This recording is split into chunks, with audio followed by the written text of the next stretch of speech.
Dangerously cheesy. Dangerously cheesy.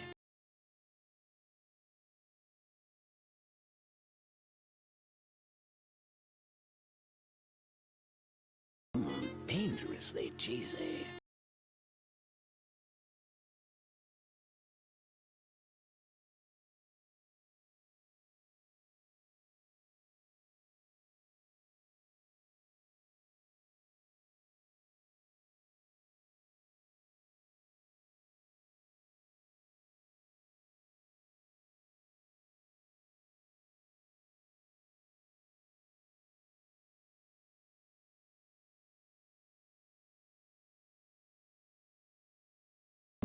Dangerously cheesy.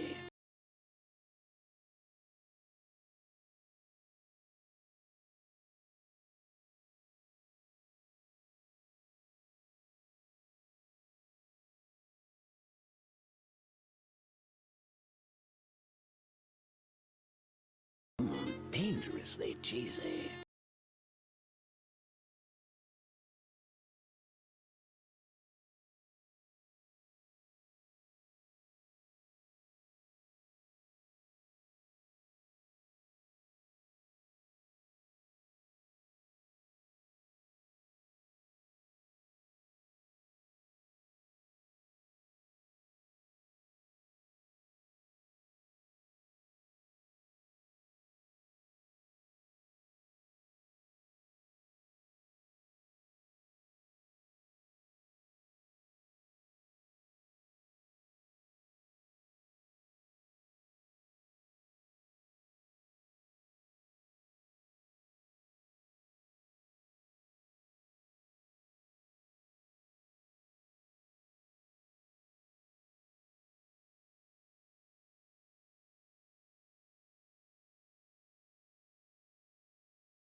Dangerously cheesy.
Scree, scree, scree, scree, scree. Oh no, you're seeing my...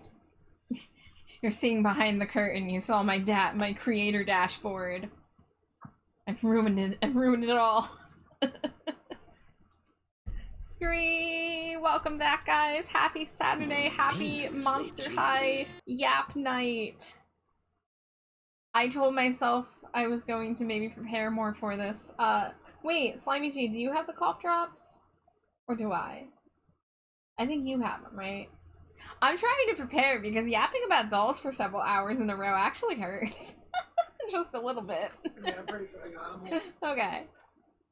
Well, while Slimy Jade helps me out, let me get her on the screen. Let's see, let's get Scamp Jade, yeah. Right down here. Dangerously cheesy. But hello everybody, welcome cheesy. in, happy Saturday. Despite the fact that Jade was right here with me when I hit go live, Amari was still first Cheeto. So good job, Amari, as usual. Thank you for the Cheetos, Grumblebee Bumble. Kiri, Mary, Mads, Sundrake, Small, and Raya. Thank you for the cheese. Instead of the MCR song, thank you for the Venom, it's thank you for the Cheetos. Sadly, they don't use that in the song, so I can't, like, write a parody, but just imagine in your head an MCR song about cheese. These are the ones with menthol. Oh. That's probably not. I'm just gonna drink a hell of a lot of water. That's all. We're gonna be fine. It's fine. It hasn't killed me yet. I did this 3 times already. I can do it again. I think I'm gonna get a little streamer tip and get myself some like honey cough drops in the future for streams where I'm gonna be talking a lot.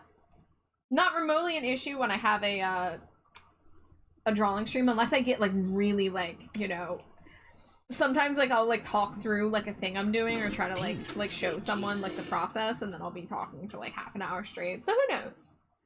But I saw a tip online like yesterday about what to do for you know, taking care of your throat when you do long streams where you talk a lot. So you know, I could do tea and honey, but I didn't feel like brewing a whole thing of tea at this time. And I was gonna try cough drops, but I don't want to have menthol cherry cough drops right now. What is it? We got a lot of My bits! Huh? So we got a lot of new characters coming up. Do we? Yeah. Oh, yeah, because of the San Diego Comic-Con era, where they used to introduce new characters there. Hi, Jay. Thank you for the bits. Thank you for calling me your favorite trash bat. Let me catch up in chat here. Let's see. Lots of Cheetos. Kanisha says, hell yeah, Saturday night has officially begun. Well, I will have to warn you guys now. Next week I'll probably take off from Monster High stream because I potentially have some Saturday night plans going on now. But it's okay because I need to like ground myself before we talk about G2. You know. Kiri says sleepy. The photo I sent, I was curious if the head part I should have the white on the biting and more orange on the folded part, or does it make sense to look like candy corn? I like that it looked like candy corn myself. If you don't want it to look like candy corn, you would, you know, I guess want to add more stripes or switch it around or whatever. But I liked that it looked like candy corn personally. Raya, I'm surprised you're going with Bat and not the new redeemable model that I just added. I'm shocked. But if you want Bat, you'll get Bat. Give me a moment. Cast my spells. It's such a hard emotional thing changing to a bat. Let's see. Where would that be? That would be here. And then here. And then, alright, here I go. Ah! Okay. Wait, am I... Oh, I'm muted on Discord. There we go. There we go. Kiri says tea and honey usually drives me out more for some reason. That's interesting. Yeah, I want to maybe get, like, I know there's that tea called Throat Coat. So that might be helpful for the taking care of the vocals, because when you become a streamer, you don't really think about that until you get hit with a stream where you've like have to read all the dialogue in a game or what have you, and it's like, oh, this is hard actually. And then you look at the people who do like that guy recently who did like a 25-hour filibuster, and you're like, oh my god, how did you do it? Usually candy corn is yellow, orange, white, but the head part kind of came out of order. I just didn't know if it was close enough or if I should adjust the color order. Well, you know, again, I read it as candy corn, but if you want it to be more accurate, that's up to how much work you want to do, but I think it looks cool as is. Jay says, I kind of wanted to go to the local city's Pride Fest today. I've never gotten to go before, but I couldn't make any plans with anyone and didn't want to go alone. So instead I went and whittled down the job postings I have on my spreadsheet, created all the cover letters, and just submitted 4 applications. Well, Jay, that is a hella productive day. I am very proud of you for doing that. Especially, I know it must have been a pain that you wanted to go out and do a fun thing and you stayed home and did a serious thing. However, it's great that you got work done, and now you've definitely more than earned some good relaxation and whatever you want to do to unwind. I am somebody, I've only been to Pride events twice in my life, and one of them was, I was a volunteer as a teenager. I volunteered in like the 11th grade to help out at an event called Outfest. And then the only other Pride I went to was, I think it was 2019. I took a 2-hour road trip to a different city that I had never been to.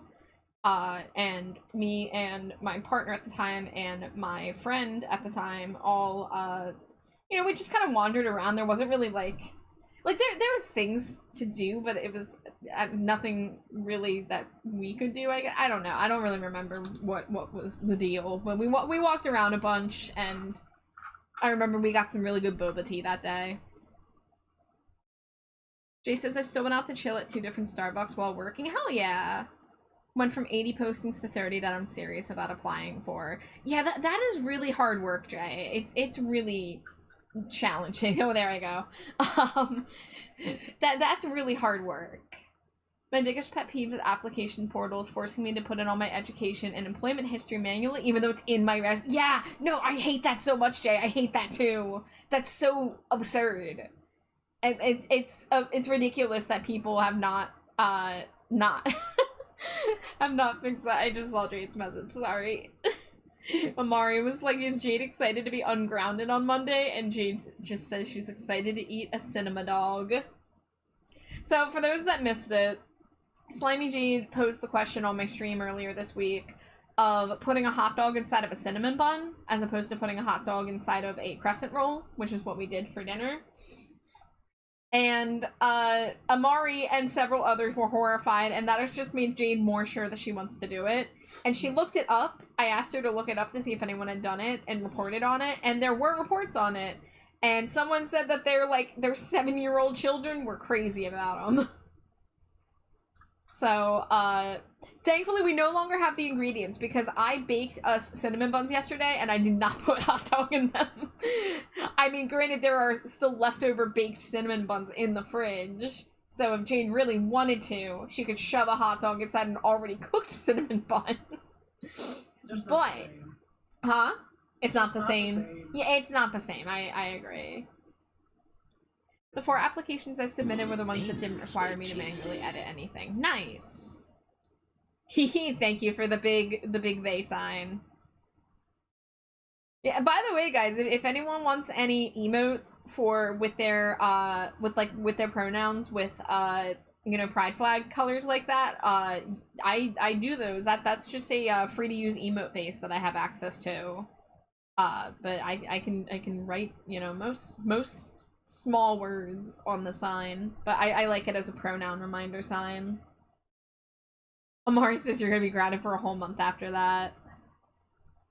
Jay says, this crowd of people just sat right next to me, even though there's a bigger table, just one more down. Oh, I hate when people are like that.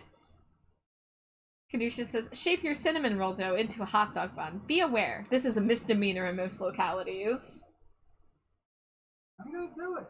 Kiri says, hear me out, pigs in a blanket, but the blanket is cinnamon roll. That's basically what we're talking about, yeah. Yeah, because we were talking about it, because we were talking about how we really wanted to have crescent roll dogs, where you shove a hot dog inside of the crescent roll dough.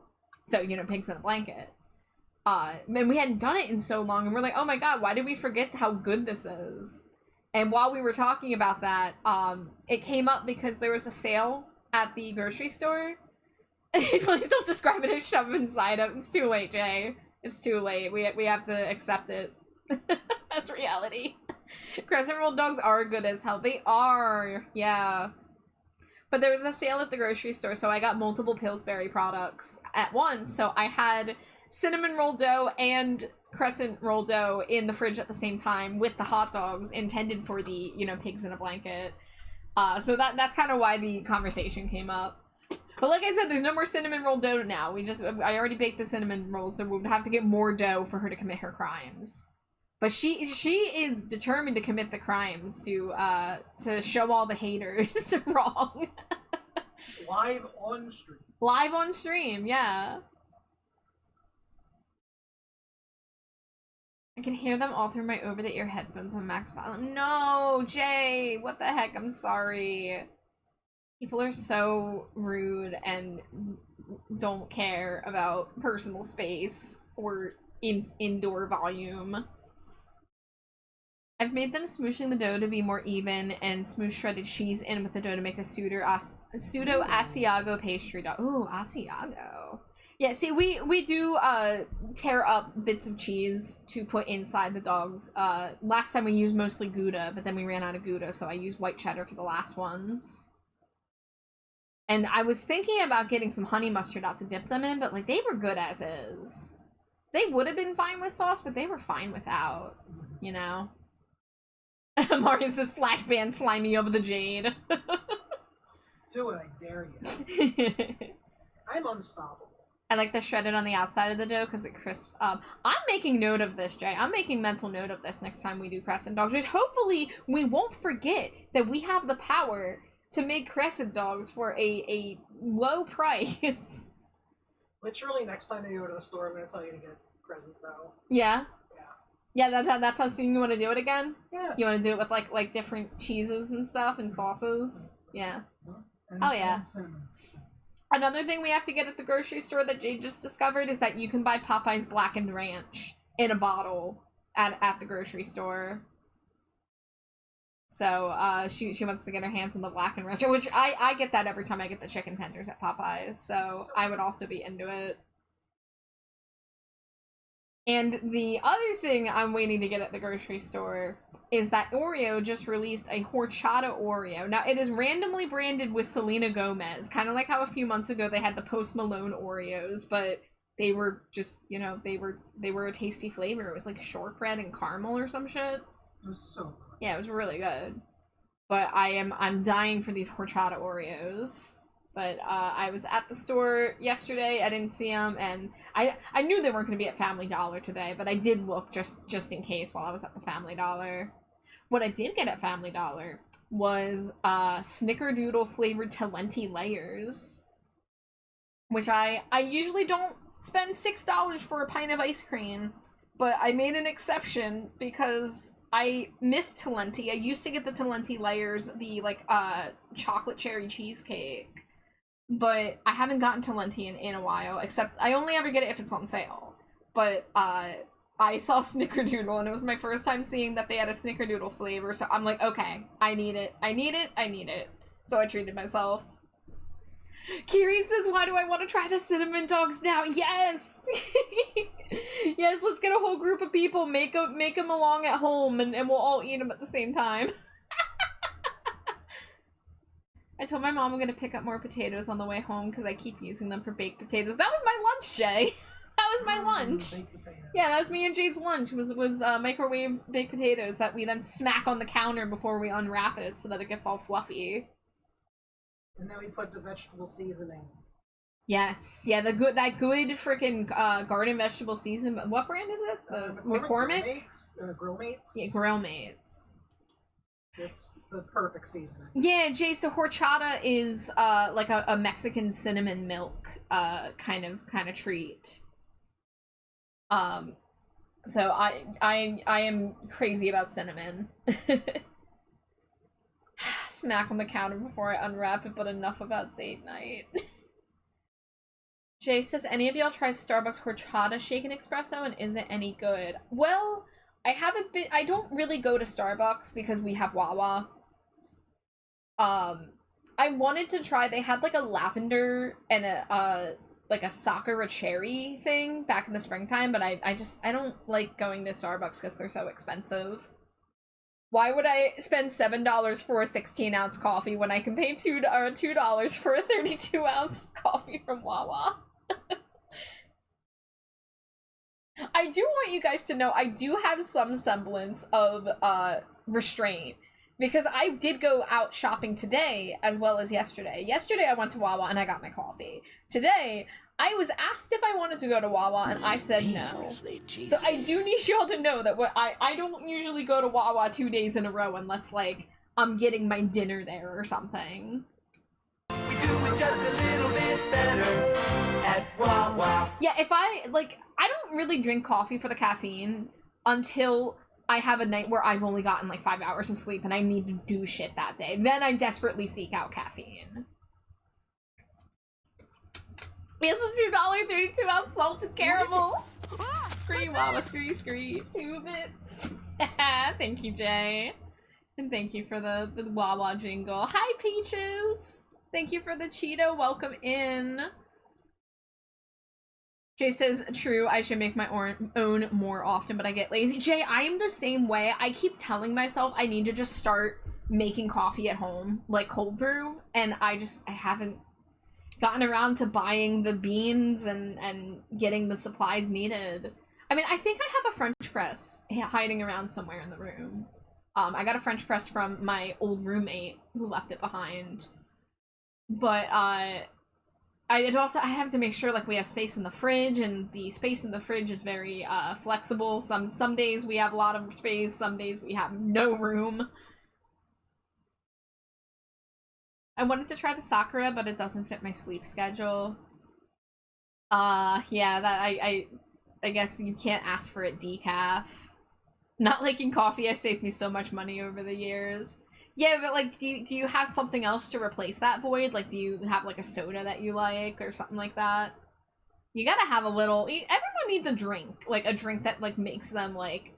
makes a bad day good, or a good day great. You know what I'm saying? Like, if I go out and I have to, like, go to the doctor and do some, like, really annoying shit, I give myself a drink after, and it's like, damn, it was worth it. Wow, who's this Amari person who just pinned my not my VGen, my card?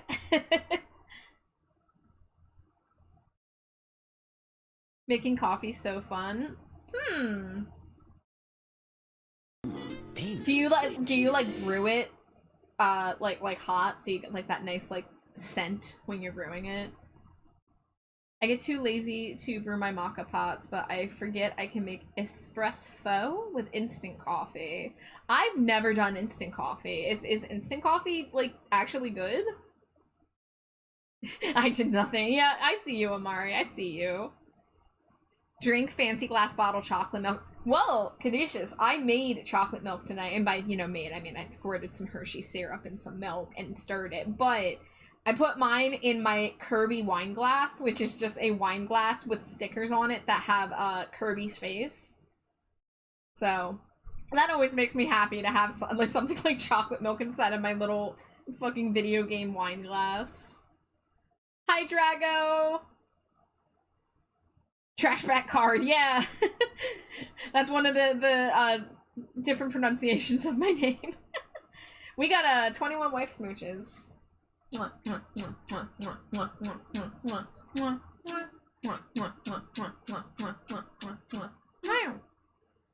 I'll use a drip coffee maker. Okay. Hey, Hershey's and milk is still top tier. I get a goblet for mine because it's fancy. Yes, that is what I'm talking about. Like, you don't have to save the fancy china for like when guests are over or for holidays. Like, if you have a cool like a fancy cup, just put whatever the fuck you want in that. Just elevate your apple juice, elevate your chocolate milk, you know? Like, be a 10-year-old and with your palate, but have your refined taste. Or use your freaking Halloween skull-shaped goblet, you know? It feels good. Instant can be decent if you get the right kind and know what to do with it. I make sure to get the freeze-dried, not powder, and I primarily make small, strong amounts before adding flavor or sweetener in milk. Do not recommend using it as an alternative to drip. Here says all my cups are fandom related. I was kind of collecting Halloween mugs for a while. I kind of haven't done that in a while because I don't really have space for them anymore. Back in my old house, I had an IKEA glass door cabinet that I could store all of them, but I was not able to take that with me when I moved. Rest in peace, IKEA cabinet. But one mug that I do have in the cabinet here is my Pokemon Lavender Town mug. I like the boop when I'm in bat mode. It's just kind of like, hey, did you see this bat? Look at this bat.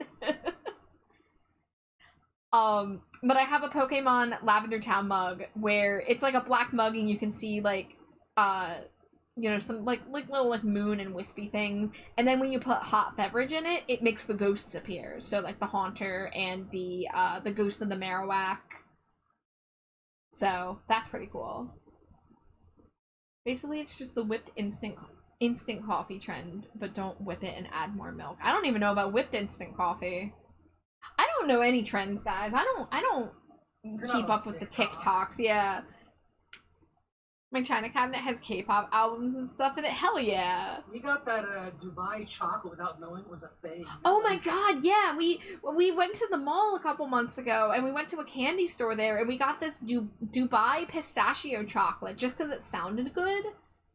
And then I looked it up later and it's like, the TikTok viral trend, Dubai chocolate. And we're like, what the fuck? Have you ever heard of this? I haven't heard of this. I just thought it looked good. I just thought it looked good and I thought we deserved fancy chocolate. You know? Toothpick bat. By the time I learn about a trend, it's over. Cause it's just like, trends don't even last that long anymore is the thing. Like, back in the day, when there was, like, a meme, you could milk it for, like, over a year, and it would still be, like, semi-relevant. Now it's, like, a week, and something's already been beat to death. The Dalgona coffee trend before BTS went to the military. I don't know what... I mean, I know about BTS going to the military. I don't know about the coffee trend. I am a bat. I live in a cave, a dark, dark cave.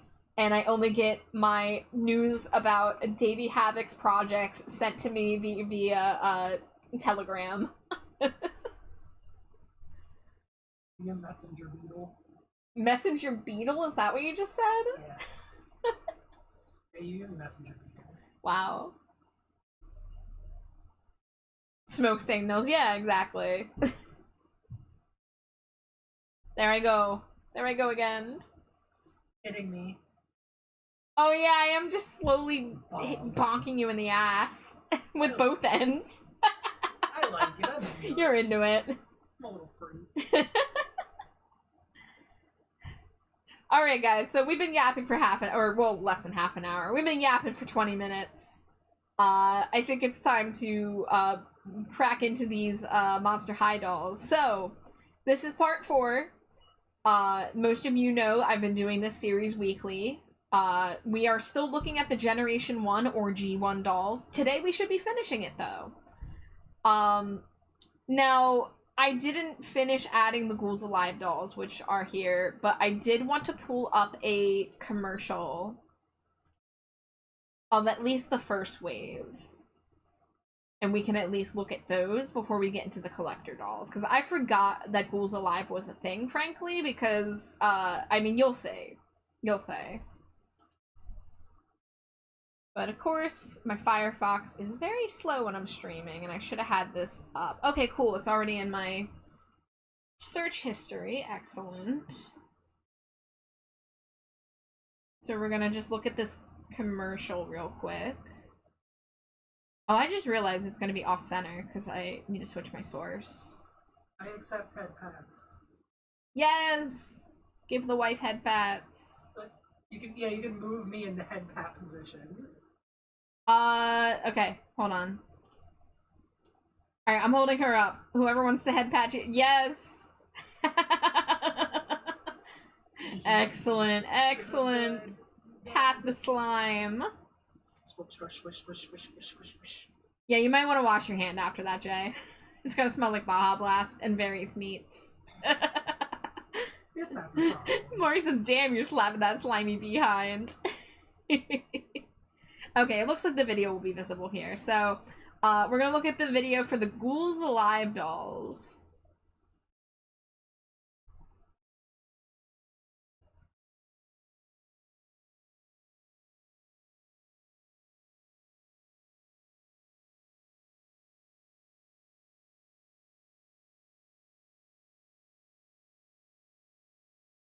So, yeah.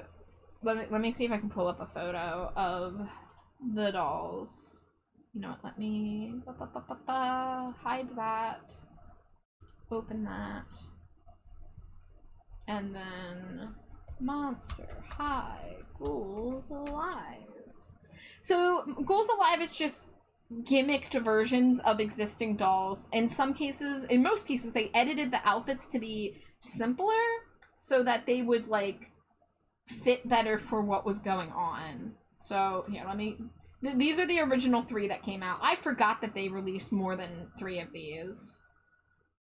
Oh, is that 12 wife smooches? Mwah, mwah, mwah, mwah, mwah, mwah, mwah, mwah, mwah, mwah, mwah. So the first 3 Ghouls Alive dolls were Claudine, Spectra, and Frankie. Now, Spectra looks almost exactly like her core doll. They barely changed anything about her. Her gimmick is that her see-through limbs light up blue, and she makes like a woo ghost sound. Frankie on the right there, most of her outfit's the same, except her shirt got simplified and turned basically plain white, so that when you use her gimmick, which is her face and chest lights up like an X-ray, you know, like she's being electrocuted, so you can see her bones. So that's why her shirt ends up like that. And then Claudine's gimmick is that she has mechanical eyelids, and she tilts back and howls at the moon, but her face looks really creepy with the mechanical eyelids. Like, Frankie and Spectra, like, again, like, Spectra looks basically exactly the same as her core doll. Frankie looks similar, but a little off. And then Claudine just gives me bad feelings.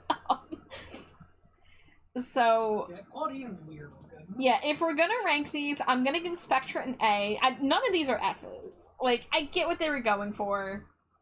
I'll give Frankie a B, because it's a cute concept, but I don't like how they made her shirt look, I guess. And Claudine is a Z tier for me. Yeah. I can't.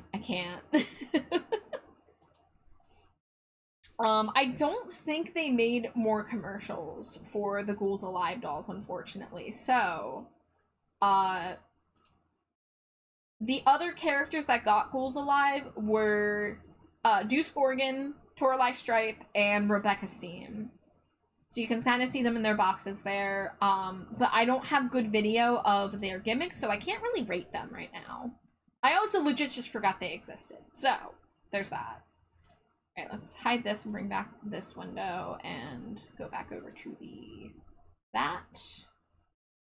The other thing that we didn't look at that I'm not really going to bother putting on the list is that there was something called Frightfully Tall dolls. So if you guys remember when we talked about Galliope Jellington, the slime girl who is 7 inches taller than a regular doll, they actually experimented with producing other dolls at that size, but they weren't new. They were just remakes of existing dolls. So if I recall correctly, it was Frankie, I want to say Claudine, and Elizabeth, interestingly enough. Elizabeth, the purple Draculaura from Frights Camera Action.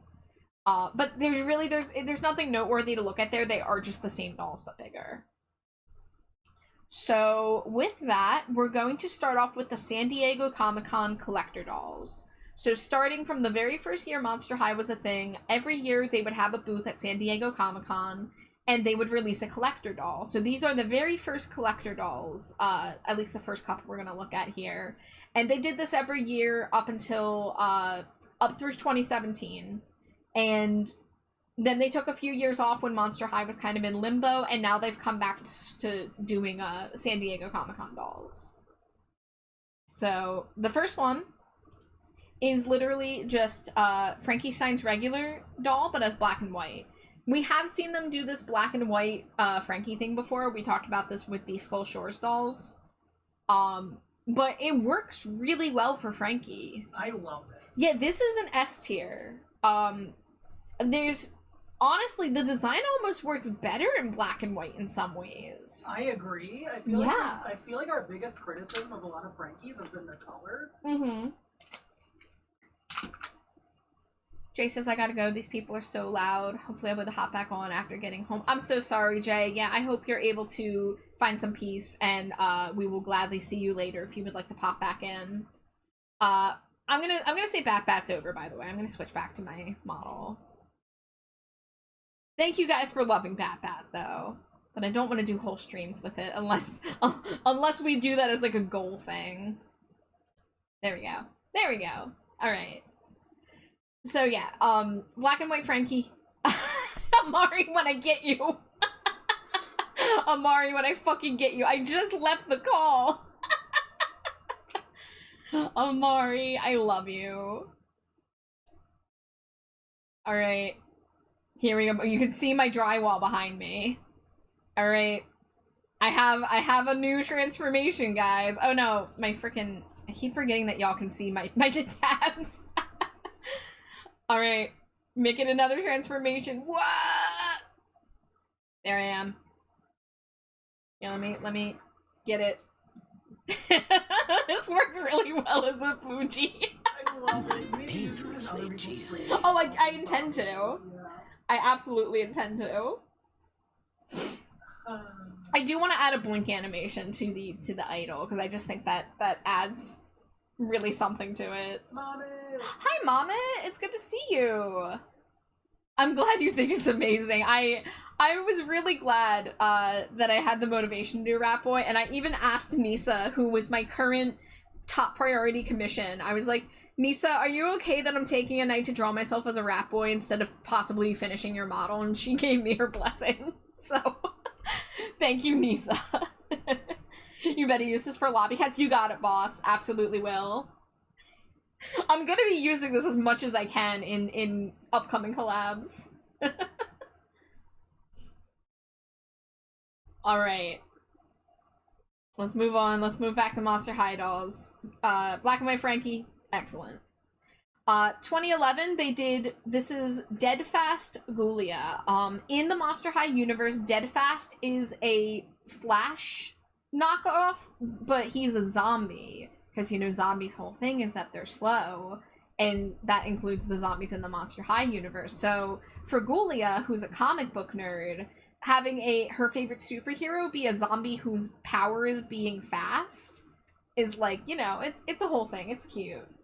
I probably should have gotten more than one photo here because she is clutching her comic book and we're not seeing the body as much. However, this is an excellent Ghoulia. The fact that she's cosplaying and she has her tote bag and her comic and her, I think she even has a con badge. Like, she's going to get her stuff signed at the Deadfast booth. That's so good. Now, it doesn't really scream collector doll, but it is kind of special to me. I think it's something so fitting for Ghoulia, and I think it looks great, too, for being a superhero cosplay. Like, she looks great. So I'm gonna give it an S tier. Again, I do have my G1 Ghoulia bias, but we know and respect this about me. But yeah, I really like it. Then we have, this is a weird 2-pack. So on the left is, let me see if I can get the name right, Hoodooed Voodoo, who is a voodoo doll. He is not an articulated plastic doll. He is literally a plush. And in the webisodes, he was created by Frankie Stein, if I recall correctly. So Frankie, who was created by a scientist, becomes a scientist and makes her own creations, including her pet Watsit and now Hoodooed. And he was created, I think, to be her boyfriend, Yes. but like not genuine. Like I don't know if it was like she was trying to make someone jealous or. The thing I saw said like emergency boyfriend, so maybe she needed one for like a date thing that was happening. Yeah. But then she realized that she wasn't ready to date. And it just kind of was like, okay. Okay. Bye. See, I thought it was she was doing it to get back at somebody, and then when she started dating a real person, she dumped him. I remember he got his heart broken by Frankie, though. I remember that much. And then on the right, we have seen this character before, but this is her first appearance. This is considered her core look. But this is Scara Screams the Banshee, who's very 60s style. And, you know, it's a very simple outfit because she was originally created as a background character for the webisodes. But her hair and her face are gorgeous. And I do love her in that classic green halter top. Don't think I would give her an S tier, even though I like Scara. I definitely, you know, I have a S tier Scara. I have my I Heart Fashion Scara. So Scara, I would give an A. As for Hoodooed, I don't really know how to rate him, because he is like a gimmick doll, and he doesn't really, you know, I'm like, you know, he doesn't look like a Monster High doll, but that's also the point of him. I guess I'm okay with the concept of him. I'm just not in love with it, so maybe I'd give it a B. I'd say B. One of those things where, like, I appreciate its existence and recognize it was done well, but I'm just, like, not personally crazy for it. Fun fact, he has voodoo doll powers, obviously, because he's a voodoo doll. But his pain transfer only works on males. Okay. Yeah. Interesting. Also, after Frankie dumped him, Frankie's parents felt responsible for him and took him in to live with them instead, until it got too weird for Frankie, and then they kicked him out. Interesting. Yes, you can spin the rat. You can use all the filters on all the Fujitech models now. I really like that drywall.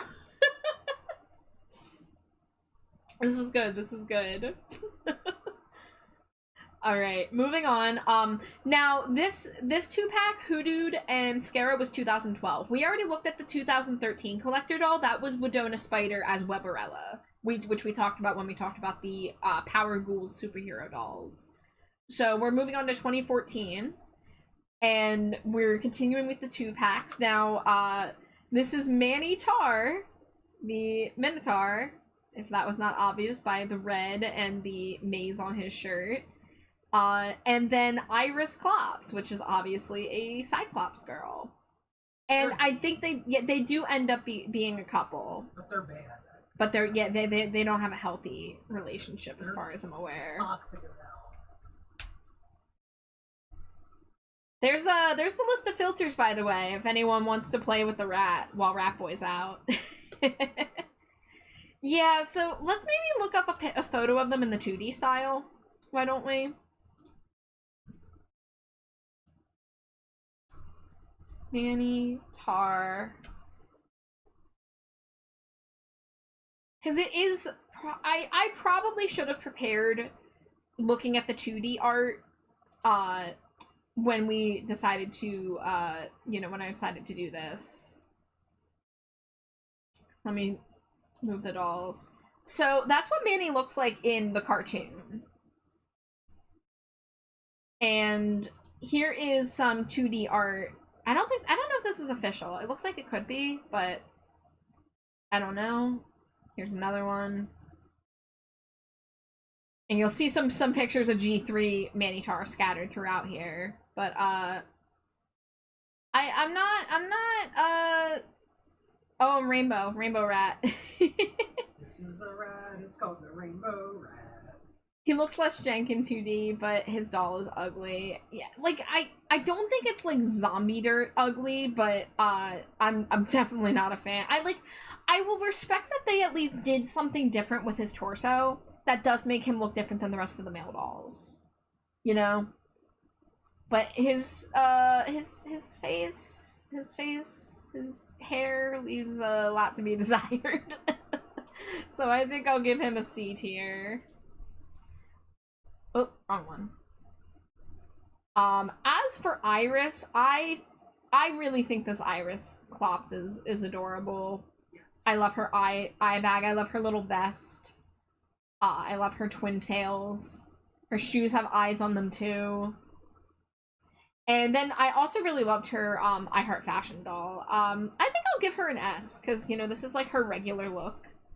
You know, I think she's a really, really solid design, especially, again, for being, like, originally a background character. Like, she doesn't look like a background character here. Like, she looks like a ghoul. Yeah, the head sculpt. Yeah, and G3 Manny is better, although we haven't seen a G3 Manny doll yet. But I also like his characterization a lot more in the show. Me and Jade have been talking about, we actually want to get back to watching the G3 cartoon. It has been canceled, so there's no more new episodes, but we stopped watching after a certain point. So we want to get back to it. It was fun. Yeah. It wasn't always great writing, but it was fun.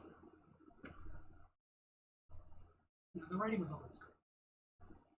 Giving funds for the Rat Commission allows me to experience how the Italian merchant patrons... Hold on. Italian merchant patrons felt when Leonardo da Vinci unveiled some new artistic wonder. One may not be able to create greatness, but may encourage the creation of greatness. Dude, I love that you gave me money for my Rat Boy. That was so validating. Thank you for funding Rat. Hi Vic, welcome in. How are you?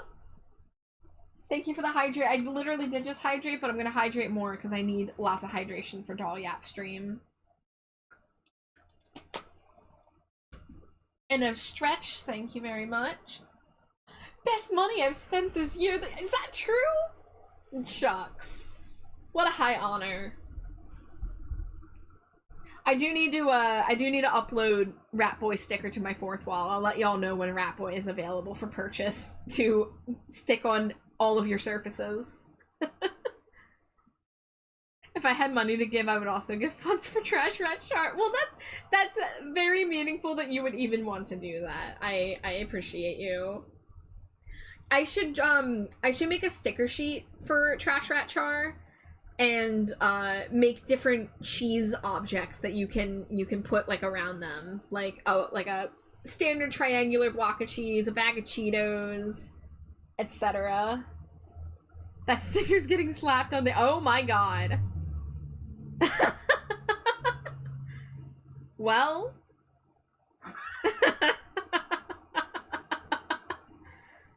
I'm so rotund when I chew on the drywall.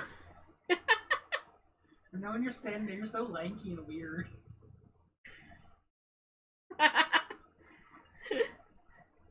Kadusha says it's going on my laptop with the STS sleeves and All Hallows Scarecrow and the AOD fountain. Dude, to be immortalized among the Alan Forbes AFI stickers, what a fucking honor. Rotund is such a great word. I love to use it. Oh man. Okay, back to dolls. 2015 collector dolls. We got yet another 2-pack. We got Kieran Valentine, who is an emotional vampire. And we watched a movie with him called Why Do Ghouls Fall in Love? And you find out how his powers work is that he makes girls attracted to him, and once he has filled their heart to 100% with love for him, he is able to basically steal their love and like bottle it and like basically like steal their emotions and ability to love. But Draculara breaks it because she has her boyfriend Claude who actually loves her. So yay, Draculara. Yay, love. But yeah, we got emotional vampire, and then we got another movie character on the right. So this is Wisp. I think her full name is Jenny. I don't know how to pronounce that. You know how to run the like DJINN? Jin. So Ginny Grant is her name, but she goes by Wisp.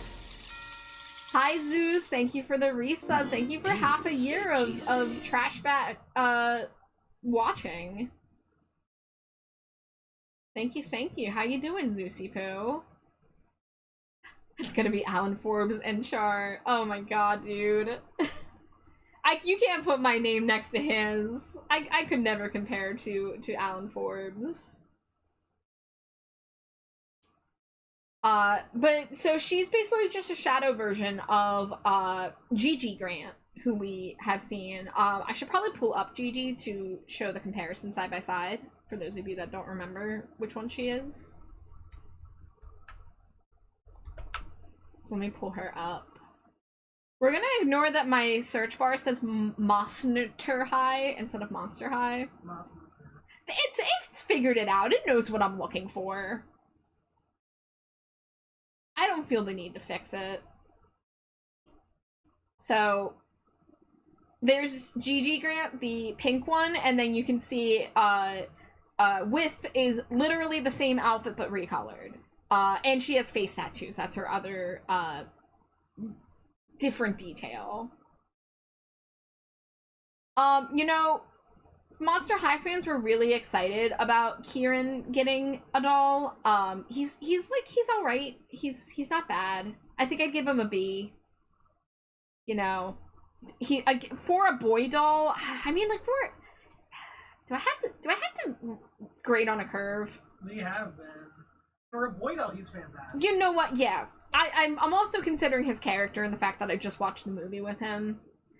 Yeah, so for a boy doll, he has a lot different of a vibe. You know, they gave him this kind of posh vampire vibe, but then he's a little modern with the pants and the... That didn't do what I thought of. Oh my god.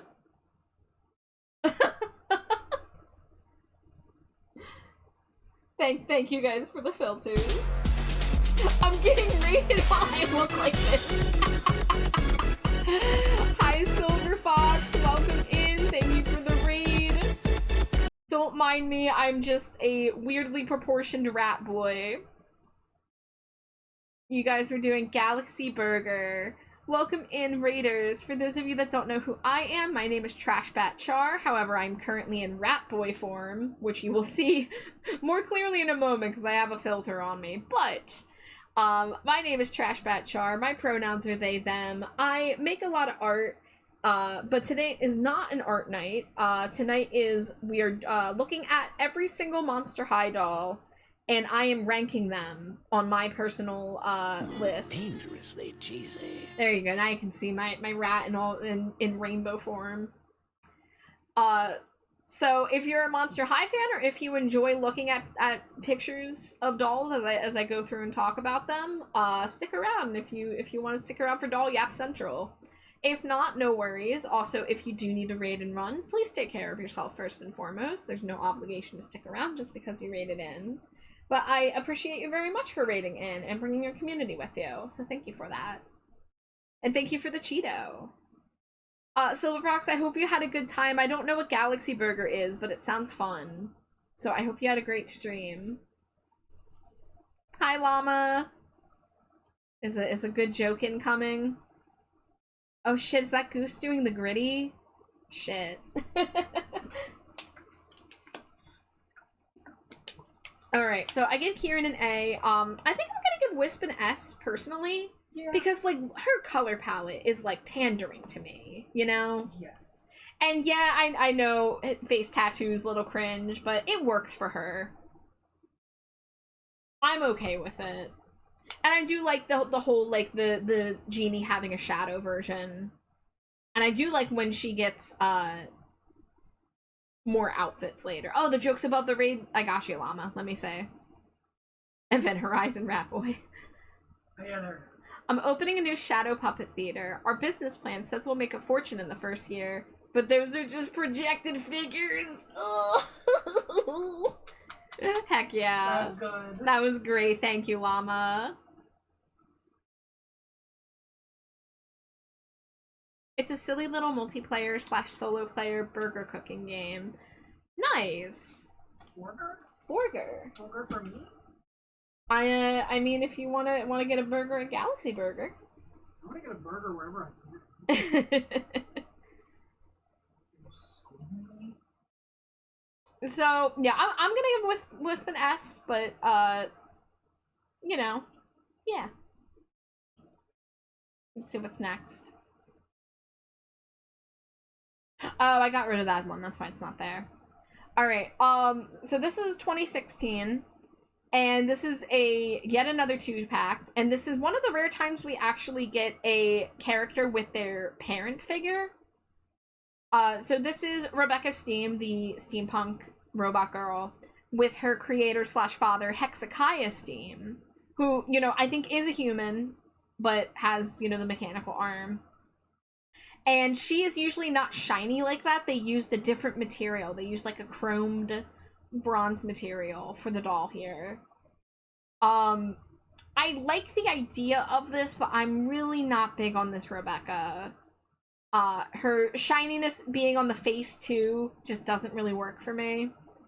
And I think they shouldn't have gone with so many blues. I think they did blue hat, blue hair, blue dress, blue shoes. I think it could have used a little more balance.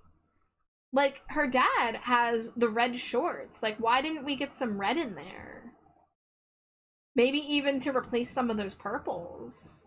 I think the hat being red could have been nice. The hat and shoes maybe being red would help balance it. Just some thoughts. It's blue top of D. And I think, does Hezekiah have 2 different color eyes? Or I think that's just Shadow. Does Hezekiah have the same torso as Manitar? I think so. Yeah. But he doesn't really look like a Monster High character. No. Also, he's human, but he's also hundreds of years old. Ah, so that's strange. He's a mad scientist. I don't know if they count there's something not human in that world. I want to put him in Zombie Dirt, but then I look at how cool his robot arm looks, and I'm like, does that bump him up to C? He's not Zombie Dirt. He's sick. I don't know. If he didn't have that cool robot arm, he might have been Zombie Dirt. Oh, come on. Look at his little pants. Look at his shiny little vest, his cravat. Look at that mustache. I like ideas of that they are trying to go for here. I just don't like an execution. And Rebecca, I love Rebecca, but like I think I gotta give her a C here too. Yeah. You know? It's not even just the weird shiny face, it's also just the outfit's not working for me. The face is way too shiny. Yeah, the face is just off-puttingly shiny. And the lipstick color. Yeah. Why did they give her this red lipstick? See, I was just talking about they should have brought more red in her to her design. But only the red lipstick? Not a single, like, at least one other element of her outfit should have been red to balance it. Yeah, either something should be red or they should have made the lipstick, like, purple. Yeah. I would have liked to see the hair more black and purple, or black and blue with maybe a little bit of purple, and then the lips should have been purple. You know? Yeah. I don't know. Or replace the purple in the dress with red. Yeah, that's another way you could have fixed it. Shower thoughts. When an earthquake happens, coffins become underground maracas. Well, that is not a thought I've ever had before. Oh man, rattle me bones. I would have never thought about that. Are they maracas or are they do they become xylophones? Anyways, guys, not just guy. There is an ad break coming in, so I'm gonna take a BRB when that happens, and when we come back, we will continue looking at dolls. Yay! Yay! Woo! Woo! Wow. There it is. I'll see you guys in a few.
Welcome back from ad break, guys. How long have I been in Rat Boy mode? Not long. Almost 30 minutes. So I'd say it's time to switch back. Say goodbye to Rat Boy. Hi, Rat Boy. All right, I'm leaving this call again. Hopefully we can safely do that. Amari, please. We gotta take it in small doses or we're gonna get sick of Rat Boy. I don't think I can ever get sick of looking at that face. It's only been 2 days. Give it time. No. Oh my god. Alright, we're moving on. We got so many dolls to look at. We have not looked at that many dolls for 1 hour streaming. Let me see. This is 2017 San Diego Comic-Con. So we got Cleo and Ghoulia. I don't know what this one's called, but they're like explorers. Which, I mean, Ghoulia is definitely giving explorer, but I guess Cleo's giving more. She's the mummified pharaoh in a tomb that's just been discovered by Ghoulia, you know? Good for her. Yeah. But, I mean, this is a really cute Ghoulia. She's got the little drips on the bottom of her shirt. She's got little, like, artificial splotches on her shorts. Of course, knee-high heeled Converses are not quite exploring shoes, but it's okay, Ghoulia. You can do what you do. And then Cleo, she's Cleo. She's Cleoing. She's royal. I don't love it. I don't hate it.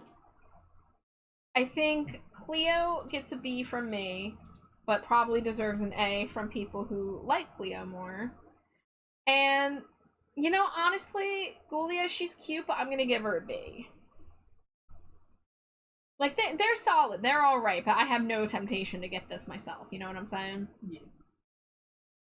So now we're skipping ahead a few years, and this is a San Diego Comic-Con doll, I think from 2022. Now, let me pull up the original Voltages, because this is another one where we kind of are getting a remix of an old design. I wonder if I type in Voltages, if it will come up with the original one or the Comic-Con one. Oh boy, it's coming up with not the one that I want. I guess I have to type in Power Ghouls. I guess we could have looked at this one with the Power Ghouls dolls and that would have made more sense, but oh well. There we go. Alright, here is a picture of Voltages. Let me get these sources moved over so we can compare. So, the small image there, that was the original Voltages Power Ghouls doll that they gave Frankie. That was just a doll that you could buy at Target.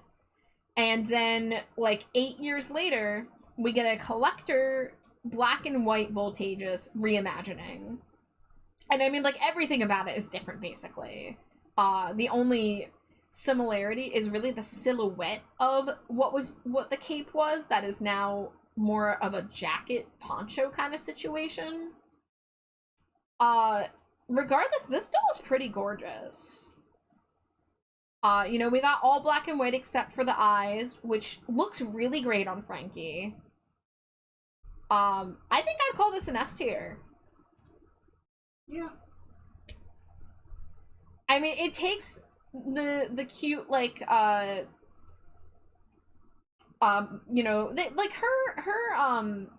Power Ghouls dolls was cute, but it still, like, it kind of lacked a little something. Review Merry Christmas due to tinsel. They do love tinsel in Monster High, I can tell you that. Oh, guys, I'm gonna talk about that later. I'm gonna talk about that later. We're not gonna get derailed. We gotta get through these dolls. I do have doll stuff I can talk about after, though. But let's keep going.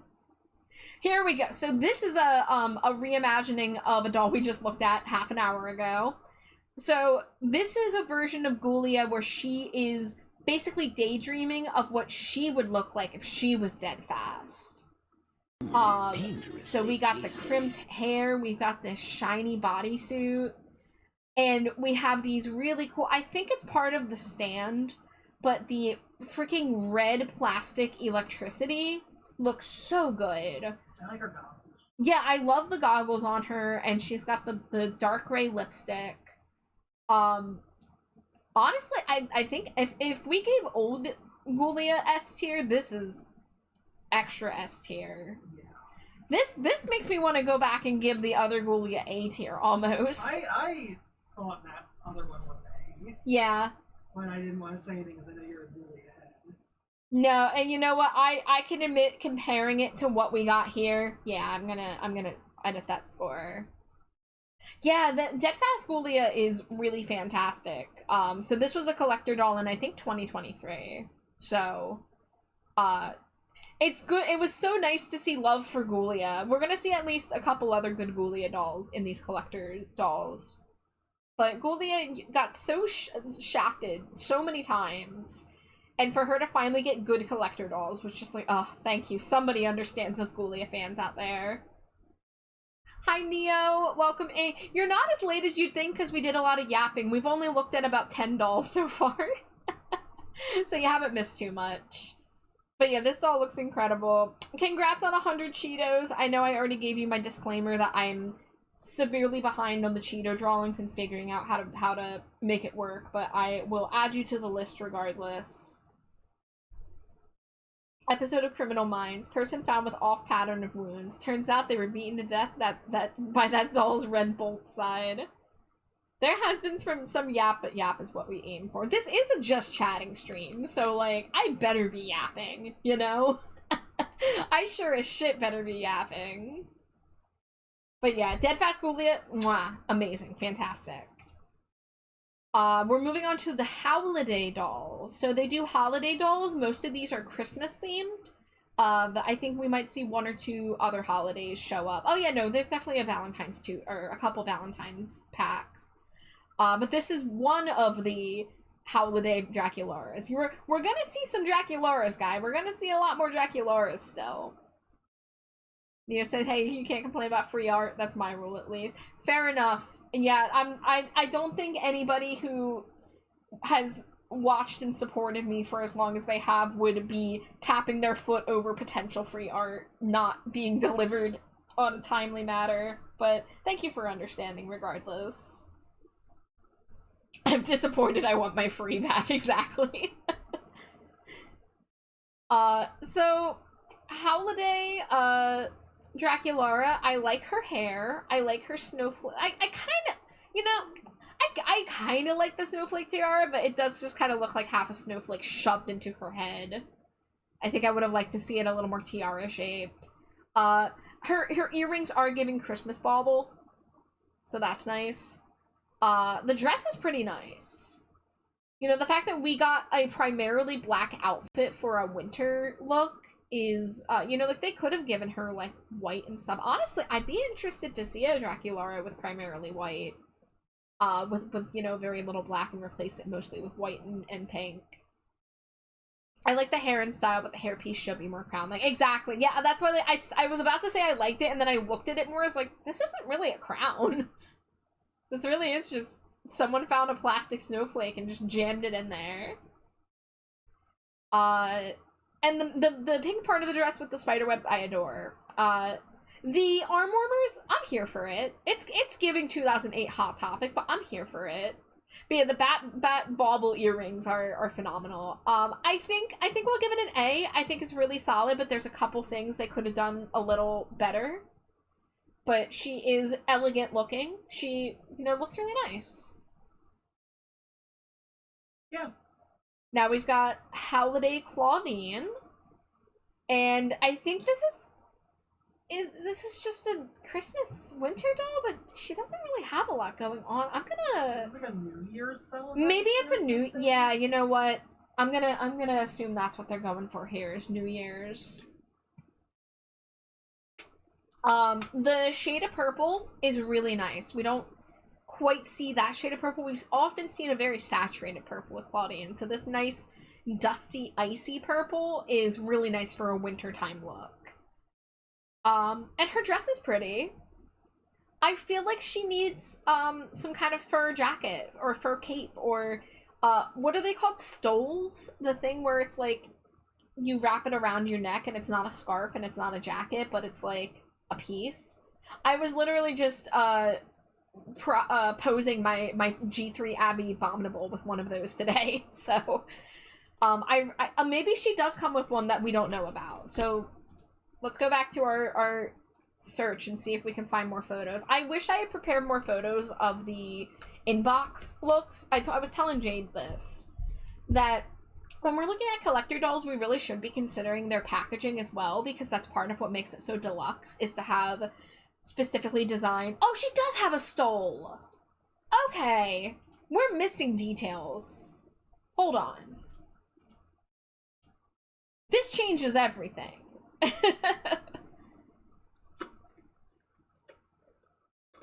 Can I... Oh, yeah, that's way better. Yeah, that was my bad. Let's see. Then she also has like a headpiece. Yeah, why doesn't she have the headpiece on the other thing? The stole was stolen. Show us her stole. Yeah, the stole and the crown elevated instantly. I can't believe the photo I have is missing those details. Now I'm wondering if Dracula was missing anything. I doubt it. Yeah, probably not. But yeah, I don't know why the photo I had of Claudine... here's her inbox photo. So she's wearing the stole around her arms to make it look like, you know, fluffy sleeves. And her box is beautiful with the gold details here. That's really nice. You know, while we're here, first of all, I'm gonna fix my typo, because I don't need... Oh my god, I erased the wrong letter. Don't look at me. No one look at me. I'm looking. No, don't acknowledge me. Don't perceive me. Well, here, let's go ahead and look up Holiday Draculaura just to make sure we're not missing anything. I don't... Where's her inbox? Oh, there's more than one Holiday Draculaura is the problem. Here's her inbox. No, I don't think we're missing any details from her, and her inbox is quite similar to Claudine's, just, you know, with her color palette and primarily snowflakes. But, Claudine, I'm sorry I almost did you dirty. I think with those details, Claudine, you're gonna get an S tier. Oh, yeah.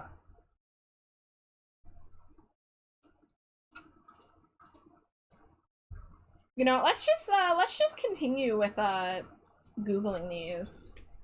And yes, I'm on DuckDuckGo and I just say Googling. I don't care. Hi, Kay! Welcome in. Welcome, welcome. I want a real fur stole, but fur is murder, so I want to make it with the scalps of my foes. Oh my god, Caduceus. Hi, Zach. It's good to see you. Welcome back.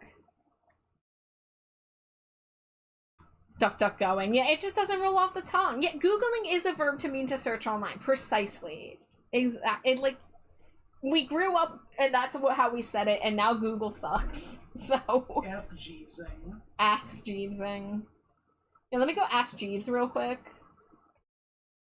Alright, yeah, let's go ahead and let's look at the inbox before we look at the photos I have available. So, Cleo's Holiday doll, it's winter themed because there's the snowflakes on the bot. Oh yeah, there is some snowflakes on her outfit. Okay.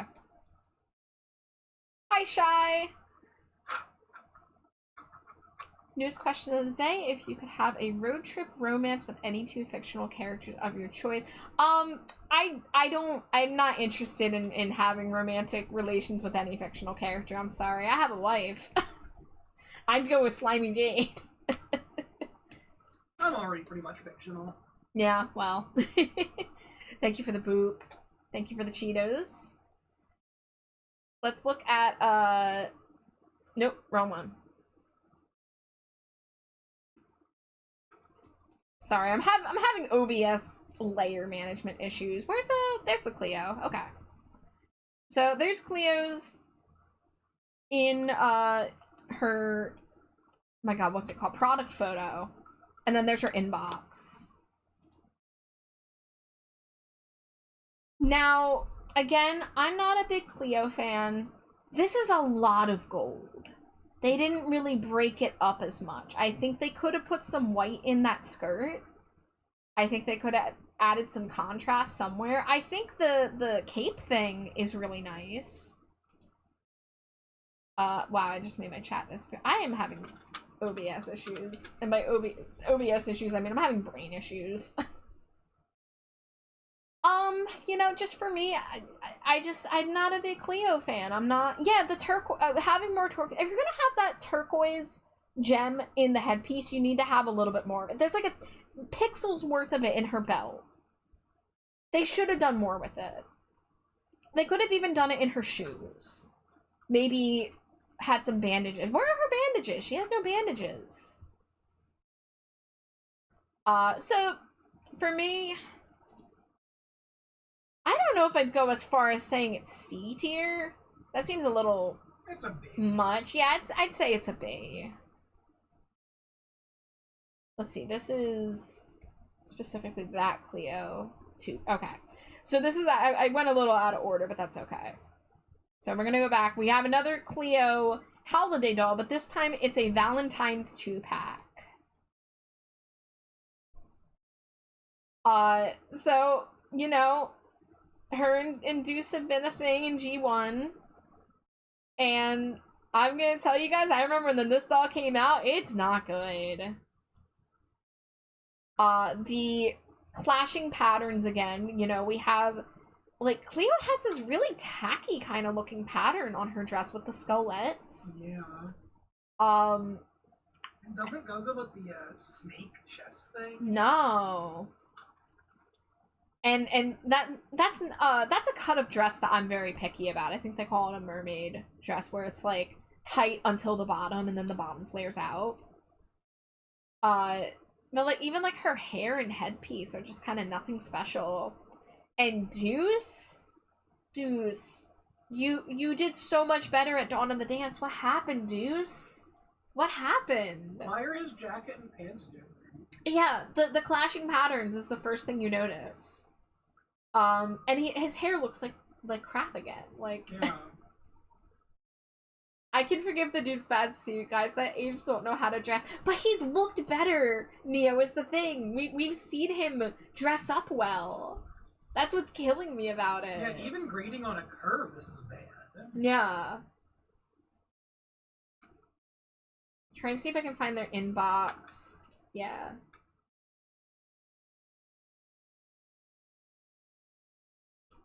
Alright, let me hide this. So there's their inbox. The box design, I love the snakes forming a heart. And that's what they did on her belt too. Like, that is a solid concept. Yeah. But I don't know. I feel like they lose their clothes somewhere in their own closets. I find this deeply offensive, and whoever made it should face charges. Damn. So, maybe I'm being a little mean, but I'm gonna give them both zombie dirt. Is that fair? Does that seem reasonable?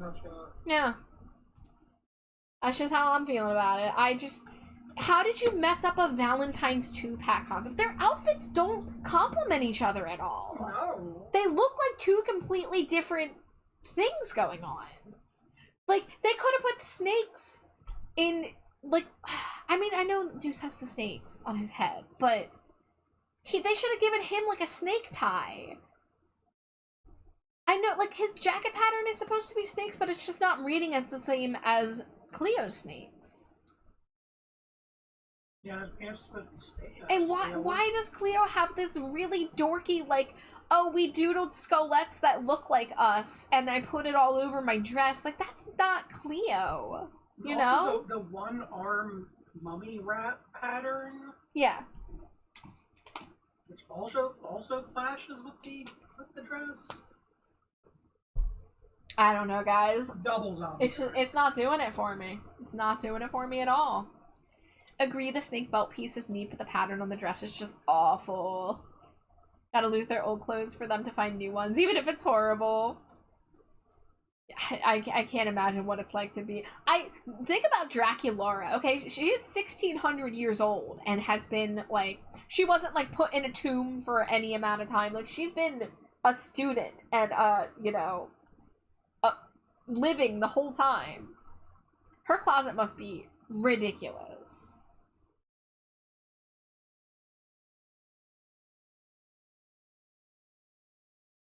Alright, moving on. Now this is not the only Day of the Dead themed skeleton we're gonna see, I believe, if I'm not mistaken. But, this is the first one.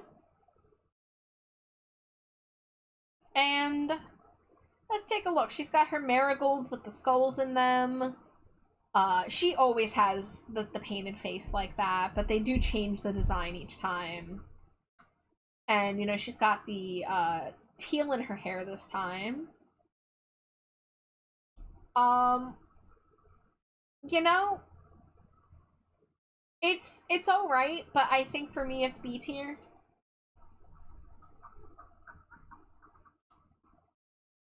Oh, I thought you were trying to get my attention. You're just loudly slurping water over there. Okay. Slurp, slurp, slurp. I'm glad my wife is staying hydrated. She needs to, because she's slime. Yeah. Really B tier for this, though? What do you think? I'd say A. Well, that's you, and this is me. I slap my own ass. Remember, B is still a good doll. It's just something about it isn't connecting for me, or there's stuff that I would like to change about it. True. I don't really like the top part very much. Yeah. And I think the color palette is starting to get a little lost. Because we have, like, this, like, pastel-y but brightly saturated shade of purple with this hot pink. And then we have the marigold, and then we have, like, a different shade of gold for this, like, weird texture on the top. And then there's the blue. Like, it's just, it's a lot. It is a lot. There's, like, 2 different blues, too. Yeah. The dress pattern also, again, like, I know that they love using the Monster High Skullette. I get it, but maybe it doesn't need to be on all the dolls' clothes, especially the collector dolls. Yeah. I think they could have... It just reads as a little lazy to me. It reads as a little, we don't know what to do, so we're just going to use the Skullette. Alright, it's B. Yeah. Chai says, in my head, vampires have closets filled with clothes, with some being as old as them, with certain ones to date the beginning of an era and the end of one as well. I do like when they explore this in Media Skeletor, because I don't know if you've seen the movie What We Do in the Shadows, but they have a little scene where they're all trying on clothes, and they're all vampires that are, anywhere ranging from, like, a couple hundred years old to several hundred years old, and then the oldest vampire there is, like, 5,000 years old, or something like that. And they're trying to, like, oh, we're gonna go out for a night on the town to try to find some victims to drink blood from. Let's dress up. And, like, you just see the weirdest mashing of clothes, from their period pieces to stuff that they found at thrift stores in modern times. And they would put, like, a 1600 or like an 1800s cravat shirt with, like, Jinko jeans, you know? So I do love that concept of vampires, like, not understanding the concept of things going out of style or things clashing, and they just wear everything mashed together. I haven't, but I'm loving this visual. Shy, I highly, highly recommend What We Do in the Shadows, the movie. There's also a TV show. It's a completely different cast. But the movie, the original movie, was so funny. It is one of my favorite movies. It's just a very solid vampire comedy movie. It's a mockumentary, so the vampires are being filmed for a documentary. And so they're talking to the cameras as they go through their adventures. It looks like they're trying to go for something inspired by a, let me see if I can say this right, folklorico dress, but did a bad job. Yeah, I can definitely see where they're trying to bring in the culture, but then the patterns just kind of get all clashy. I don't know, do I want to say C now that we're talking about it more? Maybe. I think I've talked myself down to a C on this. Sorry, Skeletor, but, like, I just don't think this is cohesive at all. Let's see, we did that one already. Alright, so we have seen a Draculaura Clawed 2-pack before, but this one is specifically a Valentine's one. This is an improvement from the Cleo and Deuce one. They actually look like they're supposed to go together. Oh, Neo, yeah. So, I mean, like, it's not an irredeemable season, but me and Jade did not enjoy the final season very much. Honestly, I would have been fine with them ending it after season 5, personally. Oh, yeah, I think season 6 also wasn't a winner.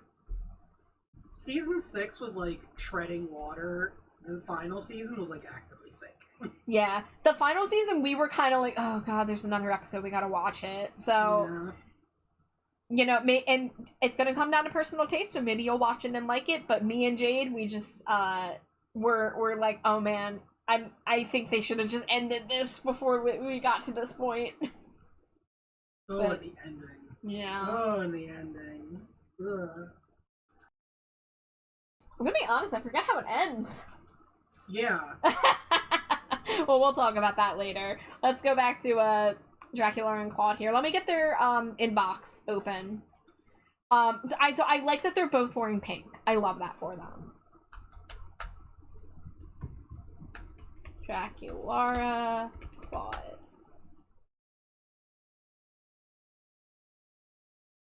You know, I'm hoping we can get through all these dolls with how much I'm having to stop and look stuff up.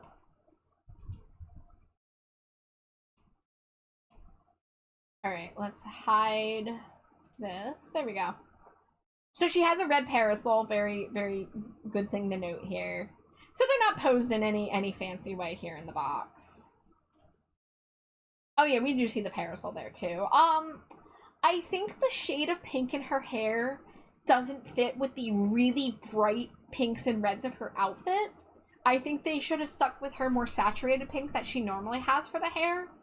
Because this like pale pink, this looked really good on her holiday doll because they were using the pale pinks and everything. It's like a dusty pink. But her outfit is loud as hell. Like, it's not working. And I do like her little bat fascinator, but I wish there would have been like some lace or stuff coming off of it. You know, I don't hate the dress, but I don't love it either. I think it fits her style. I'm not sure if doing the red was the right call. I think they could have either committed more to red being the predominant color. But I know it's Dracula, they have to do bright pink, you know? But I think I'm gonna have to give her a C. Yeah. I don't hate it, but I just don't feel like it's working. As for Claude, he's got the same thing that Deuce has going on with the double pattern thing, but it doesn't seem as egregious here. And he looks like he's wearing, like, a cardigan with, like, is that like a mesh shirt almost he looks like he's wearing? And then he has bell bottoms, which is different. You know, like, he's got, like, a 70s casual vibe to him. Yeah. He's pretty well put together. I think I'd give him a B. Yeah, definitely. I think he maybe would have looked good with a hat. Oh. Maybe they learned their lesson from last Well, time. okay, if they gave him a fashionable hat, that is. But I'm just seeing him with, like, a black hat with a red rose on it or something. Or a pinkish red hat with black roses, since he is holding black roses. True. Yeah. But yeah, like, this is a pretty decent Claude Wolf. And we've seen some really bad Claudes, so, like, this is good. Good job, guys. Now, this is a definite improvement for Holiday Skeletor. So this is a different release. This was released like a year later. I think I'm a lot bigger a fan of this from the get-go. Her hat is fantastic. Her hair has her signature orange and teal at the same time. And her dress doesn't have the freaking scolettes. It has its own pattern. It has its own kind of like damask pattern. And I really like this rainbow tiered effect. I mean, these look like colorful banners that you would see at, you know, a festival. And she looks like a cake. In like a good way, you know? She's giving me like the, you know, the dolls, or the cakes where they put the doll at the top and make it look like a dress? Like, she's giving that, but like pulling it off. I don't think I'd go so far as to say this is S tier, but I think I could give this a solid A. But this is a lot better than the last collector Skeletor we saw. So yeah. Alright. This is a I think this was from 2015. this was a collector Draculaura that kind of came out of nowhere. Now, do note that her face looks kind of whack. Yes. Her face noticeably has a different face up than she usually has. This is not any kind of screening we see on any other Draculaura. I don't really know. Yeah, what is going on here? It is a little... It's a little unnerving, isn't it? Yeah. Despite that, I love the outfit, I think. And, you know, this is, again, we're seeing the pale pink, but they balanced it. There's, like, a little bit of a darker pink in the upper body, but for the most part, they stick with the pale pink with the black. I absolutely adore her spiderweb cape. It doesn't look cheap. Her dress, the embroidery looks really fancy. And, you know, this is that dress cut that I said can be kind of, like, hit or miss, but because they give her that batwing scallop, I think it works. I think maybe instead of having 2 tiers of pink on pink, they could have maybe added some spider webbing or used a different color. Maybe done pink into white. But that's just me. I like the idea of her hair, but it's a little in execution. And I love the parasol. I'm inclined to give this an A. We're not giving her an S because of the face. Yeah. But I think this is a pretty cool Draculaura otherwise. I kind of like that the face is a little creepy for a Draculaura. I don't know. Maybe that's me. But it's not enough for me to give her an S. Gonna mute for a second.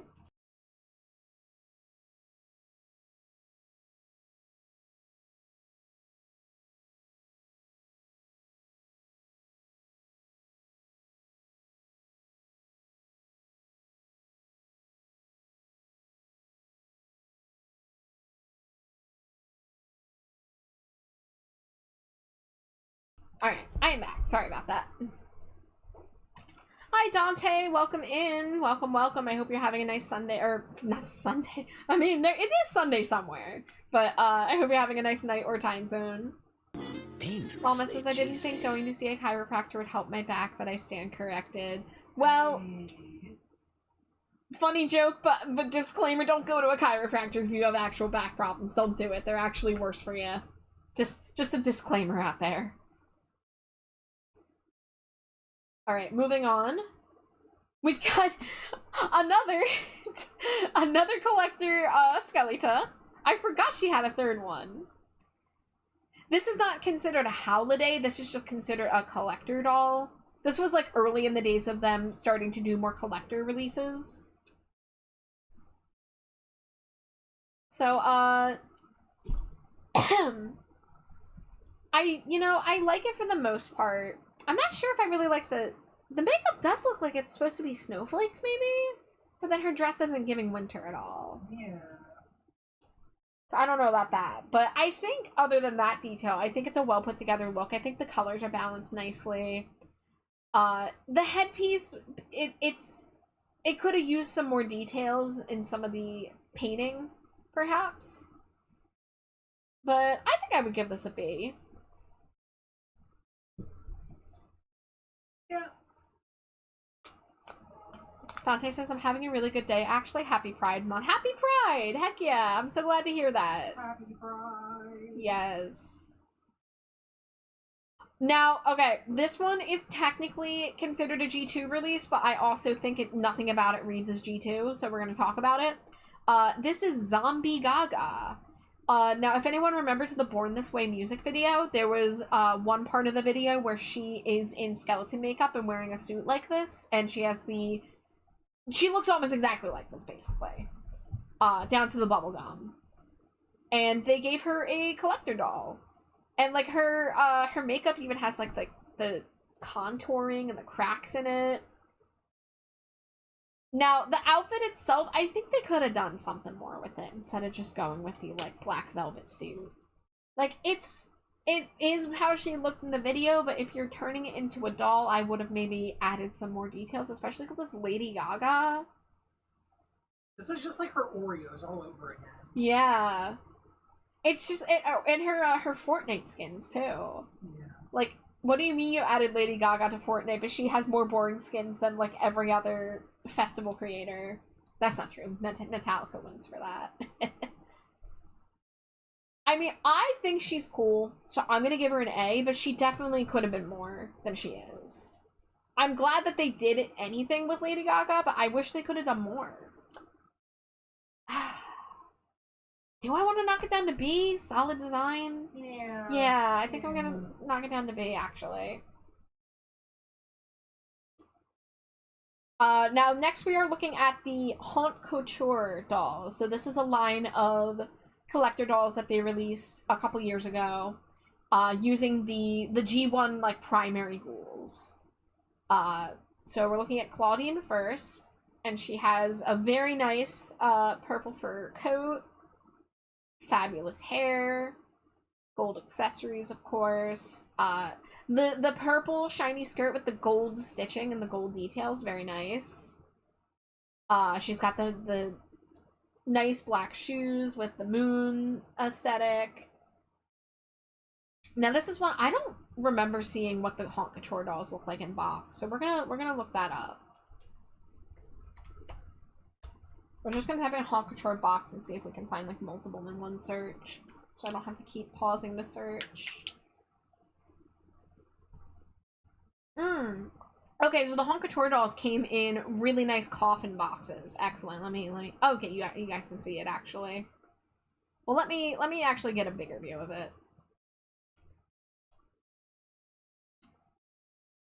So you can see what Claudine looks like with the fur coat all the way on here. But this is a nice Claudine. I think I'll give it an A personally. But if anyone else were to call it an S, I would not argue with you. Yeah, it's really good. Yeah. Phenomenal. Haute Couture Cleo. I'm not going to show all their inbox because now, you know, we get the vibe. They're just kind of packaged with the coffin. It's pretty simplistic packaging, but it is nice to see them fully commit to the coffin shape. I like this Cleo. I love the scarab bag. Yeah, her little scarab backpack. I do like her very long bandages coming off of the sleeves. Yeah. Oh, she has a very shiny gold stand, too. This is good. She has like a leg holster. Nice teal shoes. What is the holster for? Is it her phone, maybe? Phone? Cleo. You know? No, she's so real for that, because why don't they put pockets in all leggings? True. We shouldn't have to wear fucking leg holsters, but she's working it. Okay. What if they gave Cleo a gun? And you know, her makeup, it looks like her lips have a little bit of a gradation to them. Tactical phone holster, oh yeah. Again, I'm gonna give it an A, but if anyone was like, this is my favorite Cleo, I would understand. I think she's pretty cool, though. I think they should give Cleo tactical cargo pants. Tactical cargo pants on Cleo? Alright.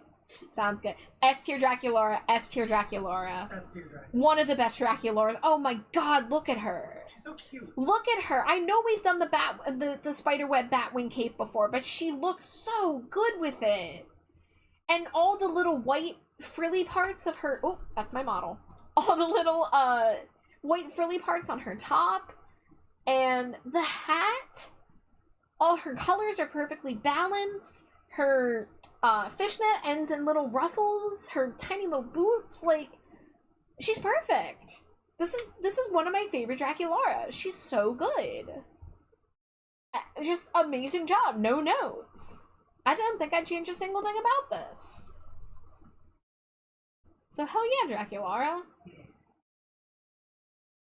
Now we have Frankie. I am a fan of the holster. I'm kind of into the top. You know, we got her plaid in there. Let's try to get a look at these shoes a little bit. Oh. Pretty nice shoes. I think there's, like... I'm gonna lean in. What are those? I don't know what I'm looking at with the heels, but they did something with the heels. Are they lightning bolts, or...? I don't know. You know, I think A. I think A for this one. Yeah.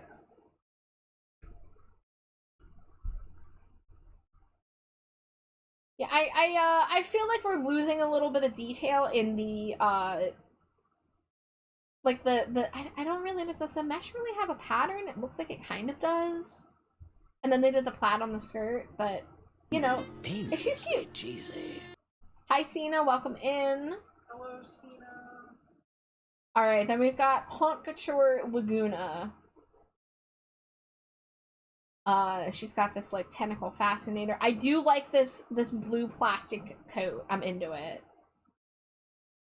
We've got the pink fish scales. Now, of course, we have the mermaid cut. I think it works for Laguna. I'm not sure if it works with the jacket, but I think it works for Laguna. I like the use of texture. I like the shininess, the iridescence. I think I'd also give this an A. I think most of the Haute Couture dolls, like, they're nice, they're solid, but they're not like, oh, like, take my money, you know? With the exception, of course, being Jackie Laura.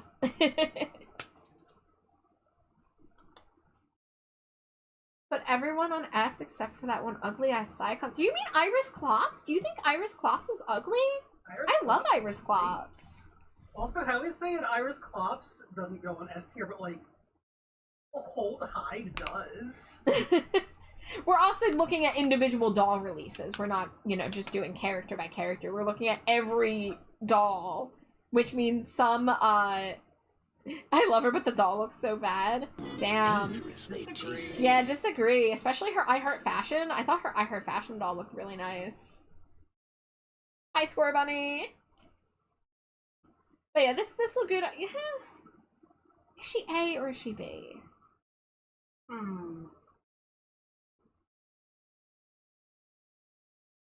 Neo says, personally, I wish the pink part of the dress was a different color, but the mermaid part of the dress on the bottom is really nice. Yeah. Since I'm questioning it, I'm gonna give her a B, but yeah, it makes sense. it's I'm kind of on the fence about whether to give her A or B.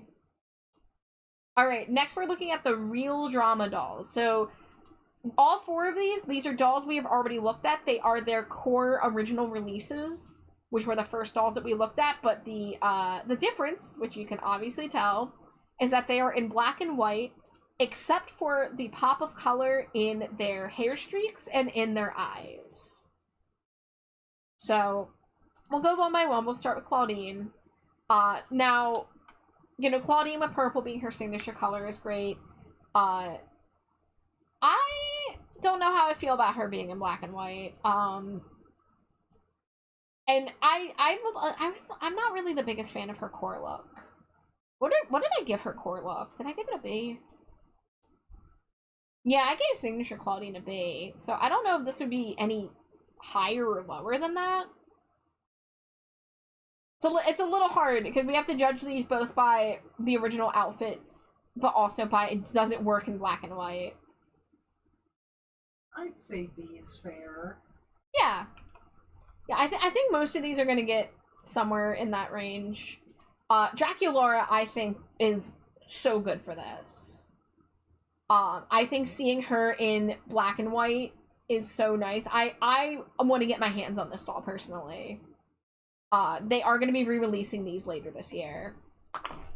Amari says I give this one an S tier because I like, but also Pretty Women. But, Draculaura, she already uses black and white in her color scheme, so, like, it just, like, looks so natural on her. So, I give her an S tier. Now, Frankie's an interesting case because we just talked about Frankie's 2010 San Diego Comic-Con doll that was fully black and white. This time it's the same one, but they've added blue now. I think I'll give it an S. I think I'll give it an S still. Yeah. Because again, it works. It works for Frankie as well, because Frankie does use those colors so often in her color palette. And the blue does look really nice. Now when it comes to Laguna, it doesn't really work for me that much. I like, you know, they did this light teal color that like doesn't really pop in her white blonde hair. I'm surprised they didn't go with. I know she's Laguna Blue, but like she wears a lot of pink. I wonder if pink would look better on her. I wouldn't go so far as to like give it like a shitty tier or anything. I think I'll give it a B, because like Core Laguna is solid, but I don't think the black and white suits her as much. I think her color pop is kind of getting lost in the shuffle. It almost would have been fun if they like inverted it, where like her hair was primarily blue and then had white streaks in it, right? Like, I don't know. Just spitballing here. But those are the only 4 real drama dolls that we've gotten. But they should be re-releasing this year, so if you're into these dolls, keep your eyes peeled. I certainly am going to try to get this Draculara. Now we're going to look at the next, like, the next couple dolls, these are called Fang Vote dolls. So they actually went to Instagram, on Instagram stories, and they showed options for building a doll design. They had already sketched out a bunch of options for the accessories, for the dress, for the headpiece, for the hairstyle, and they literally let fans vote on it. So this is Rochelle Goyles. Now, I do love her with the black lipstick.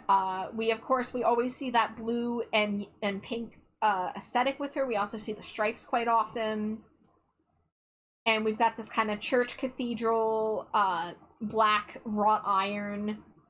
Even her heels, if you can see, they look like, I think those look like cathedral windows. Something about the dress isn't working for me. I do like it in theory, and I do like the black especially. But I don't know, something about the shiny stripes and maybe the cut of it is losing me a little bit, but not like so much so. I'm not feeling the stripes. Yeah.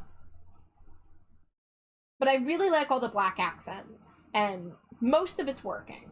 So, like, I'm gonna give it an A, but I would probably want to see a couple changes to really elevate it. Alright, that's 1 water bottle down.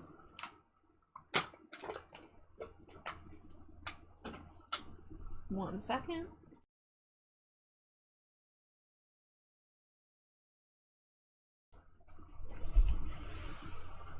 Okay, we're back.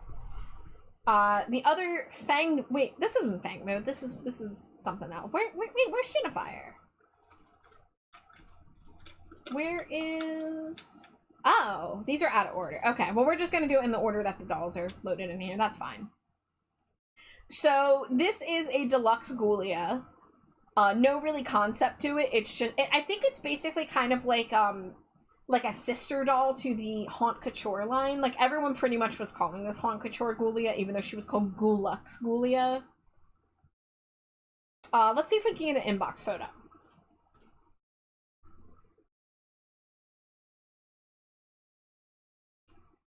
Ghoullux Ghoulia.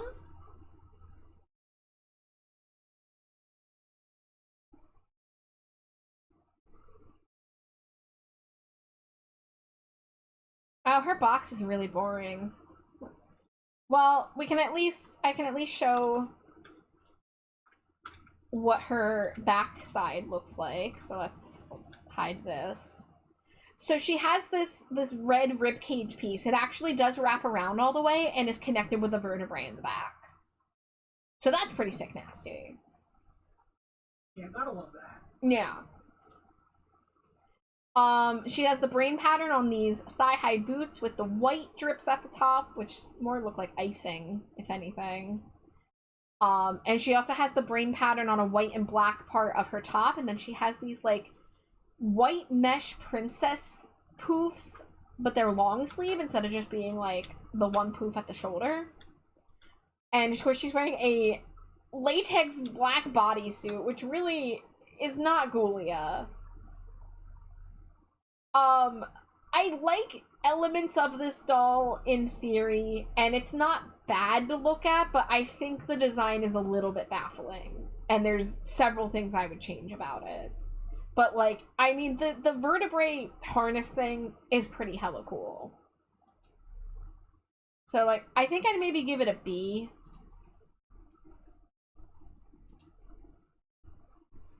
I'm glad that Ghoulia got another deluxe doll, but it's just, it's, other than the brain pattern, it's just not really coming through as Ghoulia for me. I'm not really a fan of her headpiece either. She's giving, like, Statue of Liberty. I was thinking that. And then her hair is just there. It's just kind of down.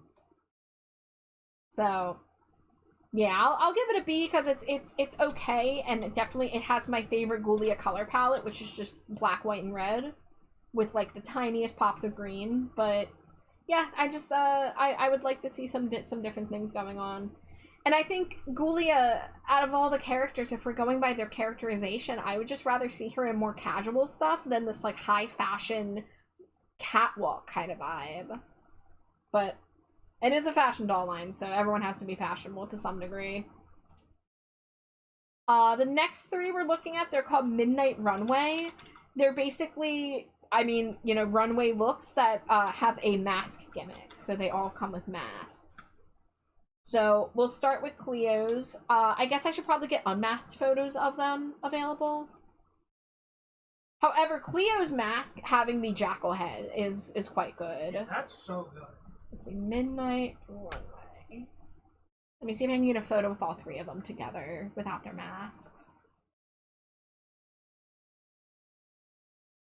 But, you know, excellent use of gold on this Cleo, I would say.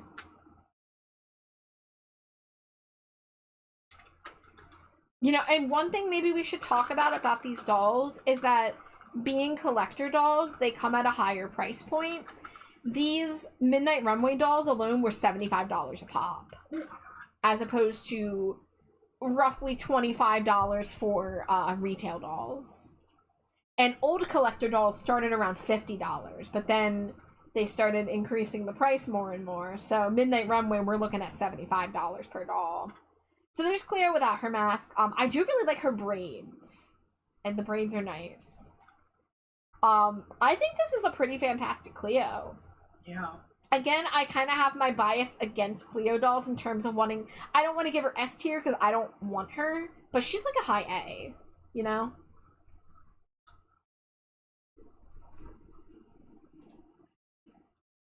Then we've got Frankie next. Let's try to get some makeupless... Not makeupless, some maskless Frankie. There she is. So there's Frankie without the mask. Now, note that they use mint green in her hair. I don't think we've really ever seen this before. You know, obviously she has this pale green complexion, but I don't think we've ever seen them put green in her hair like this. And she also has some other green details in her outfit to help pull that vibe together. Now her mask, you know, they're trying to go for the, like, metal, like, I don't know. It's a little blocky. It's a little high for me. But I love her jacket. And then we got the blue bodysuit with her, like, stitches. And then the shoes having that green lightning is nice. The mask makes me kind of want to bump it down to A. If the mask was different, I might be inclined to give it an S. But I do really like a lot of things. A lot of things are working in this Frankie, you know? What do you think, Jay? Do you think the mask is enough to bump it down to A, or should I give it an S for a solid outfit with a good color palette? I would say A on Yeah. this. So, but then again, I would have given that Cleo an S because the jackal mask is so cool. That is fair. And, you know, and guys, this is the thing. Ranking is hard and subjective, and what I rank a doll right now, you could ask me 6 months later and I might rank it differently, you know? My ranking system, my S tier is like one of the requirements is I have to want to own this doll, you know? And if something just misses the mark of, oh, I would spend a decent amount of money to own this, like, then it might be A. There's some murky lines between these rankings. But I think this is a really nice Frankie. Are we doing this again in 6 months? Maybe. All right, we have about 90 seconds till an ad break. Let's see if we can get through Spectra. I'm not even going to bother pulling up her maskless one. I do like her mask. It has, like, ghostly wispies to it. Although the color's a little little too blue for the rest of the purples going on. Her outfit, though, phenomenal. She's got the tattered, like, almost like flame kind of pattern. And, you know, tasteful amount of chains. They didn't overdo it on the chains. The chains look, like, nicer than usual. And her purple hair looks a little paler than usual. I like that, and it's contrasting with the dark purple. I like when they give her darker purples and blacks. That's really nice. Hi, Nisa! It's okay, Nisa. We were slow getting started. We haven't even gotten to the Skullectors. We're still looking at random collector dolls, from the Holiday dolls to the Haunt Couture dolls. Right now we're looking at Midnight Runway. Hopefully we'll pick up the pace a little bit, because I've been going a little slower. But we have an ad break about to come in, so, Spectra?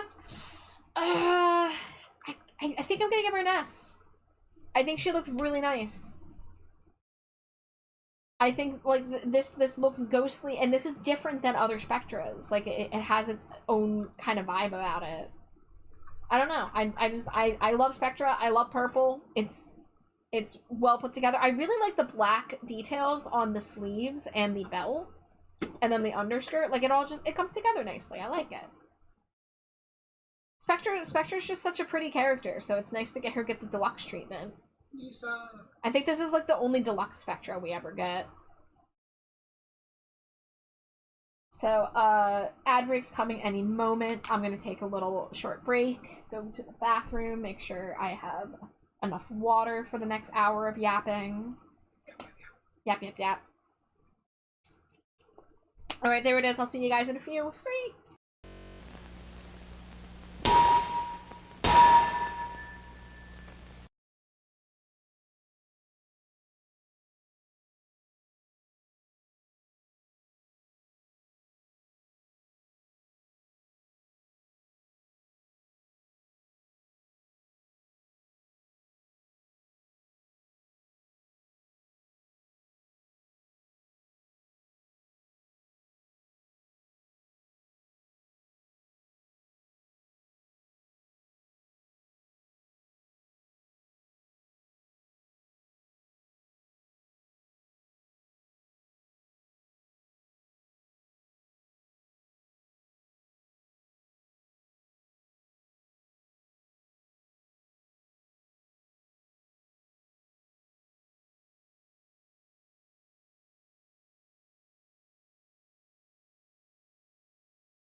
Scree, welcome to, going into hour 3 of Doll Yap.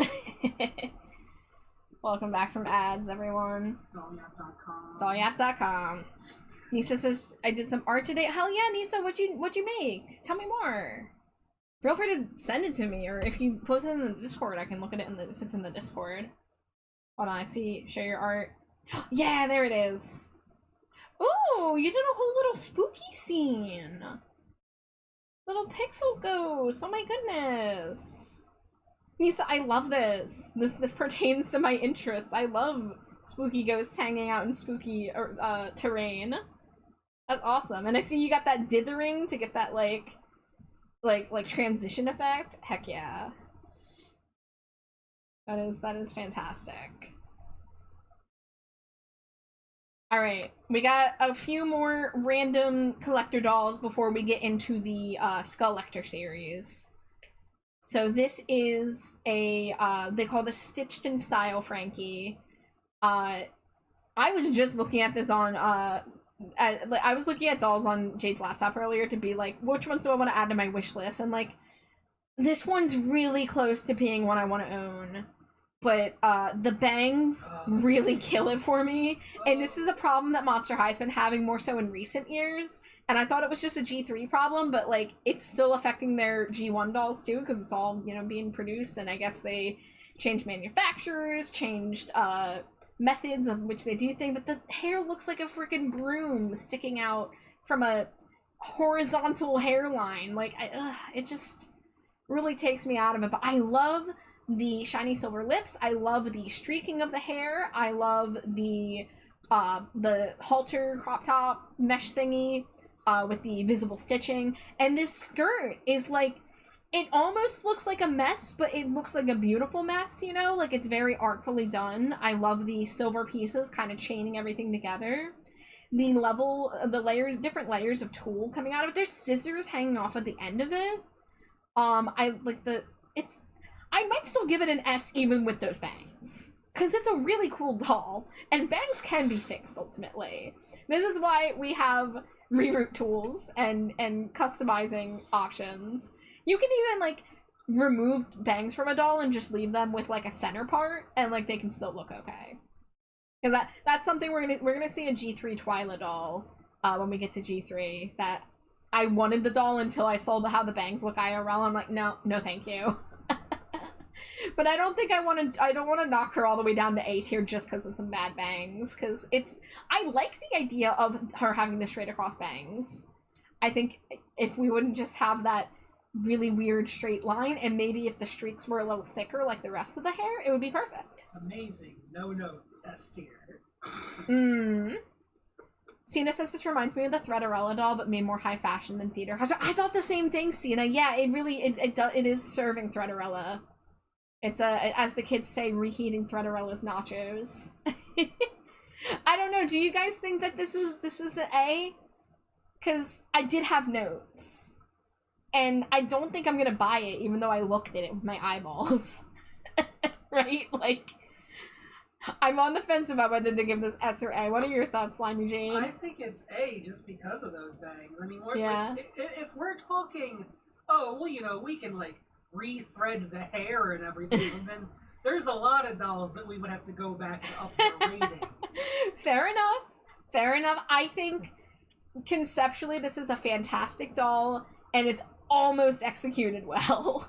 This doll gets a zombie dirt. No, I mean, you can change the clothes and fix the hair and make a new outfit, repaint the skin. I was just justifying in my mind because I wanted to want this Frankie. Because the dress is so good. Well, here's the thing. You don't want this Frankie. You want this Frankie where someone has fixed the hair. Yeah. That was true of some G1 dolls in the past, too. Cough, cough, Spectra. Oh my god, I don't want to get derailed. But I do have doll stuff to talk about at the end, and it pertains to hair, because I had a situation today with some doll hair, and it was bad. But I want to make sure we get to everything here, because we still have a lot of dolls to get to. Alright, so this is Vampire Heart Draculaura. I'll show the inbox first. you know, it's very... It's very hard to see what's going on, but you can see it's like a dark vampire mansion with bats and stuff. But we have this very regal vampire dress. The dress itself, like, I think might be like a plastic cage kind of situation.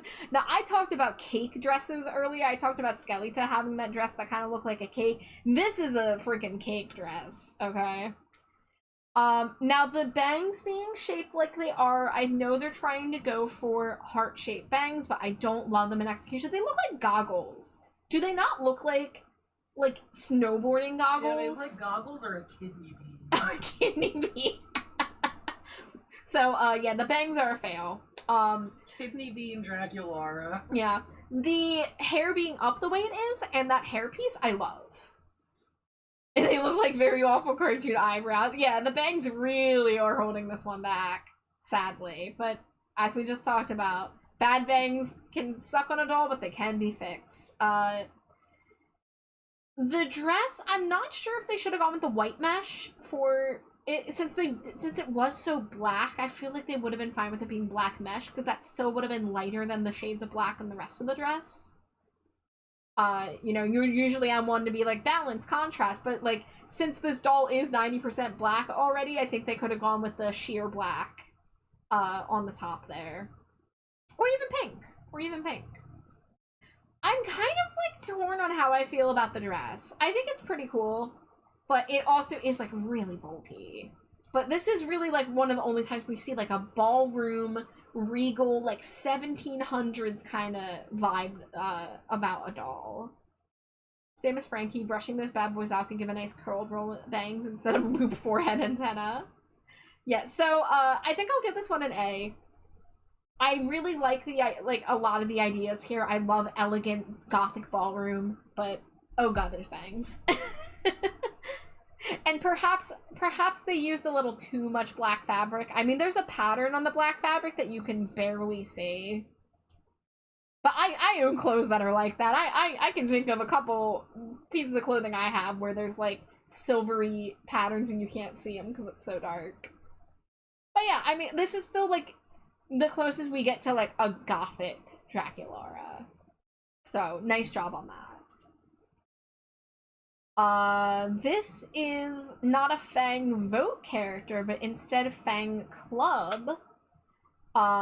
So this was a deluxe Venus that was released fairly recently.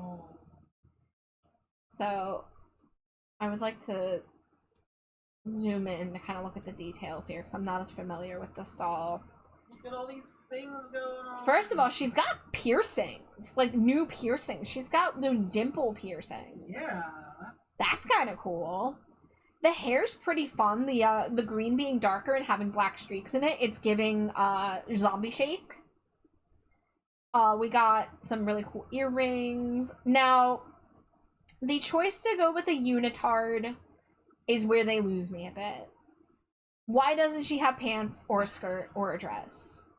Why, like, I don't vibe with the unitard, you know? Yeah, that is holding back. Yeah.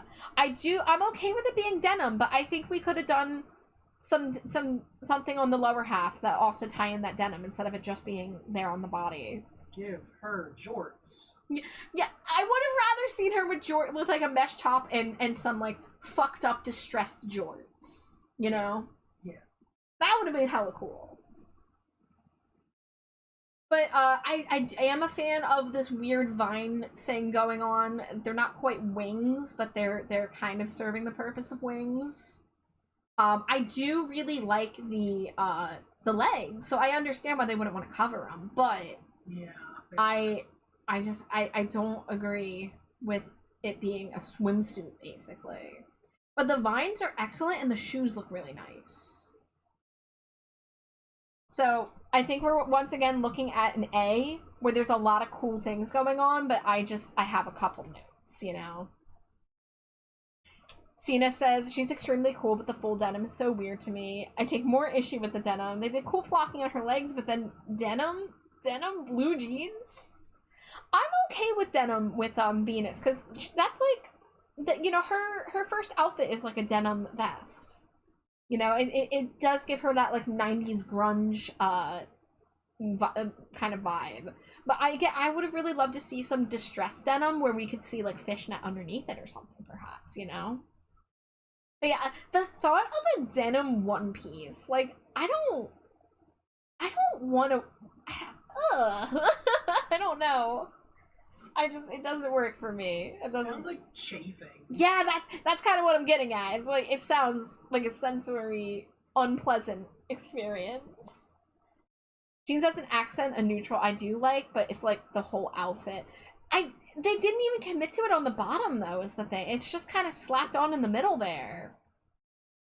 And again, like, if they had cut into it with some kind of skirt, maybe some kind of, like, plaid punk skirt, I could have vibed with it more. But everything else I like. Alright, now we have, this very intensely more detailed than other dolls we've seen, Fang Club Jennifer Long. So this was like a Chinese New Year doll. And this might have been a Fang vote, actually. I might have this mislabeled. Let's, and I think I have the inbox too. Yeah. So the box design already is just, like, gorgeous. Hold on, I need to sneeze.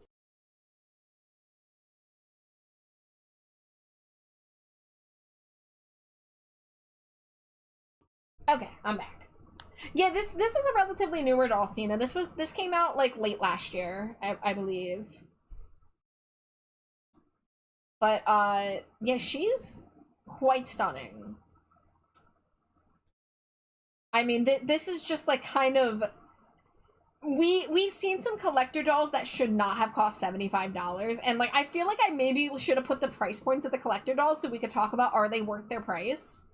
But this doll is giving collector. Like, this is, every time I see a new collector doll announced, I look at the comments and everyone's like, this is giving Playline, which is their way of saying, this isn't worth more than the $25 dolls on the shelf. But this one actually gives uber deluxe vibes to it. Oh, yeah.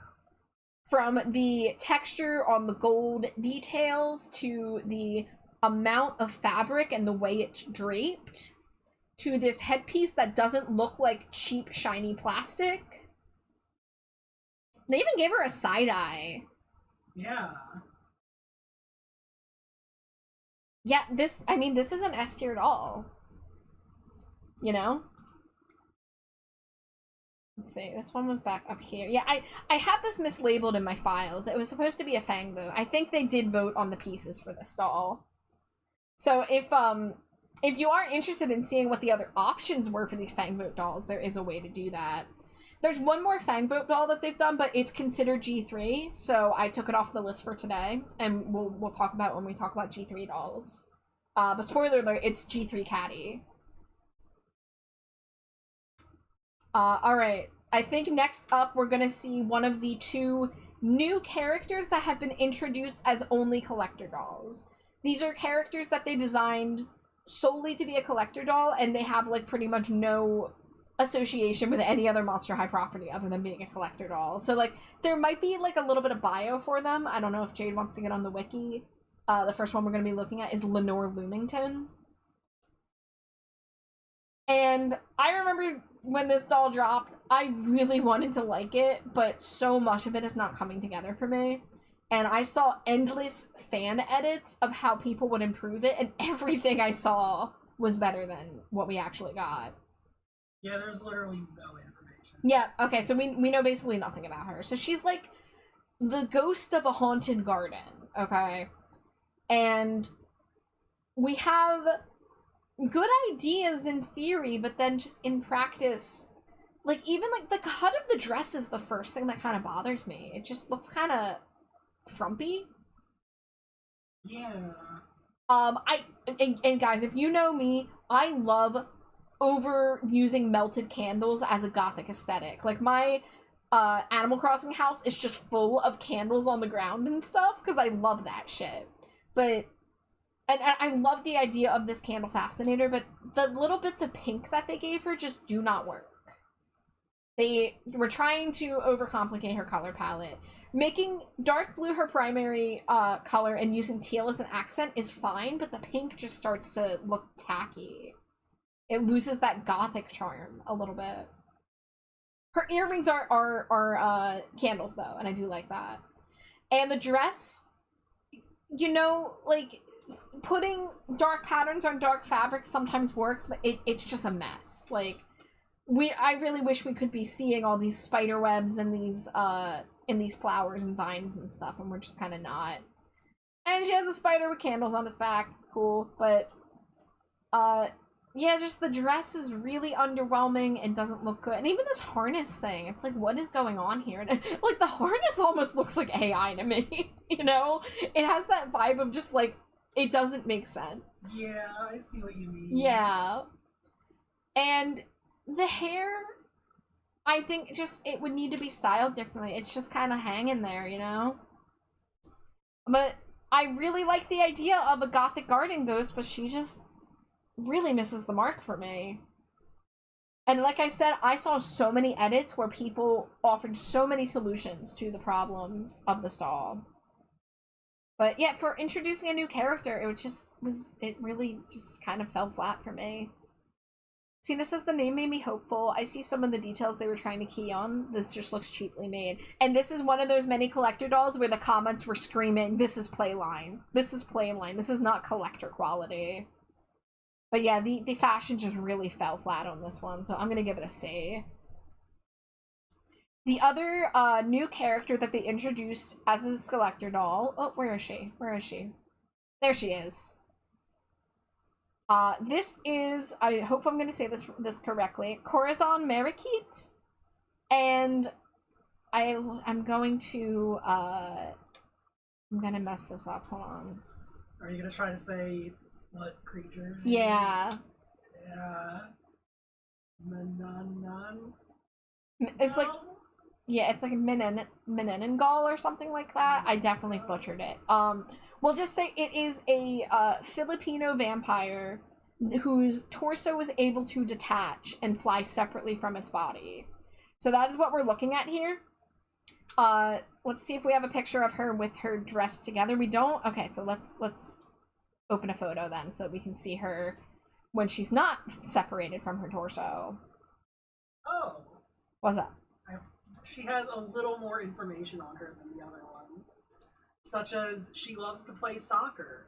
And she plays soccer so well, she can even score goals without having her torso attached. I saw, like, a little animated thing that they did where it was her using her top half to do one activity and doing her bottom half to do the soccer. Good. Yeah. Also, she likes making lumpia, which is a delicious Philippine dish. Yes. Using her scare fryer. Scare fryers. So here is what her dress looks like when she's not detached. May I just say, red fringe simulating intestines hanging out of her body. So fucking choice. I was so here for that when I saw that. Like, that's such a fun way to make it fashion and child friendly. You know? And her wings are gorgeous. Now, I can't speak for how successful they were with the cultural fashion, but, like, I think she looked well put together. I don't love her color palette. Wrong one. Now, one interesting thing to note is her inbox. You can actually move her torso inbox. There's, like, a place on the back. I don't really know how it works, but, like, you don't have to unbox her to be able to separate her from her body. Like, she slides up and down. So that is hella cool. And her box is really pretty, too. It's, like, a little outdoor scene with the flowers and stuff. Like, I love that. Muting for a sec.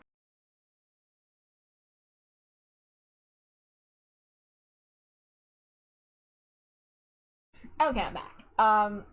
So conceptually I love her, but the design I'm not in love with the design, but there are elements of it I adore, like the fringe, like the wings, and I don't know, I feel like maybe they shouldn't have made her a pink-skinned vampire. We kind of already had this problem with Elizabeth looking too much like Draculara, and now we have another, she looks like a tan Draculara with Elizabeth's hair, you know? Like, we couldn't have tried to like give her a little bit more of her own identity, you know? Maybe that's just me, but I'll give her an A. But I think this is well leagues more interesting than Lenore in both design and in both concept and execution. Okay, so we had to skip around a little bit. So what is this one? We have Mummy Mysteries. This is a 2-pack deluxe 2-pack with Cleo and Nephra. Fairly recent, if I'm not mistaken. They both look really solid. I like Cleo's goldish streak being just like the one. It's you know, I like those asymmetric streaks like that, if you couldn't tell. Their headpieces look good. Their harnesses or shoulder pieces look good. Their outfits are very matching, but also very not like copying each other. They really complement each other, and they both have the bandage sleeve thing. I'll give this an A, but this is yet another case where if you guys would say S, I would, you know, agree with that. But I just, again, I don't have interest in buying these Cleo dolls. But these are incredibly well done, I think, personally. Alright, let's see, we did Lenore, we did that. Alright, this is... They called this Out of Fright Operetta. This is just a random collector operetta. Now, we beg the question again, does this look collector? Because this doesn't look really any different than any other operetta we've seen. This looks like a normal operetta. This looks like a normal $25 operetta. I don't know how much this thing costs, but it costs at least $50. If not $70. Kind of ridiculous. Yeah. Now, there's a lot of things about it I love. I love the spiderweb pattern, but we see that with operetta a lot. You know, the piano on the shoes, we've seen that before. The record pattern we've seen before. It's like, they didn't really do anything new with her. And that's kind of, it's like, why are you going to call this collector and then you're just going to basically mash together a bunch of her old dolls? You know? Hi, Glow! Thank you for the Cheeto. I hope work is treating you well. And then the hair, you know, we have her curly bang. I do like that her spider is, her spider pet, Daddy Longlegs, is up there. And, you know, we do have her with just, like, a classical operetta mask, no really frills to it. But this is not collector. I kind of think I like the silhouette of the dress, but I don't really like the record pattern being tacked onto some pink fabric and then thrown on top of it. I don't know. So I'm gonna give it a B tier, just because, like, it's not bad, but, gosh, like, collector operetta should, like, be wowing us, should be, like, making us stop in our tracks, and this is just, like... Yeah, this is just nothing going on. This is just, like, a fashion pack operetta mashed with a dot-dead gorgeous operetta, you know? Yeah. It's pretty, but not worth collector, and that's, like, I kind of, like I said, I should have kind of included the price of the collector dolls as we looked at them, but that's okay, not a big deal. But it is one thing that comes into question a lot with Monster High's collector dolls these days. Thank you for the Boop Drago and the head pats. Scree scree. Alright, so now we have, we have a couple tie-ins with real life people. This is a Dragon Queen RuPaul. Get it? Cause drag? Cause dragon? Cause drag? Now one thing to note is the mouth is a unique mold. You know, we don't really get to see them bare their teeth like that often. She's kind of giving that, like, fierce, like, grrr kind of biting vibe to it. Now, I know really, like, nothing about RuPaul other than that RuPaul's into fracking. I was about to say, it says here on the wiki that this character loves fracking. Yeah, I really don't know much about RuPaul. I've never seen RuPaul's Drag Race, guys. Oh, wait, sorry. I saw a clip of Lady Gaga appearing on it once, and that was it. Wait, sorry, in the Monster High universe, it's actually called tracking. Shut the fuck up. I was so afraid you were going to get me to do a spit take while I was trying to take a sip of that water. Tracking, no. You know, putting aside that this is based on a real person who I have questionable, you know, feelings on, this is really nice looking. Oh yeah. I love the wings, I love the dress, I love the boots. Again, like, I don't know how much this doll cost, but it looks a little more deluxe than, like, you know, a Playline doll, I'd say, but I don't know by how much. I'm not sure how much it reads dragon. I mean, I guess the wings, but we see a lot of monsters with wings, so... No, those are definitely dragon wings. I'd say Yeah. the headpiece is very draconic. Okay. But I am intrigued that they went the all-black route, but at being the goth I am, I'm not complaining. And also, we do have different textures. We have a glittery dress, and we have this like, shiny texture on the boot, and then the wings are, like, semi-transparent, so, like... I think they mix the blacks well together, you know? Like, I think all the textures are working well with one another. So I'll give it an A. I'll give it an A. But I'll give RuPaul an F for fracking. Now this one, I don't know... I don't have the details on it handy. I might have to look up what designer this is. This was by. Because the doll itself is just called Witch Weaver. But it is based off of some deluxe, real-life fashion designer out there. So let me look up Monster... Oh gosh, I just did so many wrong letters. Monster High Witch Weaver. I'm just looking this up on my phone. Partnered with visionary fashion designer Harris Reed for a darkly glamorous doll that exudes spellbinding style. So this is supposed to be... a fashion designer witch. The hat/halo piece I like in the theory, but I don't know how I feel about it. She looks a little better in the image I'm seeing on my phone, so maybe let's pull that up on the screen for y'all. Yeah, Sienna, I agree with you. It doesn't feel like Monster High, and I guess we're starting to have that issue with some Monster High collector dolls, is that they are straying from the, you know, their own created characters and stuff, and doing stuff with real people and different designers. We're gonna see, there are these, there's these dolls that we're gonna see called the Off-White, dolls, and oh man, I have some opinions about those. Where is the image I wanted to show? Oh, here's an image of the hat, or the headpiece being worn horizontally. Okay, you guys can see that. Kind of into being able to tilt it. Because the way it is, I don't know, like, I kind of like it more tilted a little further forward. Charlicious, try Simply Delicious. Thank you, Pixie. Yeah, this is Monster High. We are still talking Monster High, but this was made by a fashion designer. And they basically were just given free reign to do whatever, but it's not reading monster. It's not even reading witchy very much.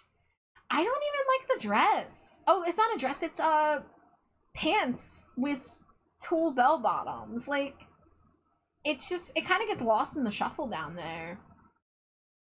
Like, it's fine, but this isn't Monster High, you know?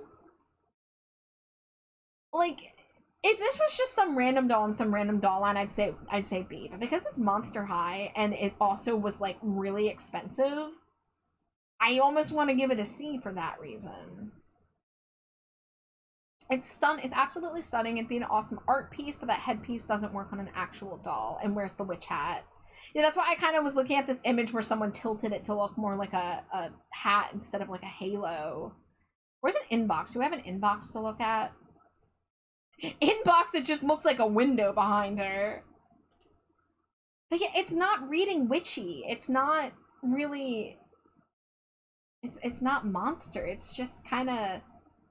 You know, hey, I'm a fashion designer. Oh, here's some fashion. Okay, we'll call it witchy. Here's some spider webs to make it witchy. But, I think I'm going to be a little picky with it, because, again, we have to keep in mind this was an expensive doll. I don't know how expensive, but it was expensive, so I'm going to give it a C tier. 75. 75? Yeah, this is not a $75 purchase. If you're a fan of the fashion designer, great. If you're into these fabrics and stuff, hell yeah, good for you. But, ooh, that's a lot.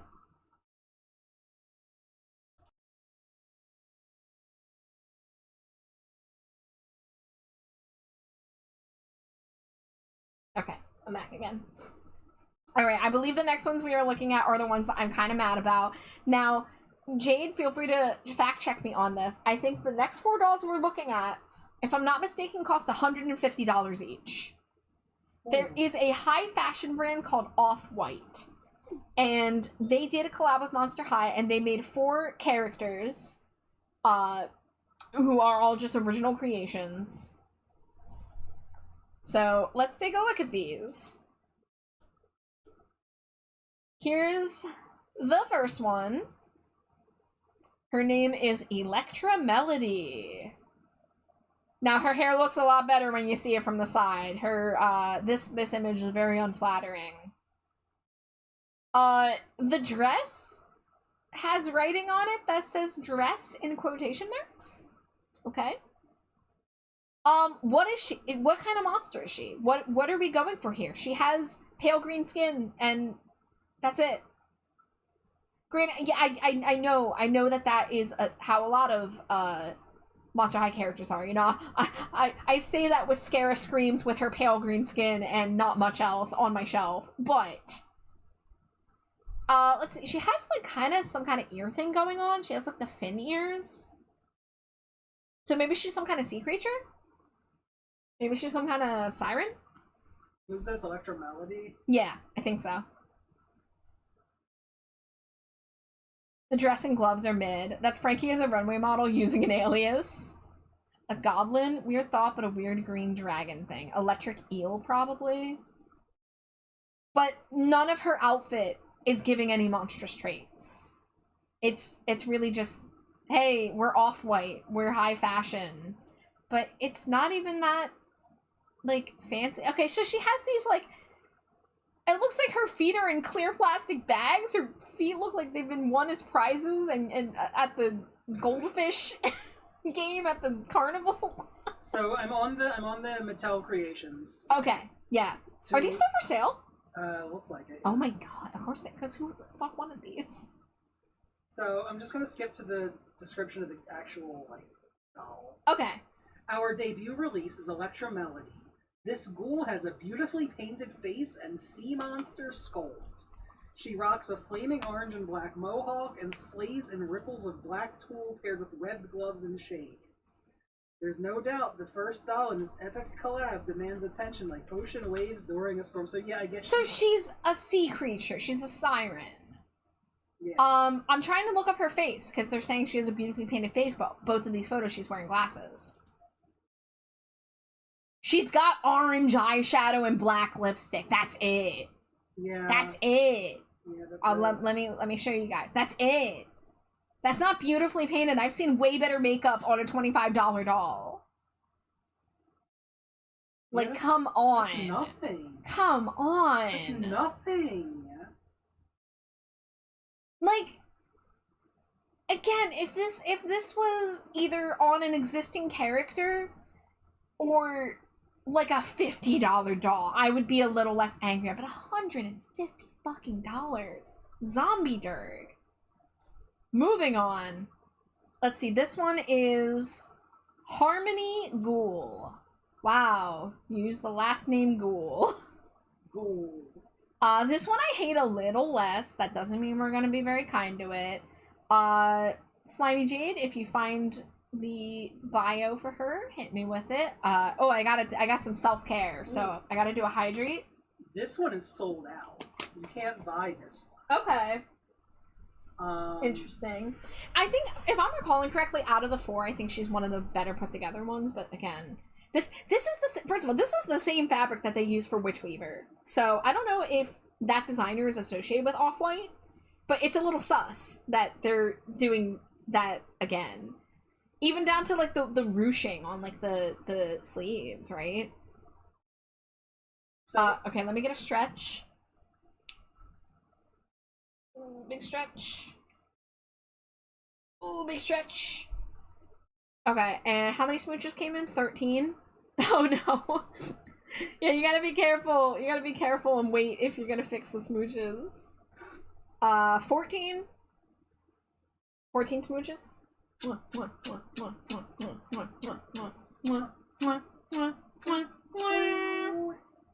So there's not any real lore here. It just says our second Oh, there's doll, her boots. Our second doll sporting off-white fashion is Harmony Ghoul. A vision on any dance floor, this fashion monster is wearing a look from a 2017 off-white collection. Her cascading dress and knee-length boots deliver the drama with every step. So what kind of monster is she? A fashion monster. I like her hairstyle. Heterochromia, okay, Frankie Stein, but, you know, we don't get much heterochromia outside of Frankie Stein, so that's fine, I guess. Her boots apparently say not for walking and just for dancing. Yeah, I see the one that says just for dancing. Yeah. Like, I'm probably gonna just give all of these zombie dirt because, again, $150. But I do like her hair. And the dress is, it's like, whatever. It's whatever. Harmony Ghoul can be a C, right? I'm gonna put it in Z for now. There is one detail of a ghoul we have yet to look at that I would like to point out as being like, at least they put more into the concept. Is it Raven Rhapsody? Maybe. Let's see. So here's Harmony Ghoul. Which one's this? No, then it's gonna be the last one that we look at. No, this one's. She is a mess. Raven Rhapsody. You know, I'll give them the giant dragon wings. That's cool. We don't see Monster High characters with that large of wings too often. I think her horns. And here's her runway photo. But fucking ball cap that says monster. And you know, I like the skirt, but then like the jacket thing is just clashing, and the hat just really takes away the runway part of it for me. Like if the skirt was something casual and we just went with like a sporty fashion vibe, I would have been okay with the hat. But since we're going for runway, like very fancy with the skirt, the hat is just like, no. This doll's outfit genuinely reminds me of something a crafty parent would slap together from scraps for a kid who lost their doll's clothes. Raven Darkness Dementia Way, but at least she's a monster. 7 out of 10 needs larger wings. I don't like that the top underneath looks like a swimsuit. Oh, you're right, Pixie. Oh, this is literally a runway outfit from... The last one you mentioned was too. I think these are all just pulled from real outfits. So that's the thing, is these weren't designed with Monster High in mind. They made random monster characters to wear their already existing clothes. What do you mean they couldn't design new clothes or even like remix them? Add some new patterns, do it in some different colors, bring the Monster High part to it. I just sent you the picture of this outfit in particular on Discord. On Discord? Oh, the hat is there too, but it says woman instead of monster. I don't like that either. Yeah. Feel free to post the link to that in chat for anyone who wants to look at it, because it'll be faster than me trying to pull it up. I literally copied the image, so... Oh, you didn't copy the link for it? No. Okay. Yeah, this is just... Yeah, no thanks. Cena says this is my favorite so far, but that $150 tag is unhinged. I like that. That's fine. Again, I like the hat in theory, but then just the rest of it. Alright, the final one we're looking at is probably the best one. So this is Symphony Midnight. Now, note all the names are like Melody, Harmony, Rhapsody, Symphony. Like, they're going for a music thing, but that doesn't fucking come through at all. I think the horns are part of the hat for the last one. They are. Now it's might be a little hard to tell. I'm gonna zoom in and I hope you guys can see it. Her face is translucent and she has a skull underneath. And she has translucent limbs. So, she has that going for her. I would like to note that this is something that Monster High wanted to do with River Styx, their Reaper character from Haunted, but Mattel said no. So they had to go with the tacky painted skeleton instead. But for Off-White, they were allowed to do the transparent skull thing. So that's pretty cool. I like that. Her painted widow's peak on her fully pulled back hair is not it. It's not quite it. Why didn't they just root that? Why didn't they just root that? Because we have this weird shine showing that that's still a forehead up there. But, like, her color palette is simple and to the point. This is serving classic witch with all the black and the pops of green. So, you know, like, she looks like a ghostly witch, and I'm here for it. I think I'm gonna... I might give this a C, but I'm still angry about the price tag. I think this is the one I will grant the C. Because it does actually look monstery and witchy, unlike Witch Weaver, unlike these past few dolls. And the translucent face thing is fantastic. But then the painted on Widow's Peak, and then the price tag. Oh yeah, and the earring and necklace with low quality. Oh yeah, for I don't know, guys. Should they all be zombie dirt? They might all be. They're all gonna be zombie dirt, but this is my favorite out of the 4 zombie dirts. Smeech the Leaf. Wait, 10 pack. You got a bonus smooch in there. You're welcome. The accessories are just more stolen Frankie goods. Are they? Are they really? Well, we have the asymmetric earrings. Another smooch. But yeah, just she looks cool in some aspects, but not $150 cool. Not even $75 cool. This is 50 at most. Sure, this isn't Monster High related, but I also just sent you a Mattel Creations thing I'm gonna pre-order for you soon. Oh, good lord, I'm scared. You should be scared. Is that freaking Cody and his wife smooching? Yeah. Oh my god. They have different faces, they have a bunch of accessories, they have this like weird skull mask. Bolt earring, Def Frankie. The chain link one could be several TVH, Spectra, for example. Yeah, I just don't understand why they couldn't have designed their own shit for this instead of just being like, all right, we'll use our own stuff and just slap them on some random ghouls. But again, like I feel like this one, other than that really ugly Widow's Peak, could have actually like worked. But oh well, there they are. Here's all of them together. They're kind of a mess. They don't really feel like they fit together very much either. Even if they are all wearing like black. I don't know, just something about it ain't coming together for me. I think they are really... The other thing is the box is just a freaking like... Let me see if I can share the box. Monster High off-white box. Hi Groose, welcome in. Dangerously cheesy. Hi Laser. Okay, let me show you guys the box. It's just a plain cube. It's just translucent all the way around. It's like, oh look, it's like a museum piece, right? Like no. Yeah. So oof. I hope they never do something like this again. I hope if they ever try to get high fashion involved, that they actually make them do the fucking work. Also, the real dress is accompanied by a chain link necklace. So I guess that's why they did the earring, but it doesn't look here. Sad cube hours. Hi Raz. I also have sad cube hours. Oh, we want Rat Boy back. Alright, let me get set up. Oh, I'm still in... No, I'm not still in the call.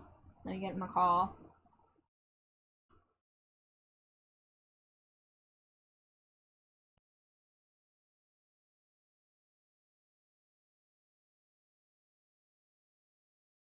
Oh my god, where's... Sorry guys, I am struggling with how many folders I have in my OBS because I have extra sources for this, this series. Alright, here we go. Rat Boy time. Rat. Scree. Wait, what sound does the rat make? Squeak? Squeak. Squeak? Squeak. Drywall. doll.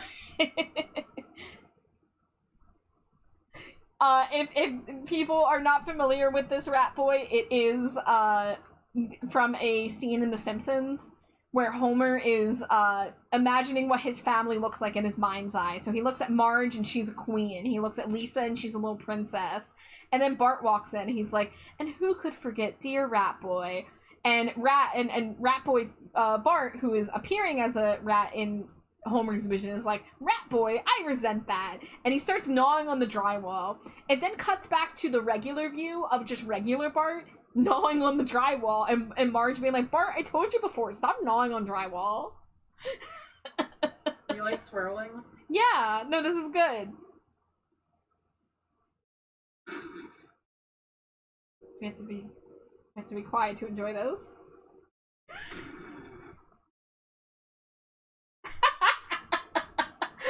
The idle swirl is even better. Oh, honestly, the gnawing swirl is really good too. This is A+. Yeah.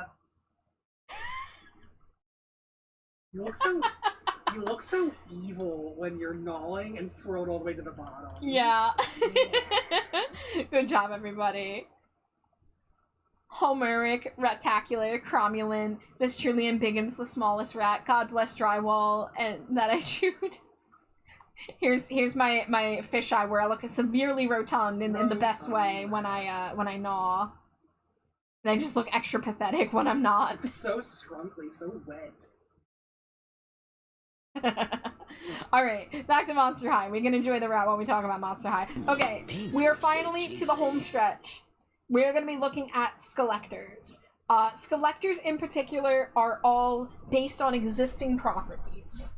So, I haven't really talked about the transition from G1 to G2 and from G2 into G3, but there was a period of time around the late 2010s where we thought that Monster High was dead. We thought that Monster High was just done for. Now, I don't remember if it was Pennywise. I think it was Pennywise first. What year was this? This was 2020. Oh, wow. This was 2020. Wow, I thought it was 2019.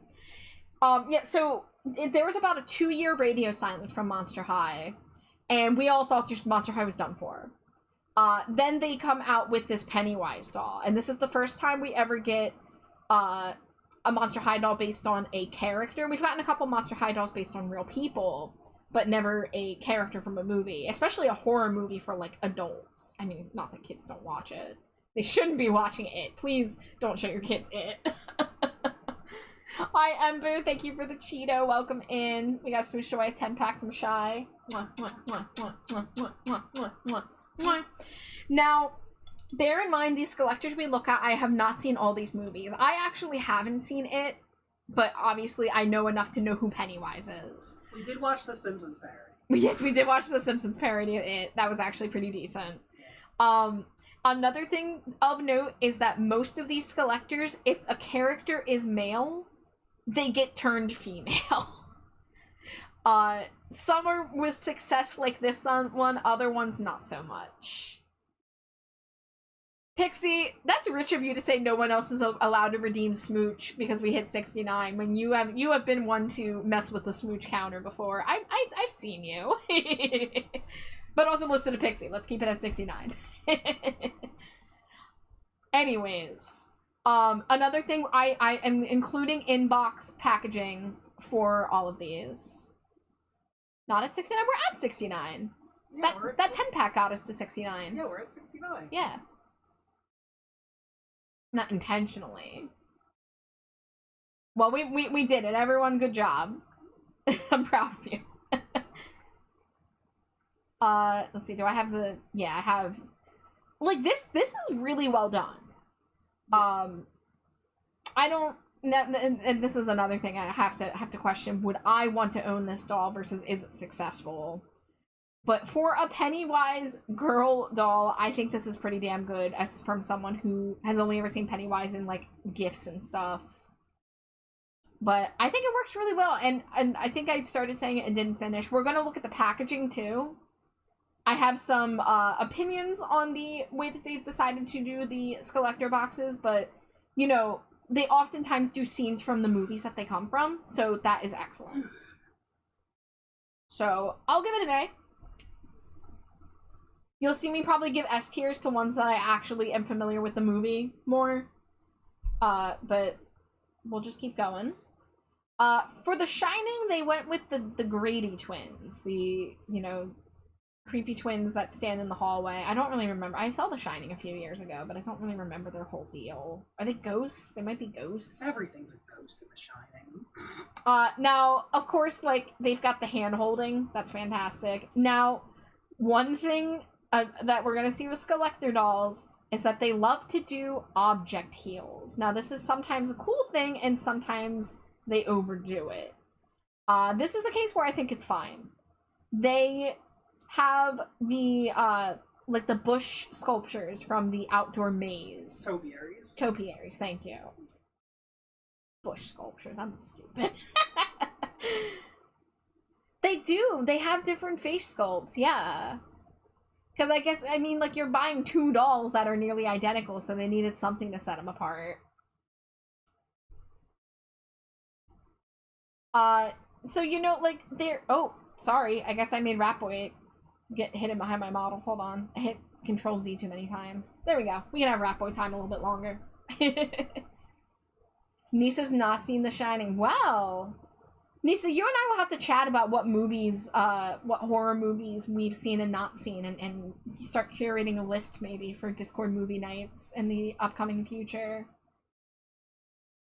The Shining, no, it's a classic, but, you know, it's not for everybody. I think, you know, they're successful, but I'm not, you know... Yeah, Cena's saying they're twins. I figured it'd be something incredibly subtle, like the ribbon tied off center, or like the left and right, and the hands that can interact. Rat says, I'm not a big fan of Monster High dolls that are basically just humans, and these are the most human-y ones yet. Well, because they are. These are just ghosts of dead human girls. They bore me. Yeah. I think I'll give them a B for boring. I'll give them a B for, like...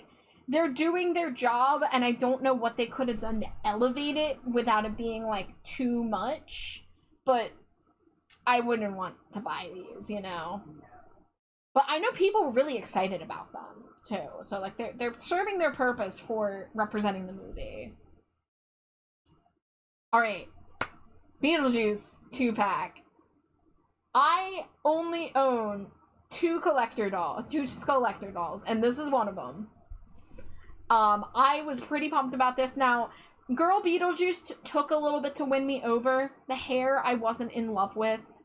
But I am such a big Lydia Dietz fan, and this is such a good Lydia. And their box is so colorful, too. Because we get that really, like, just unreality feel to the little, like, model town and the house looming over it.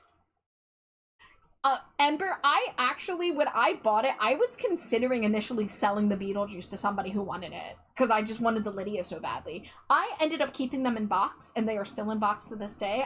Who knows if I'll ever unbox them? I'm a little afraid to, knowing how much they're worth. They're kind of almost like my insurance policy. I hope I never have to sell them, because I already had to sell Monster High dolls before, and I'm a little haunted by it. But these are going to be S tier. And yeah, am I biased because I bought these with my own money? Yeah. I wish Beetlejuice was a little grosser. Yeah, that's the thing, is Beetlejuice, face-wise, is a little too pretty. Now, it's kind of hard to see here, there is like a gritty green blush on the cheekbones. It's not just airbrushed, it is a little splotchy. It's subtle, but it's there. It's also, this is not the best quality photo. If I really wanted to tear apart my doll shelf, I could show Jade these in person a little closer. But the eyelashes have, like, kind of, like, a fun, curly quality to them. And Lydia's just, like, beautiful. You know, they gave her this, matte black dress with the shiny black, details. They gave her her camera, they gave her her, Handbook of the Deceased.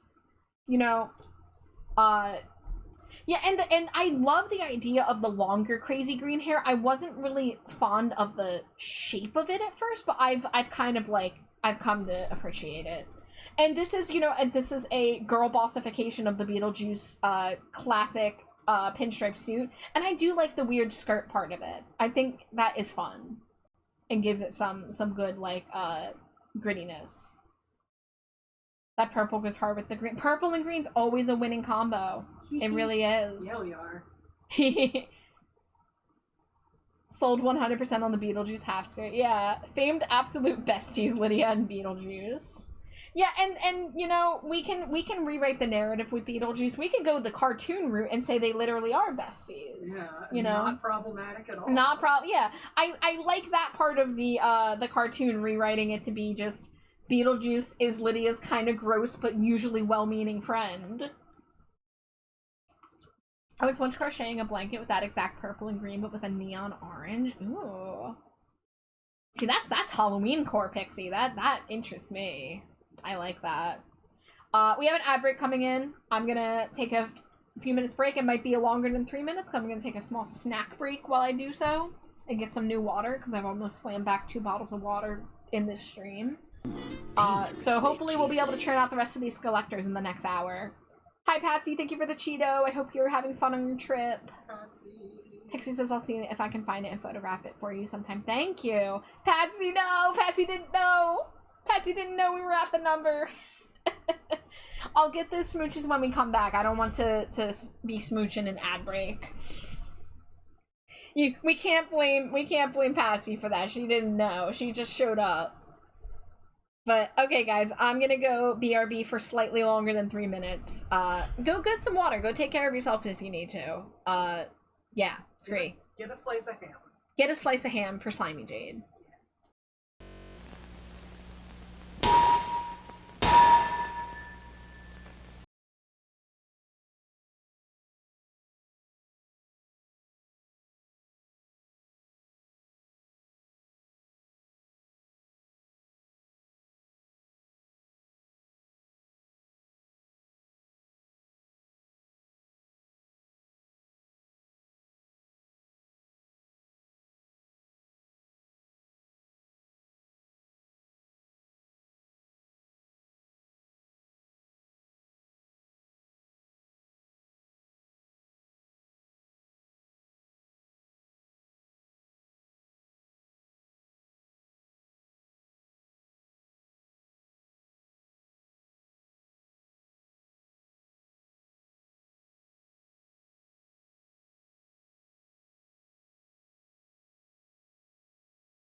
thank you guys for your patience. I had to eat some leftover cinnamon buns to refuel my char tank.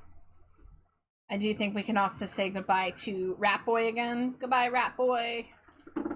I had enough drywall. I'm full of drywall and cinnamon bun. I need a little break. Let me get out of this Discord call so things run a little smoother. Yeah, I had some cinnamon buns that I made yesterday, and we had the leftovers today. Oh, we never did Dark Rat Boy. Make a mental note of that next time. We need to see Rat Boy in the dark. Yeah. Like a rat boy in the dark. Alright, I'm gonna hydrate even though no one redeemed hydrate because I need to get the cinnamon goop out of my mouth. Now we gotta do our 11 smorches. Mm-hmm. And then I gotta hug a pumpkaboo.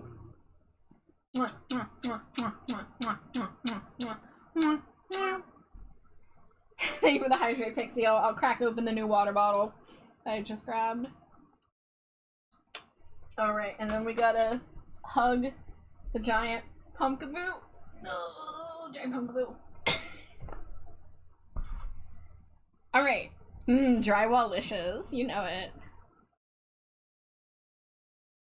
Let me catch up in chat. Oh, Pixie uploaded the blanket. I will take a look at that either on my next break or when stream's over. I'm hoping we can wrap up in the next hour. Because any more than 4 hours of yapping and I'll probably pass out. Raz says, I had no idea Char was such a good sword fighter. I saw the video where Amari killed me and then little me killed Amari.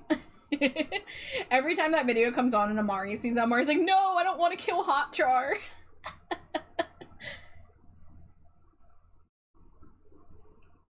I found my blanket. I sadly won't ever be able to finish it, but I found it. Oh, I'm sorry you can't finish it, but I'm excited to see it. But, alright, let's get back on this train, because I want to get through all these dolls tonight. We still got about 30 to do. This is Greta Gremlin from Gremlins 2. Do I bother showing the image of what she looks like in the media? Yeah. Yeah, I think you know. important. This is gonna take us a little while to get through all these if I do this, but let's see. Gremlins to Greta. Kind of weird that she has a pet gizmo. So I'll get the photo up and then I'll reveal it to you guys.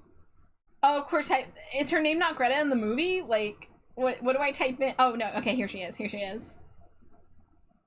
So, okay, you guys can see her, excellent. This is a really funny reimagining of the character.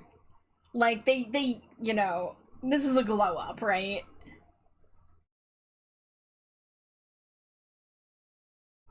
Yeah, so, I like what they did with her, okay? I do think maybe they could have made the lips a little, like, overdrawn to give a little more of that vibe. Greta had some work done. No, the Gremlins one is pretty darn good. Well, Raz, if that's your type, no judgment. For someone who hasn't seen Gremlins 2, I only saw the first Gremlins for the first time, like what, like a year and a half ago, maybe? Yeah. Like 2 Christmases ago. It wasn't this past Christmas, it was the Christmas before. I remember because Gremlins was on my Halloween list, and then we started watching it, and the first 10 minutes it established it was Christmas time, and I told Jane, stop, hold. This is not a Halloween movie, this is a Christmas movie. Greta says trans rights, let's go. I think they humanized her a little bit too much. That is a fair assessment. Greta is formed by a gremlin drinking, like, some girl juice in a lab. That's how Slimy Jane was formed.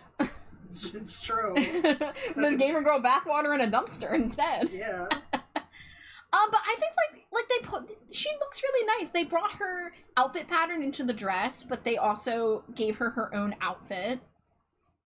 Good night, Patsy. Thanks for stopping by. Night, Patsy. I'm on, like, I think A would be fair. Oh, yeah. You know, again, like, there is, you know, she's not as gritty as her source. You know, she is a little too pretty. And, again, I've not seen this movie, but I think this is really funny. Oh, let's look at the inbox, too. It looks like a bathroom. Oh, is that the girl juice?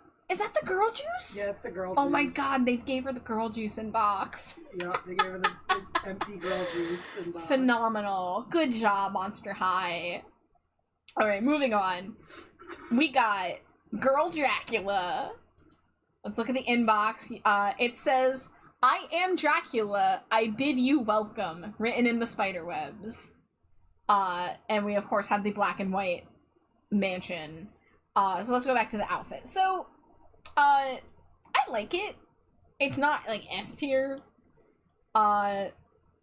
I do love, you know, I do, it's really hard for me to not love a cape full of spider webs with a bat wing scallop at the bottom. It's just, it's a winning formula, right? I don't know if it fits. I think they maybe could have done a flock of bats flying upward instead. I think that would have maybe looked cooler and more Drac-ish. It also is a little funny to get a girl Dracula who, when we have Dracula in multiple versions of Monster High as Draculaura's dad. But, you know, I'm here for them at least doing something. I do like the bat that looks possibly attached via a clear rod. Yeah. So it's constantly flying above her. Dracula says trans rights. And that's, you know, that's the thing about the Monster High collectors. A lot of them say trans rights. Hell yeah. I think I'm gonna give this one an A. It feels like they could have done a little more. It feels maybe a little cheaper than it could have been. But it's also, it's vampire, it's black and white and red, it's got bats, I'm not gonna complain about that, you know? And the box is pretty nice. Alright. I know there was some conflicting feelings in the fandom about this one, but I like this one. This is the Frankenstein and the Bride of Frankenstein 2-pack. So, of course, they're in box. We belong dead instead of we belong together. So, you know, we got them holding hands in the lab. Good for them. Now, of course, Frankenstein doesn't quite look Monster High, but I love his boots. I love his big boots. Let me. I love the boots. I like your boots. Did somebody else get it? No, I just said it. Where the hell are they getting this girl juice and where do I get from? Get some. Dracula transitions by drinking blood from trans women who just took their hormones. Thank you, Jade. Yo, I like your boots. Yeah, this is, you know, they didn't reinvent the wheel here. I really do like the way the white strands on her dress hang off. Yeah. Now, one interesting thing to note, I don't know if you guys know this, but Bride of Frankenstein's hair was actually red. But it's always been portrayed as black and white because the movie was black and white, but in real life it was red. I don't know if that was a canonical, like, choice, or if that's just one of the things that they did, because back then colors were picked based on how they showed up in black and white. So I don't know if that was an aspect of it. But just an interesting little fun fact if you didn't know.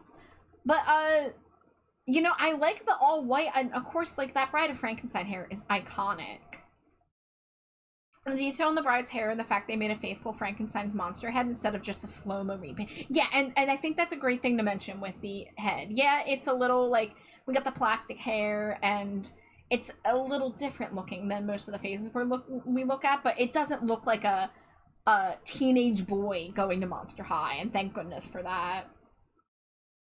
Frankenstein's monster is dressed about as well as most other monsters. Yeah, like, he's like, you know, it's a little plain. I think he has very, very subtle lightning bolts in the suit.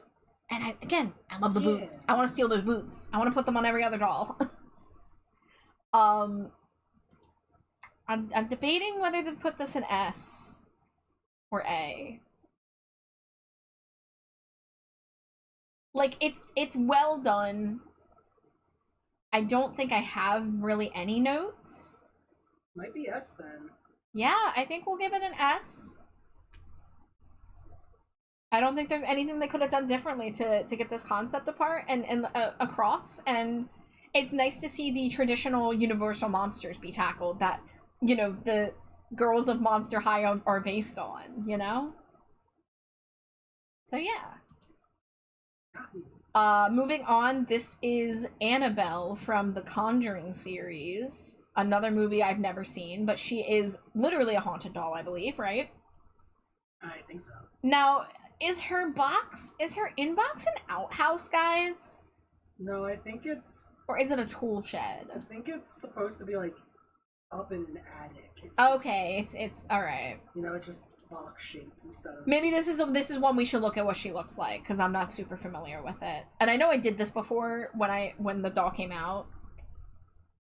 A doll based on a doll. Conjuring, and we kind of have another one of those in the future. We have a couple of those in the future too, but they're more based on robots and animatronics. Was there a Chucky one? Yes, there is a Chucky 2-pack we will be seeing. So there is another doll based one. Here we go. Let's go with this one. Let me open it up. All right, so get ready to see a very different doll. If you were creeped out by creepy dolls, this is your warning. You know, yeah. Here is what Annabelle looks like in the movie.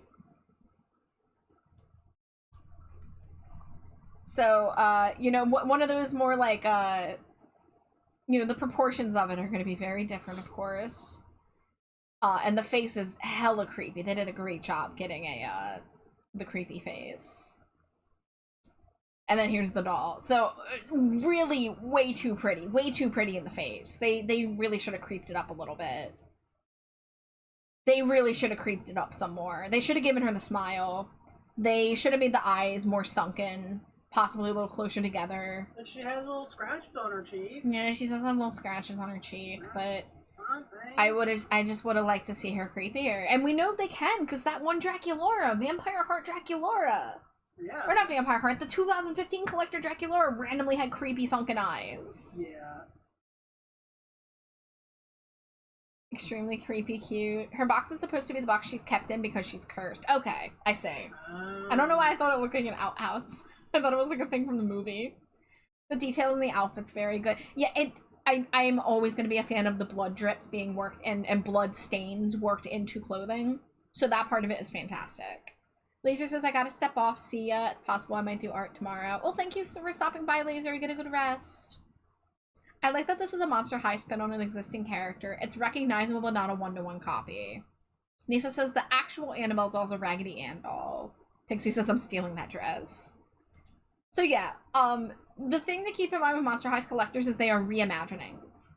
So, you know, yeah, that is her looking like a Monster High girl. I think she doesn't look creepy enough in the face. Yeah. But the dress is phenomenal. I mean, like, compared to the original, yeah, we added blood stains and tulle to the bottom. We gave her the lace. Her just, like, plain red cord on her dress gets turned into blood drips. And then we have this, like, lacy white mesh. And, of course, the twin tails are super thick, because that's just, if you're braiding twin tails on a doll, it's gonna look thick. So, I'll give it an A, but I really would have loved to see the face be creepier. If they succeeded at making the face, like, make you go like, oh, that's a haunted doll, then I would have been like, hell yeah, good job. But yeah, she's just a little too normie in the face. Okay, here's the Chucky doll. This is Chucky and, Tiffany is the bride of Chucky, if I recall. So, Chucky got the girl juice. Chucky got bitten by trans Dracula and got turned trans. Here is their inbox. I have not seen the Chucky movies, so, you know, I don't know what's going on in here. It looks a little wacky. I guess they do shit in the bath. I guess that's how one of them died, was in the bath and a TV. I don't know. I know I saw a random chunk of the Bride of Chucky movie as a kid, so I knew about Tiffany. But let's look up what they actually look like, because again, this is another based on horror movie dolls. Bride of Chucky. I think we all know what Chucky looks like, but I want to look at Bride of Chucky to get the comparison. Because I think it's another situation where she looks, like, way more evil and fucked up. So there's what she looks like. Again, we got those porcelain doll proportions where they kind of look, you know, like chubby toddlers. And she has this creepy smile and these like arched eyebrows. Her eyes look so full of malice. And she's got the leather jacket and she's got the wedding dress, and you can see her combat boots sticking out of it. So in comparison, I hate what they did with her outfit. I think the blood splatter looks tacky here. I know I just said blood splatters on an outfit is one of my favorite things, but here it first of all, it looks like Nickelodeon. Splats. Yeah, it looks like cheesy. orange Nickelodeon splats, but it looks too cheesy. I wish they would have made it more organic if they were going for the blood splatter thing on her.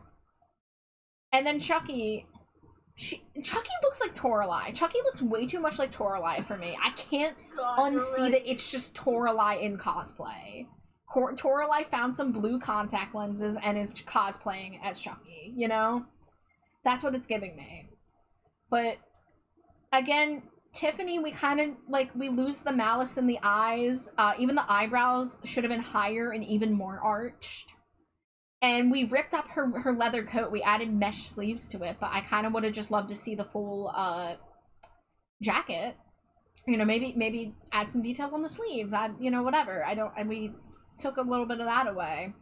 And instead of giving her the long wedding dress, we gave her this, like, skater cut. And then her boots aren't even as chunky as they could be. I would have liked to see big, chunky stompies. But the Tiffany would have been really fun if they had just made her creepier and made her dress not that. Girl Chucky having the crop top with the overalls, whatever. But yeah, again, it's just it's too pretty. It's too it removes it too much from its origin. So I'll be a little harsh on this one and say C. Yeah, I would agree with that. Yeah. But I'm happy for Chucky's transition, and I wish the lesbians a great marriage.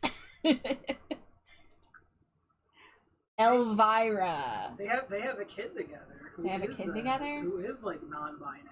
Oh, hell yeah, good for them. In the Chucky TV series, the main character in that is, I think, some flavor of queer, and he's hanging out with Chucky, and you know, Chucky is a doll possessed by the soul of a murderer. Yeah. And he's like, hey, you know, I'm fine with all that stuff. I have a kid who's gender fluid. You know, I'm not a monster. So Chucky is a non-binary ally. Okay. Fun fact. Let's move on. I do want to get through these. So we got Elvira. Elvira being a target for a collector doll, excellent choice. Now, do note her haunted hills are a little flat. Her boobies are not there, and people have complained about that because Elvira's giant cleavage is a major part of her character. Other than that fact, I think it's lovely. I think you can immediately tell it's Elvira. They gave her dagger. They gave her a dress very reminiscent of what she usually wears, added a little bit of extra flair to it. The hair is very Elvira. I already said that. Oh. I heard dagger. I said hair, and then I said something about the dagger. Yeah. And then you know the box. We have her in her little mansion where she introduces movies from. We have a portrait of her on the wall. Like, I think I'll give this an S. Even if she got a breast reduction. I like Elvira, but it needs some bazumba bonka donkas. Look, I did see one of Elvira's movies. I only saw the first one, and I didn't see the second one, which I think Haunted Hills was the second one. Yes, a lot of Elvira's shtick is boob jokes, so her having a not custom molded chest is maybe not the right call. I don't think that's enough for me to knock it down to A tier, because it's a doll. It's a Monster High doll. I mean, Elvira's already been knocked down to A's. Hey. But yeah, I think she's really pretty. Elvira's great, so good job. Nightmare Before Christmas 2-pack. We got Jack Skellington and we got Sally. Okay, Sally's yet another one that's kind of a living doll character. Yeah. A+ for them not prettifying her face. They gave her the bulging eyes with the tiny pupils. And Jack gets, you know, his face looking pretty normal. Please don't read his Monster High to me. Just read his... Well, okay, Skelectors are not the character in Monster High. Skelectors are just a reimagining of an existing property. But they don't read as Monster High because they didn't do the same style eyes that all the ones get. That's like the main thing that ties Monster High dolls together, is their face-ups and stuff. But this was the right call, I think, for both of these characters. I think everyone would have been weirded out if they gave Sally the Monster High eyes. Now the outfits start to lose me a little bit. Jack is mostly his regular outfit, but instead of having the, like, his regular torso area, they gave him these red and black stripes, which I like. I like red and black stripes, but I don't know why he has them. And I don't know why he has his own face all over his suit. I think that was a little unnecessary. But other than that, he's well put together. Sally, I sort of like it. I don't love it. I don't know if I like that fabric, but I don't know if it was the right call for her. But, you know, we get the patchwork. Obviously, I love the patchwork. I love that her bag is a spool of thread. I think that might be from Threadarella, though. I think we might have seen that before. Her headpiece is a little underwhelming. Oh, what are her shoes? I gotta be looking at these freaking shoes. So this is one thing about the object heels, and they've been doing this really a lot lately. They're usually asymmetric. It's usually a different object on each heel. Now, Sally's is actually an example of this working, because they're both still potion bottles. They're both still bottles of ingredients, specifically. So, I think it works, in this case. However, like, I'll give this a solid B. I think they're okay. I think the outfits, they're not my favorite, but they're not just, like... What is going on here? Sorry, hold on, my spreadsheet's being weird. What do you mean convert to drop-down ship? Okay, it stopped freaking out. Oh, do we have the inbox too? Yeah, we have the inbox. So, you know, and it's a nice frame. It's very Nightmare Before Christmas. Davey Havoc circa 2000 would have loved these. But Davey Havoc now doesn't associate with Nightmare Before Christmas. He blacked out his tattoo sleeve. But Davey Havoc circa 2000 posing with his arms crossed in front of his Nightmare Before Christmas collection would have loved these. Yeah, the orangey red on Jack's suit was a little unnecessary. And again, why did they put his own face on his suit? When did we get a gender swap David S. Pumpkins? Oh, Jade. Yeah. Jade. Yeah. Now I need to look up if someone's customized one of those. Can we get a 3-pack with the B-Boy Skellingtons? Yes, you understand. They're part of it. They're part of it. They're part of it. Alright, moving on. Now there are some other Addams Family dolls we're gonna look at in G3. Because I think all the other ones are considered G3. But they did this 2-pack of Wednesday and Morticia. Now, of course, I love the 90s Addams Family movies, and that's what these are more based off of, instead of the other dolls, which are based on the Netflix Wednesday, which I still haven't seen. But, you know, we got a reinterpretation here, and I disagree with the sleeves on Wednesday. Not saying those sleeves don't work on other characters, but they look really goofy here. As for her dress, they made sure they got her high white collar that she's very known for. And, you know, the way the dress flares out, I'm not really the biggest fan of. Boots are fine. I always love a good black boot. And their faces look pretty good. I think Morticia's cheekbones look as solid as we could get for that. But then Morticia has one of these weird little harness pieces, kind of like a Lenore did, where it's just kind of like random shapes. And then she has the scissors hanging off, which we saw on, I think, Stitched in Style Frankie. But I do love the sleeves. I love the mesh distress sleeves. She's got her holding her rose. That's nice. And then the way the dress comes down looks nice. But Wednesday looks kind of awkward.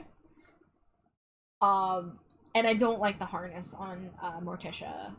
Let's look at their inbox. Now this is the thing about the boxes. They started the boxes by they fold outward, and then they changed them where they slide to the side, and you can actually get rid of the panels on the left and right. But instead of using these panels to continue the box design, they've lately just been putting stock photos of the dolls when the dolls are right fucking there. Yeah. We don't need the characters photographed when we have their dolls right there. That's really bizarre. Yeah. I don't agree with that choice. I don't like this part of the packaging now. Because now, you know, they always do a really good job on the background, but before the gatefolds would open up and you would see even more background, and now it's this. So thankfully they're removable. Thankfully you don't have to display them with those, but I do not like that decision. So yeah, these are B for me. Did I put that already? No, I did not. Yeah, these are a B.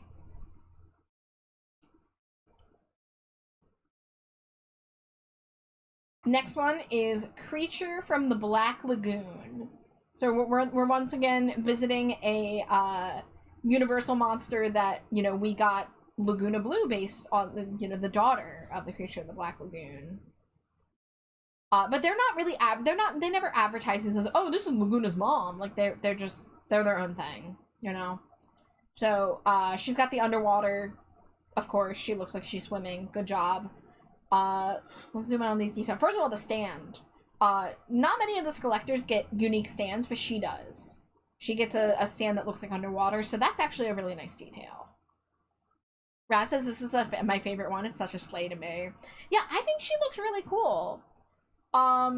Now, of course, could we maybe look at a picture of the regular Creature from the Black Lagoon? But, like, you know, I think we all know. It's just kind of like a webbed man. And of course, you know, this is the creature with the girl juice. One of those cases, I don't know if we had to give her red lipstick. I think we could have given her coral blue number 52 or whatever it is from SpongeBob. You know, could have kept with the sea colors. Could have done the blue on the stand or the teal or really anything that is already in the design. But her hair has a fun hairpiece that looks like, you know, some kind of sea leaves. And we've got this tool, we've got this, the way it cascades behind her, the fins built into the boots. The boots also have, like, the webbed toes and stuff. That's really nice. I don't think I'd give this an S personally, but I think it's a solid A. Like, it's really good. Llama says, did you hear about the sale on paddles? It was quite the ordeal. But, Raz says, this is gender goals. Oh, to be a fin-flowing fish goddess. Raz, be the flowing fish goddess you want to see in the world. I believe in you. Cena says the unique stand on that one is so cool. Yeah, I kind of wish we saw this more, but also, I guess we have to keep in mind that most collector dolls are created with the thought that they're staying in box. Which is, again, why the box fold thing bothers me.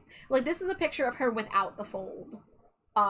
You know, they took them off. So this is how you can display your Skelectors. And I'm sure, you know, the people who buy every Skelector release with their shelves full of them probably display them like that.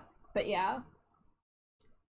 Alright, so I think we're getting towards the tail end of these. So these are recent releases, like in the past, like, year or less. So we got the Hocus Pocus 3-pack with the Sanderson sisters. So, now see, and here's an example of the box again where it bothers me. It splits Winnie's face down the middle. That's weird. It's bizarre. It's a weird choice. But of course they have their house with their cauldron behind them. Now I forget who's named who. I think, what are their names? Winifred? I don't remember the names. Are you gonna look them up? Yeah, I obviously know Winnie in the middle. Sarah's the blonde one? Is Sarah Jessica Parker's Yeah, that one's easy to remember. And then Mary is the one by, isn't that Kathy Najimy, aka Peggy Hill? Yeah. So obviously, Mary is not as thick as she could be, but they tried to simulate her being thicker by giving her the way they cut her dress, so, I guess. I think we're at the point where we could learn how to make a G1 thicker body. They did it in G3, so they can do it in G1, you know? I do like this set, but not for the price. The box opening like that also demands that it takes up 2 times its normal space. Well, like I said, thankfully they come off, so you don't have to leave them like that. You can just keep them together. But yeah, this is one of the only few 3-packs, so I'm sure this one was really expensive. Like, over $100 expensive. I think a recent 2-pack was priced at $100, so this one was probably like $130 at least. You know, an inbox collector will still want to display it. Yeah, true. So, you know, for this one, you know, I think most of us know Hocus Pocus. I'm not going to look up the reference images. Like, you can definitely see it's them. Especially Winnie with the hair. They did a good job. They maybe went a little overboard with the gold plastic harness thing. They're really into plastic harnesses lately. I'm not in love with them. But, you know, they have little witch boots. They have striped stockings. So I like them for the most part. I think I'll give them a B. I think I'll give them a B. Also, they were available at the bargain bin low price of $125. Oh, I was $5 off. Okay, I see. Thank you, Drago. You're cute, Drago. Nintendo, Drago. Nin says, so we've got Bat Char and Trash Rat Char. How long till we get Trash Bat Car? Well, it should happen because I've been called Car more than once. So it will happen someday when I have the time. I already had to fight to find time for Rat Boy. I throw trash all over the ring, and then I start eating garbage. Hi, Sarah. Even taking off the gold plastic, the outfits are pretty nice. I like the variety in the fabrics and patterns they use in their clothing. Yeah, you know, okay, let's maybe.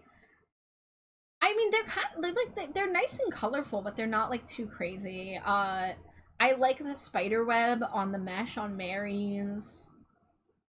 We got some celestial patterns. I love that they gave Winifred her teeth. They did, yeah. Okay, that's another really good point.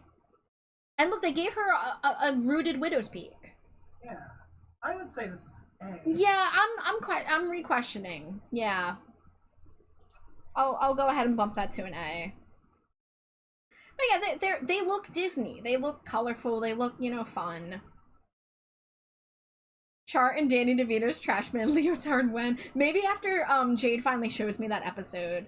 I haven't really watched much Always Sunny, but she actually just showed me an episode the other night called like Charlie's Work or something like that. Charlie Work. And she said it was one of her favorite. It was like I think her favorite episode of the series. Yeah, I think. Yeah. So I told her like, oh, maybe next time you'll show me the episode where Trash Man appears. The spider on Mary is extra funny, since she and Sarah eat spiders in the movie. Oh, that's a good detail. Yeah. Sarah says Always Sunny is very hit or miss, but when it hits, it hits. That sounds like Jade's opinion too. Yeah. Hi, Grumblebee Bumble. Grumblebee, greetings to you as well. I miss some greetings. Well, welcome in. All right, so yeah, we'll give these an A. I think they're pretty nice. I think I just maybe would have changed the gold harnesses a little bit, make them a little less prominent. This is an animatronic from Squid Game. It's the animatronic who, in the early part of the show, it's like the what are they called? Red light, green light. And so she is like counting and singing or whatever she's doing, and then when she stops, her head whips around 180 degrees, and she has motion sensors in her eyes, and she vaporizes anybody who was still moving. So note that she is posed backwards in the box, which is interesting that they considered that with the design. That's really cool. That's unique. That's fun, you know. And she's not really a character, but she is an animatronic, so her getting a doll, okay. Yeah, I'm here for it. Not a character, but also iconic imagery. Yeah. Yeah, one of the most, like, recognizable pieces of imagery. Now, you can see her eyes. I'm trying to zoom in as much as I can, but they are cameras. They have that little, like, aperture thing going on and have the red. So that's another great detail. Oh, the dress pattern is the staircases and everything from from inside the Squid Game building. Yeah. Okay. And her bag is the, like, the piggy bank thing hanging from the Yeah. ceiling. Sarah says, I was about to say it looked like a really cutified version of the Squid Game doll. Yeah, so we've been looking at the collector dolls, or they're called Skullectors, that are based on existing media, and they pretty much do pretty up almost all of them. You know, we were talking about, like, Annabelle and Chucky and stuff like that, where they really do lose a lot of their edge because they get that Monster High cutesy thing, and they're all reimaginings. Like, none of these outfits are meant to be one-for-one, like, rip-offs. They're supposed to be, like, inspired by, but then, usually they add elements that just have to do with the piece of media, like other things from the movie or show. Like, the back of her heels are the, like, the mask things, like the circle, you know, like the security guards have their circle masks, so it looks like them. Her heels look like them. So, I think I'll give her an A.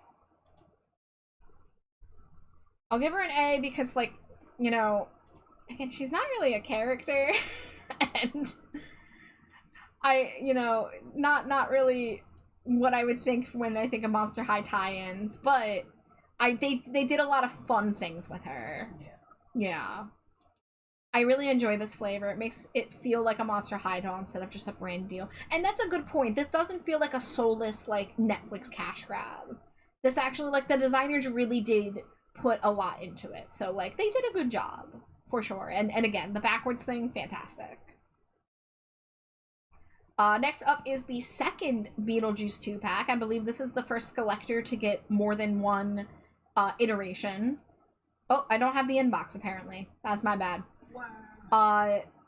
But these are actually on sale right now. If you love Beetlejuice and you love these dolls, these are actually currently available for purchase, and they are actually on sale. So, keep that in mind. But, you know, we've got Lydia's very iconic red wedding dress from the first movie. And Beetlejuice as well. It's based on the Beetlejuice wedding outfit.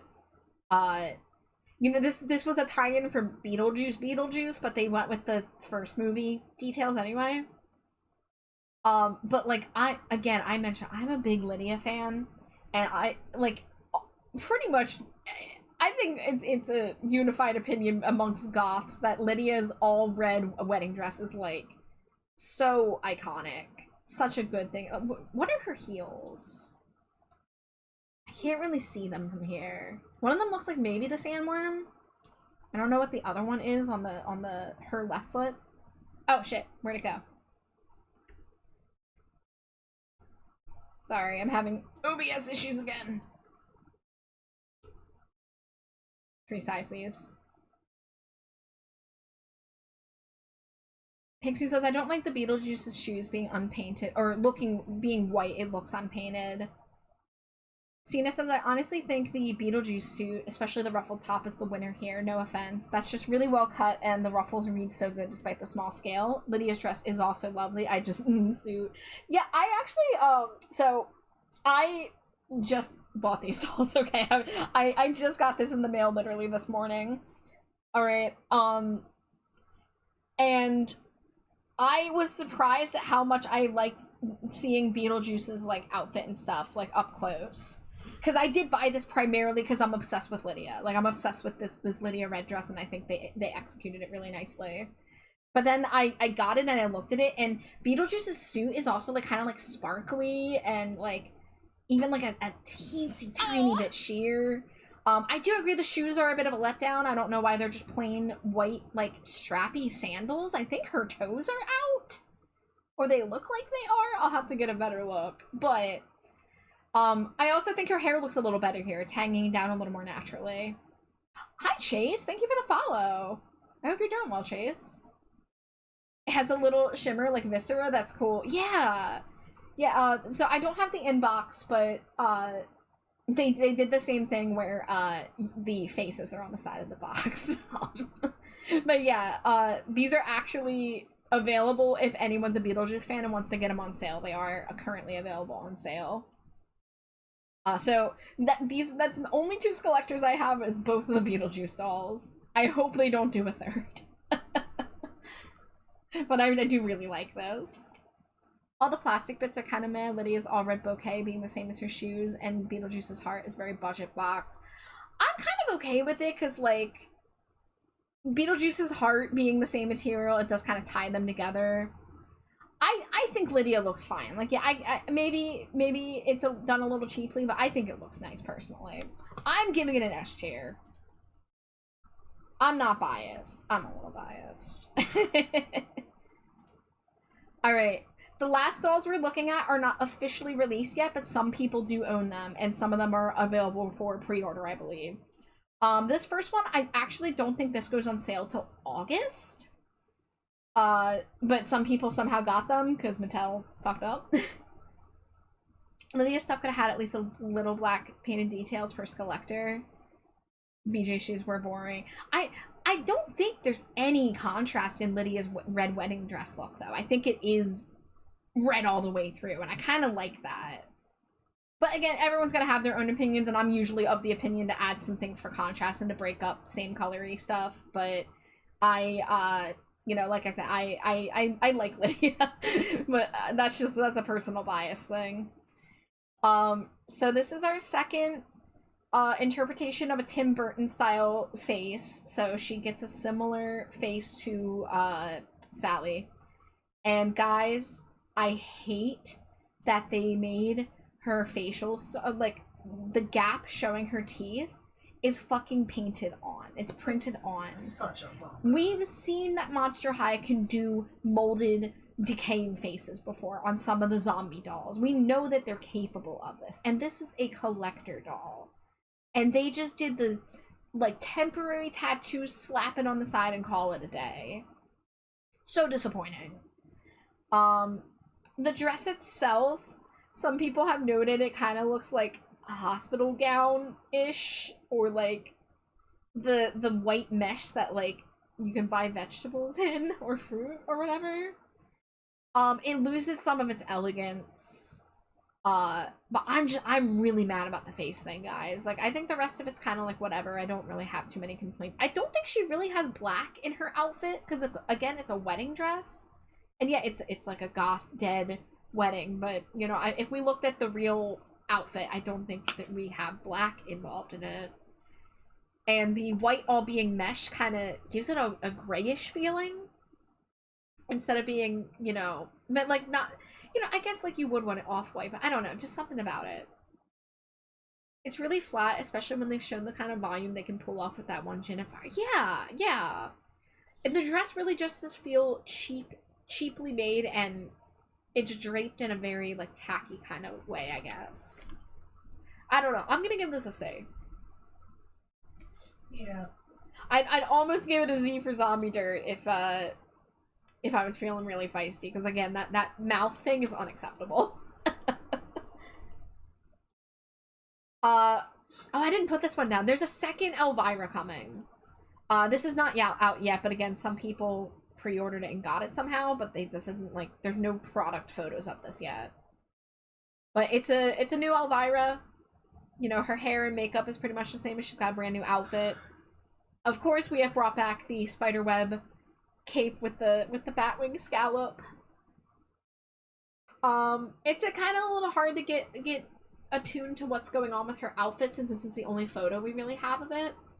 But I think they're kind of going overboard with the harness and chains again. So I don't think this is as good as the last Elvira. And without being able to see all the outfit details, I'm going to give it a B. But I might change my tune depending on how it looks when it's out of box. Just calling this Elvira 2 on my spreadsheet. Then this is the doll that was literally just announced a couple days ago, but we have seen pictures of it before then. For the movie Megan, which is about the, like, the robot companion girl. So we have a living robot / doll. So many. But it's cool, they know what to go for. Because I don't know if they're ever gonna go for, like, slasher villains like Freddy and Jason and Michael Myers and stuff, but I kind of enjoy the selection they've gone with for characters. Yeah. Yeah, they really, really leaned into that circuitry patterning, but it's subtle enough that from far away you're not getting like hammered with it. So I think it's cool. We have asymmetric heels. You can't see them here, but one of them is a robot and the other is the knife from the cutting board that she like comes at the one guy with. Do you remember? Yeah. I just watched this movie a couple months ago for the first time with Jade. So, and I haven't seen the sequel yet. Well, the sequel's not out yet. And yeah. Oh, is it not? I thought it came out by now. I don't think so. Oh, somebody said something about the new movie in my chat the other night. Maybe it did. It might have come out like this week. I mean, Thursday night would have been when new movies came out. Now here's one thing. Her face comes off. The face that you see, with the skin, that actually pops off. It's a faceplate, and underneath you see her robot face, because in the movie, like, you get to see her circuitry and stuff. And, you know, as much as I don't like this thing that they do with the box, they at least used it to the effect of showing her robot face. Yeah, that one's neat. Yeah, this one, it kind of works. It having her face split in half here makes sense. I'm okay with it here. Nisa says, waiting for my slasher dolls. Oh, I really want to see, I want to see them do Ghostface, because I've seen some really good, like, sparkly, pink, girly ghost faces. I really want to see, like, slay Ghostface, you know? But in Monster High. But, I think, her face loses a little bit of the uncanniness that you get in the movie, because she's not, like, next to real human beings. So she looks a little normal here, but I think this is a successful doll, and I think the face coming off was such a fun detail. So I'm going to give it an A. Alright, let's try to squeeze in this last one, guys. We have David from the Lost Boys, but girl juice. So this was also just announced pretty recently, like a couple weeks ago. Now, you know, we got an interesting choice with the hair. You know, because he has 80s hair and it's kind of spiked up a little bit, but then here they kind of just I don't know how to describe this. This looks like a volcano or something. However, the face up looks fantastic. Like I don't know. I guess we'll use she pronoun. Like, she looks fierce here. No, I don't like the hair either, Disa. I don't know who does. The face up looks wonderful though. The jacket, the trench coat, fantastic. The pleather bodysuit and lack of belt, not so much. And like, what's the pattern on the top of the bodysuit? Because it looks like a children's shirt. Maybe it's from like the carnival or whatever. Because I think there's like a carnival at the beach there. I don't remember. I've only seen Lost Boys like twice. And, you know, the boots, you know, we got black boots, we got the asymmetric object heels. I think one of the heels is a bottle of blood and the other is a fucking saxophone from the guy that plays saxophone that has, like, nothing to do with David, but okay. Yeah. Let me shrink this back. There's no time for... And then, again, look at the split face thing. They didn't even do it symmetrically this time. They had her tilted. It's a nice pose, it's a nice product photo, but not there.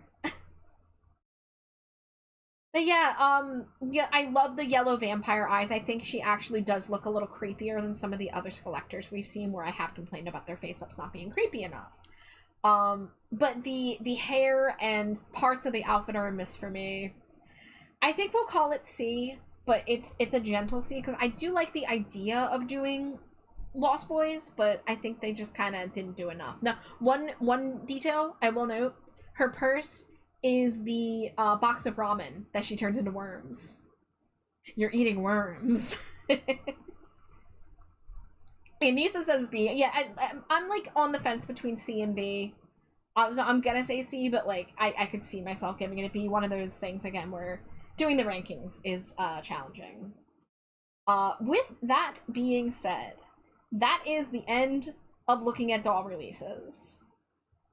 So ad break is literally coming right now. I'll have a little bit more to say before we wrap up stream. But we have now looked at every G1 release, minus technically some of the Frightfully Tall dolls, but I'm not bothering with that.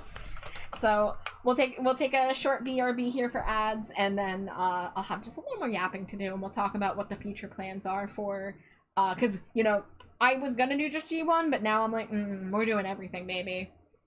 I'm enjoying reopening my Monster High special interests. I'm having a blast. Yeah. Woo. Yeehaw. Screamo. Alright, I'm just gonna hit the BRB since it's coming, so I'll see you in a few.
I do love when I can end the ad break right at the end of the song. That feels good.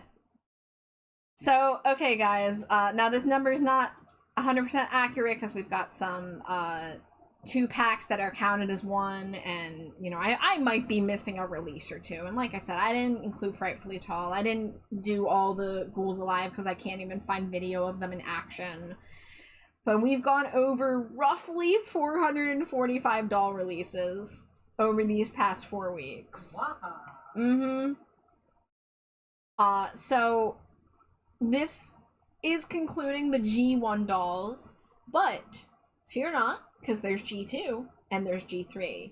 And also fear not, they are not going to take nearly as long. I honestly think there's only, like, in both generations, we might be able to do them one stream each. We might. Might be cutting it a little close, but we'll say. Now, and there's some other things we could look at too. I mentioned to Jade maybe looking at every character's pet, just like for fun, because that was that's a part of Monster High that still persists to this day. Whenever a character comes out with a new release, they come with their pet. We still have lots of Monster High stuff to watch in the Discord server. I didn't have time for any this week because I've just been in the art zone churning it out, but I would like to do more Monster High watch parties. They're mostly going to be spontaneous, so if you're in my server, grab the VC hangout role so that you get pinged when I decide to do one. Because I did a poll and I asked people and I had basically an equal amount of answers for every option. So I'll do some afternoon ones, I'll do some nighttime ones, I'll do some weekday ones, do some weekend ones. We'll see what happens. 6 a.m. Not 6 a.m. Hashtag art zone. Yeah, you know it. I have rap boys to make, you know? So yeah, as I mentioned, I just got the new Beetlejuice 2-pack in the mail today. I wrung my hands over whether I should buy a collector doll, but it was nearly 30% off. And I was shocked that it was still in stock. I guess Mattel has been kind of overstocking certain collector releases lately, and also some people have slowed down on getting every collector doll because there are so many releases. And, like I said, I kind of fell in love with that one, especially Lydia, so for me, I was like, well, I have the other Beetlejuice 2-pack, it just kind of would be the perfect addition to the collection. However, I had told myself I was not buying any more dolls until I got a new shelf in my room, because I had, I think, 4 dolls in boxes, 3 of which were Monster High G3 dolls that I got all on sale, and one of which was a Shadow High doll that I got that I really wanted. But with getting the 2-pack, I had to put it on top of my existing 2-pack, which means I didn't have space anymore for my other inbox dolls. And I got a Laguna on sale a couple weeks ago, G3 Core Refresh Laguna, who, if anyone who knows her care, I don't think there's that many G3 freaks in here, but you'll see her soon. And I did some organizing and cleaning today, and I decided to move some stuff off of one of my shelves to make room for dolls. I still will have to do some more finagling because I wanted to put my Shadow High dolls on the lower shelf, and I unboxed Zoe Electra, which I guess I'll pull her up to show you guys which one I'm talking about. And don't worry, I'm probably not doing like a Rainbow High, Shadow High tier list because I don't care enough about them. I just, Shadow High is something, if I see a doll in the store and I'm like, ooh, I'll like consider getting it. But Zoe Electra I specifically got because she's themed after Novi Stars. Now Cena out there knows Novi Stars. Novi Stars was a short-lived doll series about like 12 or so years ago, a little longer than that. And it was alien girls that all had gimmicks. Some of them lit up, some of them had glitter in them, some of them were scented, some of them made sounds, look up Novi Stars. They're really cool. Yeah, I guess we might be able to sit here and yap a little bit so I can show you some Novi Stars. So, what? While we look at Shadow High, we'll also look at Novi Stars just real quick. Maybe I can show you like a lineup of some of the basic Novi Stars. For those of you who remember Stinko Stars, my alien adoptables, they are heavily inspired by Novi Stars. Some of you are newer around these parts, so you might not know about the Stinko Stars, but I will show you guys them at some point in, like a server or something. Yeah, so we'll look at a photo of just a lineup of the initial girls that were released for Novi Stars. So they each had a gimmick, and they had these like giant heads with these really big low set eyes that kind of look like bug eyes almost. Look at these big-headed babies, they're so cute. Yeah. Oh, Nisa, you don't know about Shadow High either. Okay, well, I'm gonna have to open up your world and tempt you with all the dolls, I guess. So Novi Stars, I used to own 2 Ari Roma dolls, and this was because the Kmart in my area, the Kmart that I actually worked at for my first job when I was 17, was closing down, and they had everything on liquidation, so I was able to get the Novi Stars dolls really cheap, but I think they like only had Ari Roma. So I had this Ari Roma and I had her beach one, her Orbit Beach doll. I tragically do not have these dolls anymore, and I didn't even sell them. I just like let them go. I just like tossed them during a purge because I had a bad habit when I was younger of when I would clean stuff, I would just like get rid of it to like be done with it, because I would get frustrated with having like junk and you know, hoarding stuff or whatever. I think it was kind of like a pushback because like my mother was a hoarder and I didn't want to be like that, so I was like, I'll just like let go of things, it's fine. And now I'm like, shit, I'm an idiot. I should have had my fucking Novi Stars dolls. These things sell for like $70 now, and I got mine for like $9. But yeah, their names are puns. They have all their little gimmicks. They're really cool. But they are defunct. And the brand, I guess the doll company, oh god, what is it? MGM? MGM was the doll company that made these. They years later, did Rainbow High and Shadow High. I'll let you guys look those up to get into them, because I don't know a ton about Rainbow High and Shadow High. I have 2 Shadow High dolls, and that's it. And you're looking at this one like, this is a Shadow High doll? This looks like colorful. This shouldn't this be Rainbow High? I don't know. I don't really know what the deal is. A lot of the Shadow High dolls are kind of gothy and darker, but then there's this one who's like mint green and white. But, a couple things about Zoe Electra. Where's my... Where is... There we go. Move that out of the way. Here we go. Now we can zoom in. So a couple things about Zoe Electra. First of all, her hair reminds me of Schmelly Stinko, my Stinko Pop alien girl.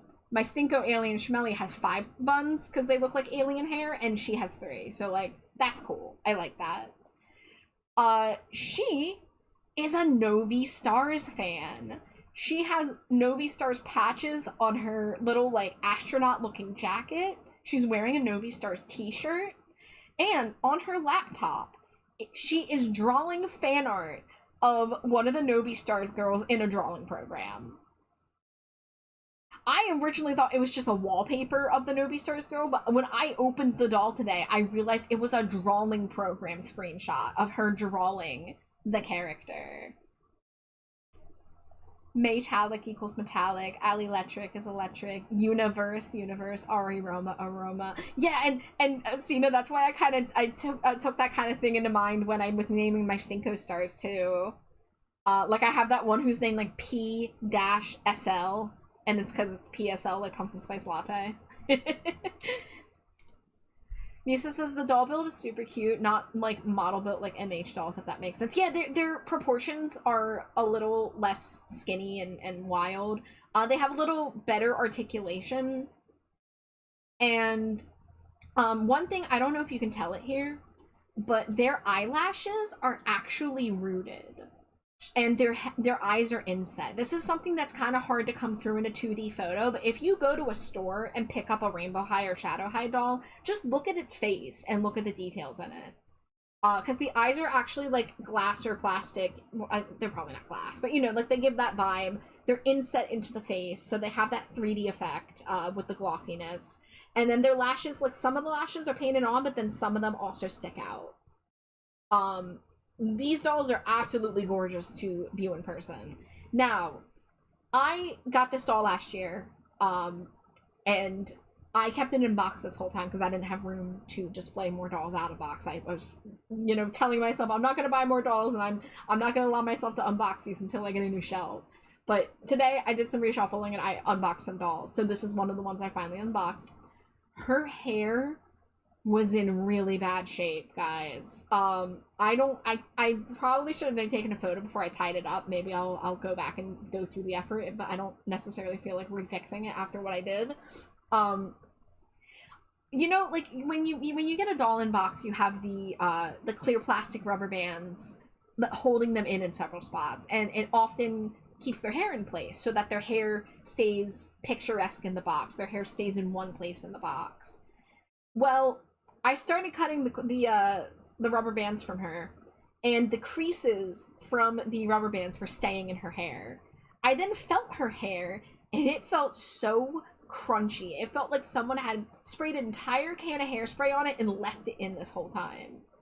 I don't know if it was a glue seepage issue. I don't know if she was always like this. I don't know if this is something that happens with this doll in particular. But her hair was so hard and crispy, and I was just trying to like work it with my fingers to see if I could soften it, and it just wouldn't. So I finished unboxing her, and her hair laid down. It didn't look good.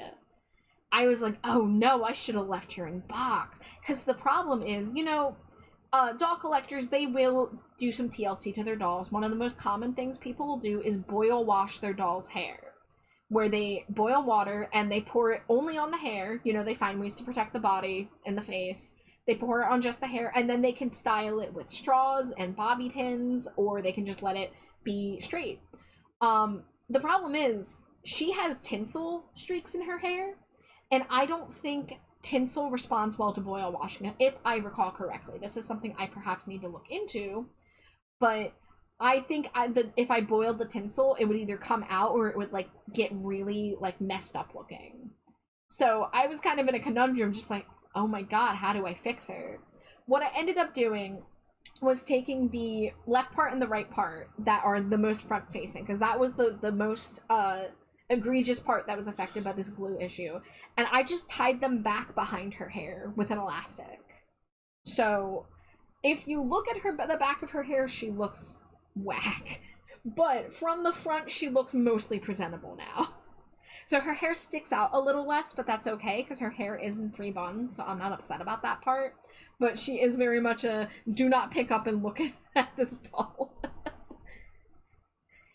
Cena says the tinsel can be really fragile or temperamental with heat. I think hot water is the safest way to apply heat to tinsel hair, but it really depends on the exact material. It's something I'll probably have to research. I would like to research if this is a problem with Shadow Hive dolls, or particularly this doll release, because I have never had a doll's hair be this crispy out of the box, and it was like a little upsetting. But I found a temporary solution. So she's got an extra hair tie hiding the problem bits, and we're just gonna kind of hope that that holds for now. The other dolls I ended up unboxing today were G3 Abby Abominable, who is absolutely stunning, and G3 Core Refresh Laguna. Now, again, we're gonna look at these dolls in a few weeks, so I might post photos of my collection on the Discord for anyone who wants to see the updated collection. I still have one doll in box that I don't want to be in box, and that is G3 Core Refresh Draculara. Because I have the original G3 Draculara out of box, and she's like standing and all that. But then I got her Core Refresh because I like the outfit more, especially with the black hat. But I'm keeping her in box until I have the space to display her. My other problem is that, and this is something I'll complain about when we talk about G3, G3 Monster High dolls do not come with stands, which is a baffling decision considering they know and acknowledge their adult collector base. I won't go fully into my thoughts on that, but I bought some stands off of like Amazon a while back that are just like a cheap set of like 10 stands, and they said, you know, they work with Monster High, they work with whatever, and they're a little lightweight, a little bit flimsy, but for the dolls that I have on those stands, it's okay. However, they do not work for the tall body G3 dolls, and I have 2 of those. I have G3 Venus and G3 Abby, and they're too tall for the stand. If the stand was just like an inch or 2 higher, I would be able to use them, but I can't, and I'm gonna have to find specific stands for them. No, Rainbow High, Shadow High, they come with great stands. Their stands are great quality. I actually have an extra Rainbow High stand for my G3 Frankie, because there was some kids in the apartment a year or 2 ago who let go of some Rainbow High stuff, and I grabbed their Rainbow High stuff. So I have a couple Rainbow High dolls in storage right now that are just like random cheerleader dolls with some extra clothes slapped on them, but I got one of their stands, so I was able to repurpose one of them. But the G1 dolls stopped coming with stands too. Oh, like later into G1, yeah. Yeah, I mean, like, Mattel definitely started making some questionable budgeting decisions. But you know what really hurts me? my inbox Beetlejuice 2-pack, I can see the stands. They came with the classic black G1 stands. And I'm just like, oh, I want to just reach in and grab these because 2-pack coming with 2 stands, that's exactly what I need right now for my 2 G3 dolls that can't fit on my stands. I'm like, just give me your stands, Beetlejuice. I don't know if I trust myself to do surgery with the box to steal the stands and then seal them back up to be mostly in box. I'm not too worried about, like, keeping them for reselling purposes. I really hope I never have to sell them, but part of me is like, oh, I can't touch it. I can't open it. What if I fuck it up? But I want those stands. I have 4 locked away stands right now in my freaking Beetlejuices.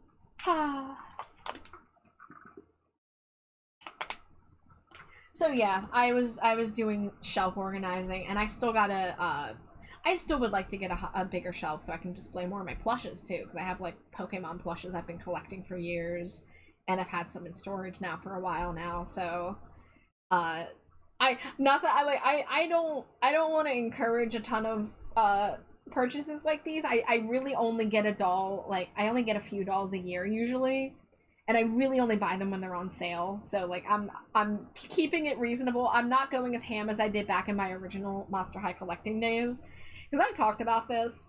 I got into Monster High in late 2012, and between 2012 and 2014, I got around 50-ish dolls, give or take, and I ended up having to sell about 90% of them a couple years later, and it still haunts me. So I'm trying to be, like, purposeful about the dolls I'm buying. I'm only buying them if I, like, really like them, and if they're on sale. With the exception being, like, a release that I'm, like, I need this right now. Like, G1 Ghoulia, when the Creep production came out last year, I was on top of that shit to make sure I got her, because she used to be one of my holy grail dolls, and now I have her. So I'm really happy about that. Nisa says, oh my god, Shadow and Rainbow High dolls have something MH dolls don't have. Nice looking male dolls. I think I'm obsessed. Yeah, there's a couple Shadow High dolls I really want to get. Let me see if I can remember which ones. There's this, like, purple Shadow High doll. Shadow High purple doll. She's, like, kind of vampiric looking. I'm gonna see if I can find her just by typing in Shadow High purple. We'll see. Because I don't remember the names of these characters.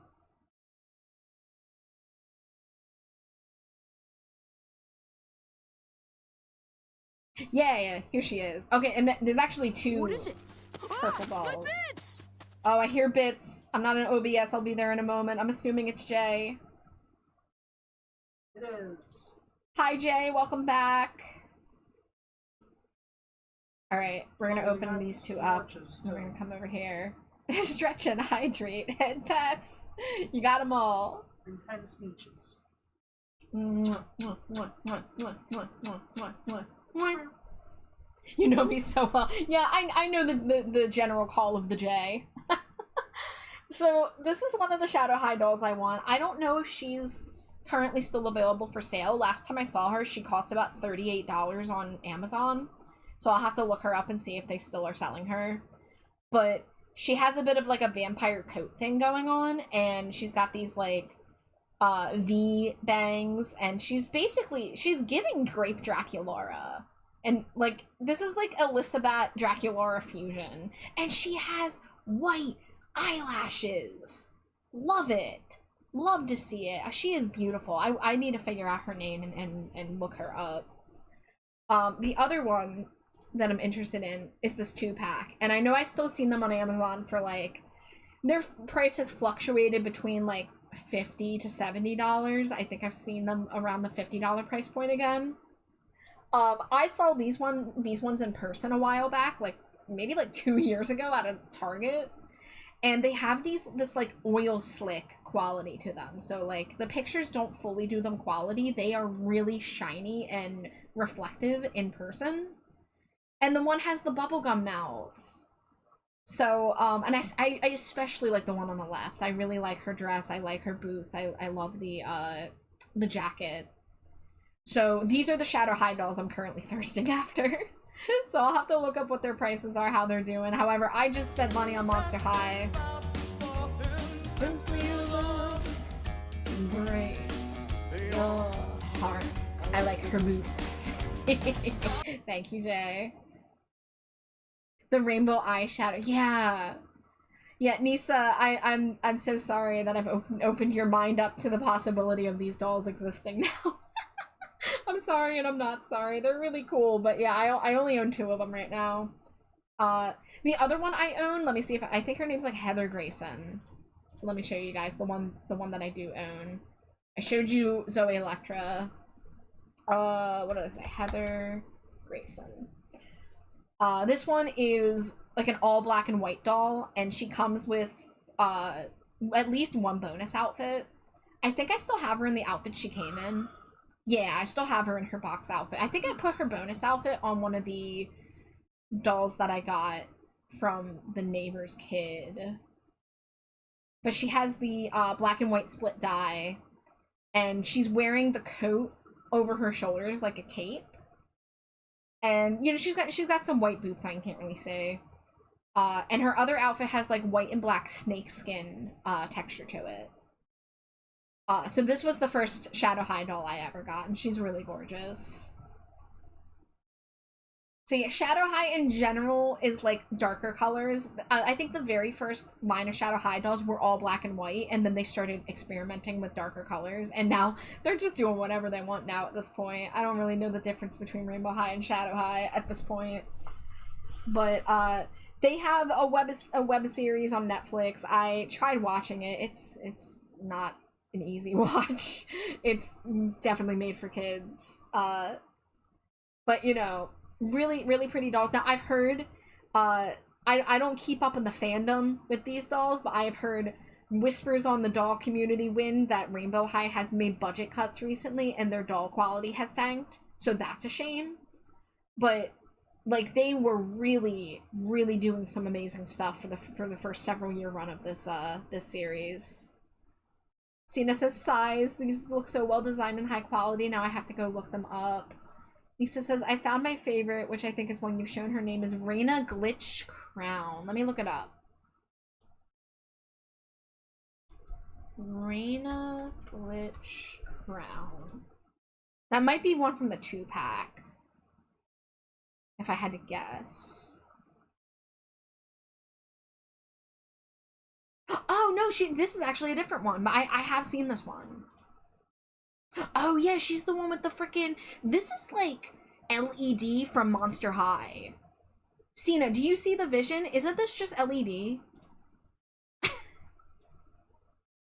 This is giving LED going out in her daytime look in New York. So that's really cool. But yeah, we got like the sequins on the shirt, and the leggings are glitchy, but also almost look like city lights. That's why I'm kind of thinking about Elle. I mean, even down to like the white skin and the dark blue hair being in a high ponytail. It's kind of crazy how similar they are. But yeah, no, that's another really great one.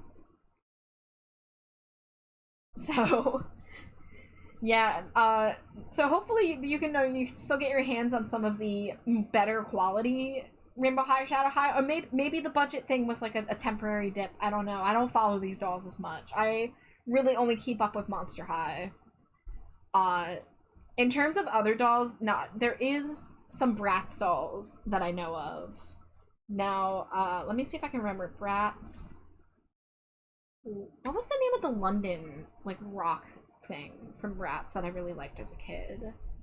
I never actually owned my own Bratz dolls because I found out about Bratz when I thought I was like too old for dolls, so I was too afraid to ask for them. But I super regret that because I was fucking 10 years old. I should have been able to ask for dolls. But I saw these girls on the shelf when I was like 10 and I wanted them so bad.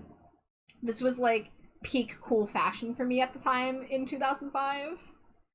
But they were like London rocker chicks, you know? I think that one on the far right is the one that I wanted the most, with the orange hair. The other Bratz thing that is worth showing is that there was this line of Bratz in the like early 2010s, which I think was actually like a response to Monster High, because of course Monster High got famous and then other doll companies tried to steal their swag. And we got Bratzillas, which was witch brats. They all go to like a witch school together. So here's the Bratzillas. Like, I'm none of them are like individually like, oh, I need this right now, but like together they're pretty nice. They're pretty cool looking. But nothing really screams to me as, oh, I need to drop everything to get one of these dolls. I mean, the one in the middle looks more like a superhero to me, and also her hat is kind of giving traffic cone. Monster High killed Bratz, killed Barbie. Barbie never died, Nin. That's the thing. Barbie is Mattel's like tried and true. I don't even know if Monster High ever fully outclassed Barbie, or if it did, it was only shortly lived. This is the kind of stuff I would have to look into more, because I'm not a full member of the doll community. I'm mostly a Monster High obsessor who occasionally dabbles in learning about other dolls. One thing I'd like to do as part of Doll Yap series, or perhaps just part of Discord hangouts, is I would love to watch some doll content on YouTube with y'all, because there are a couple channels I know that are really nice watches. One of them is Dolllightful, who is an amazingly talented doll customizer that primarily works with Monster High dolls. And the other one I can think of, I don't remember her name off the top of my head, but there is a video essay girl that I've been watching who has been doing deep dives into the obscure history of short-lived doll lines that, like, most people don't even know about. And there were some interesting ones that I saw. I will also mention Polly Pocket was incredibly popular for a time. Yeah, I remember Polly Pocket. I remember Polly Pocket's website from, like, 2004. So, yeah, as we go through, we're gonna run out of Monster High stuff to talk about eventually, but do keep in mind, anyone here who is interested in any of the topics here we've been talking about, primarily dolls and toys, but also other things like art and character design and what have you, I do have a Discord server, and I do have a channel specifically for dolls and toys. So that's for dolls, that's for plushes, that's for really any collectible. Obviously, like, my server used to be themed around my Stinko Pops. It's a little more general now to just be a server for me and Jade. But I started the doll and toy channel because I draw Stinko Pop, which is inspired by toys, and then I started drawing other toy inspired dolls and stuff. So, you know, I love this kind of stuff. I love fashion and character design and it being dollified and toyified. Nin says I have 4 younger sisters, so the only thing that really changed as I grew up was what doll. See, Nin, I was the only girl in my family at the time. Disclaimer: I'm non-binary now, but I'm okay talking about the fact that I was assigned female at birth, so I grew up the only girl in my family. I had 2 older brothers, and I was for most of the time I was a tomboy, right? I was very like, I wanted to be like my brothers. I was into wrestling. I was into rock music. Like, not to say that these things can't be liked by girls. I'm just saying the stereotypes. But I also just, you know, I had this thing where I don't know why. I really wish I could pinpoint why I felt bad about wanting dolls as a 10-year-old when I was in the 5th grade, but I felt too nervous to ask for dolls because I guess I thought I had to grow up fast or whatever. So, again, I have regrets, but that's okay. We're here now, and I can still appreciate these things even if I don't own them myself. And it's fun. It is fun learning about stuff that I didn't run into as a kid. One more thing I'll go over before we wrap up, because it is 1 a.m. and I have yapped quite a lot. Bleeding Edge Goth Dolls. There is a goth doll series called Bleeding Edge Goths. Nowadays they're usually referred to as B-Goths. And they were an edgy, gothy doll series in the 2000s. And more recently, they were defunct for a while. They stopped being a thing. I want to find the new one to show you guys the new one, because I actually, they did a Kickstarter very recently to fund the restarting of the B-Goths. And they succeeded, so they will be coming back. It's going to take at least a year. Why are they not showing up? Maybe I need to type in Begoth instead of Bleeding Edge, since they go by Begoth now. Bear with me, but if you guys are into goth and dolls, look up Bleeding Edge or Begoths, because, like, they are so 2000s Hot Topic. It's kind of incredible. I really wish I would have known about these a long time ago. But I'm going to show you guys the one that I pre-ordered because the Kickstarter succeeded. So I am going to be eventually owning this doll, and I'm very hype about it. Here's a little bit of art of her. I want to show the full body of the doll. But you can see she has the heterochromia with the X's in the eyes. Now this is her Kickstarter exclusive color palette. Her regular release is going to be orange and purple, which I will say I was very torn on what color of doll to get, but I decided to go with the exclusive one because, of course, they're only making it for the Kickstarter, so you're never going to be able to get this afterwards. I swear there was a full body image. Okay, well, here's the full body of the standard. Open image in new tab.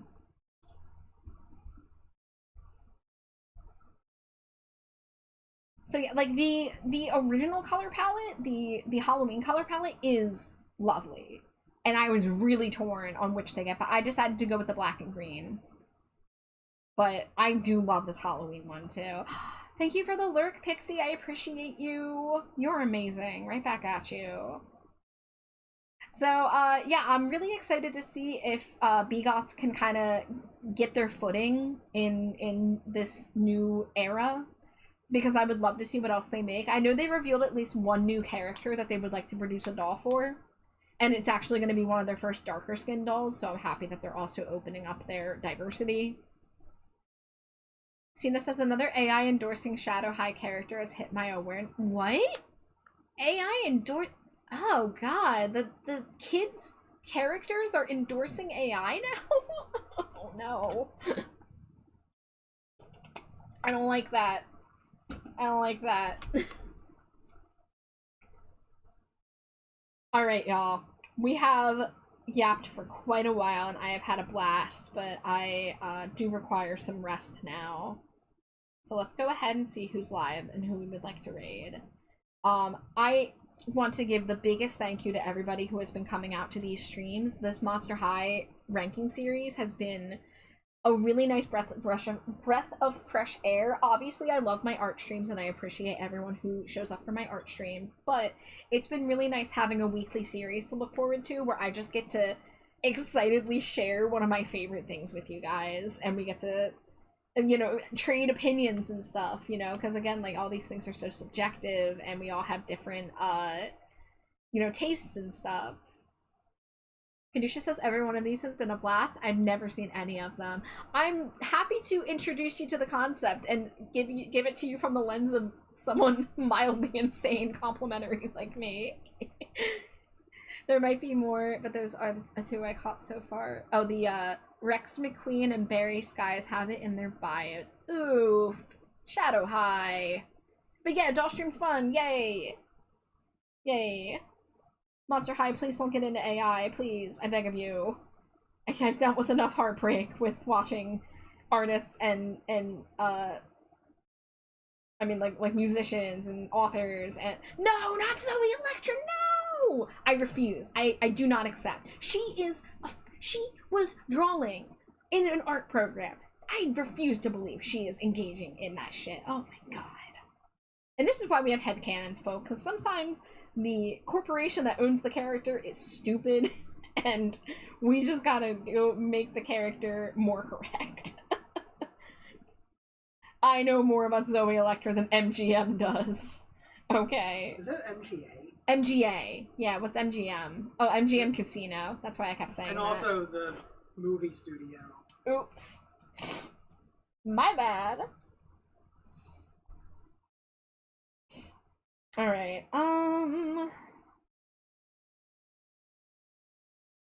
don't see anyone doing any art, really. I've been trying to follow people who are doing, like, art streams around this time of night, because I like to keep the chiller vibes going if I can. That company uses AI a bunch, apparently. Oh, that sucks. They've been using Bratz has been using AI for their social media presence. There was a Monster High box where someone questioned if it was AI, but then other people came out. It's like, no, I think it's actually real. But I hate that we have to question this shit now. Oh, are they drawing art of Mall Dummy? That's cool. Yeah, I think they are.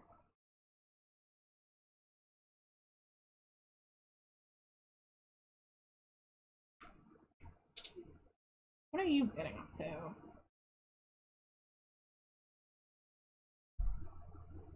I can't believe a corporate property was shell for the latest corporate thing. So disillusioned. I really just I can't handle them continuing to do this shit. I really just need this AI bubble to fucking pop already. It's driving me up a wall. Hands above my head, I'm together, forgiving me for he's dead because. What a good song. How long have you been going for? Okay, you know what? Yeah, we'll read this person. I don't really like personally know them, but they are a very talented artist, and they are making fan art. I presume fan art might be a commission.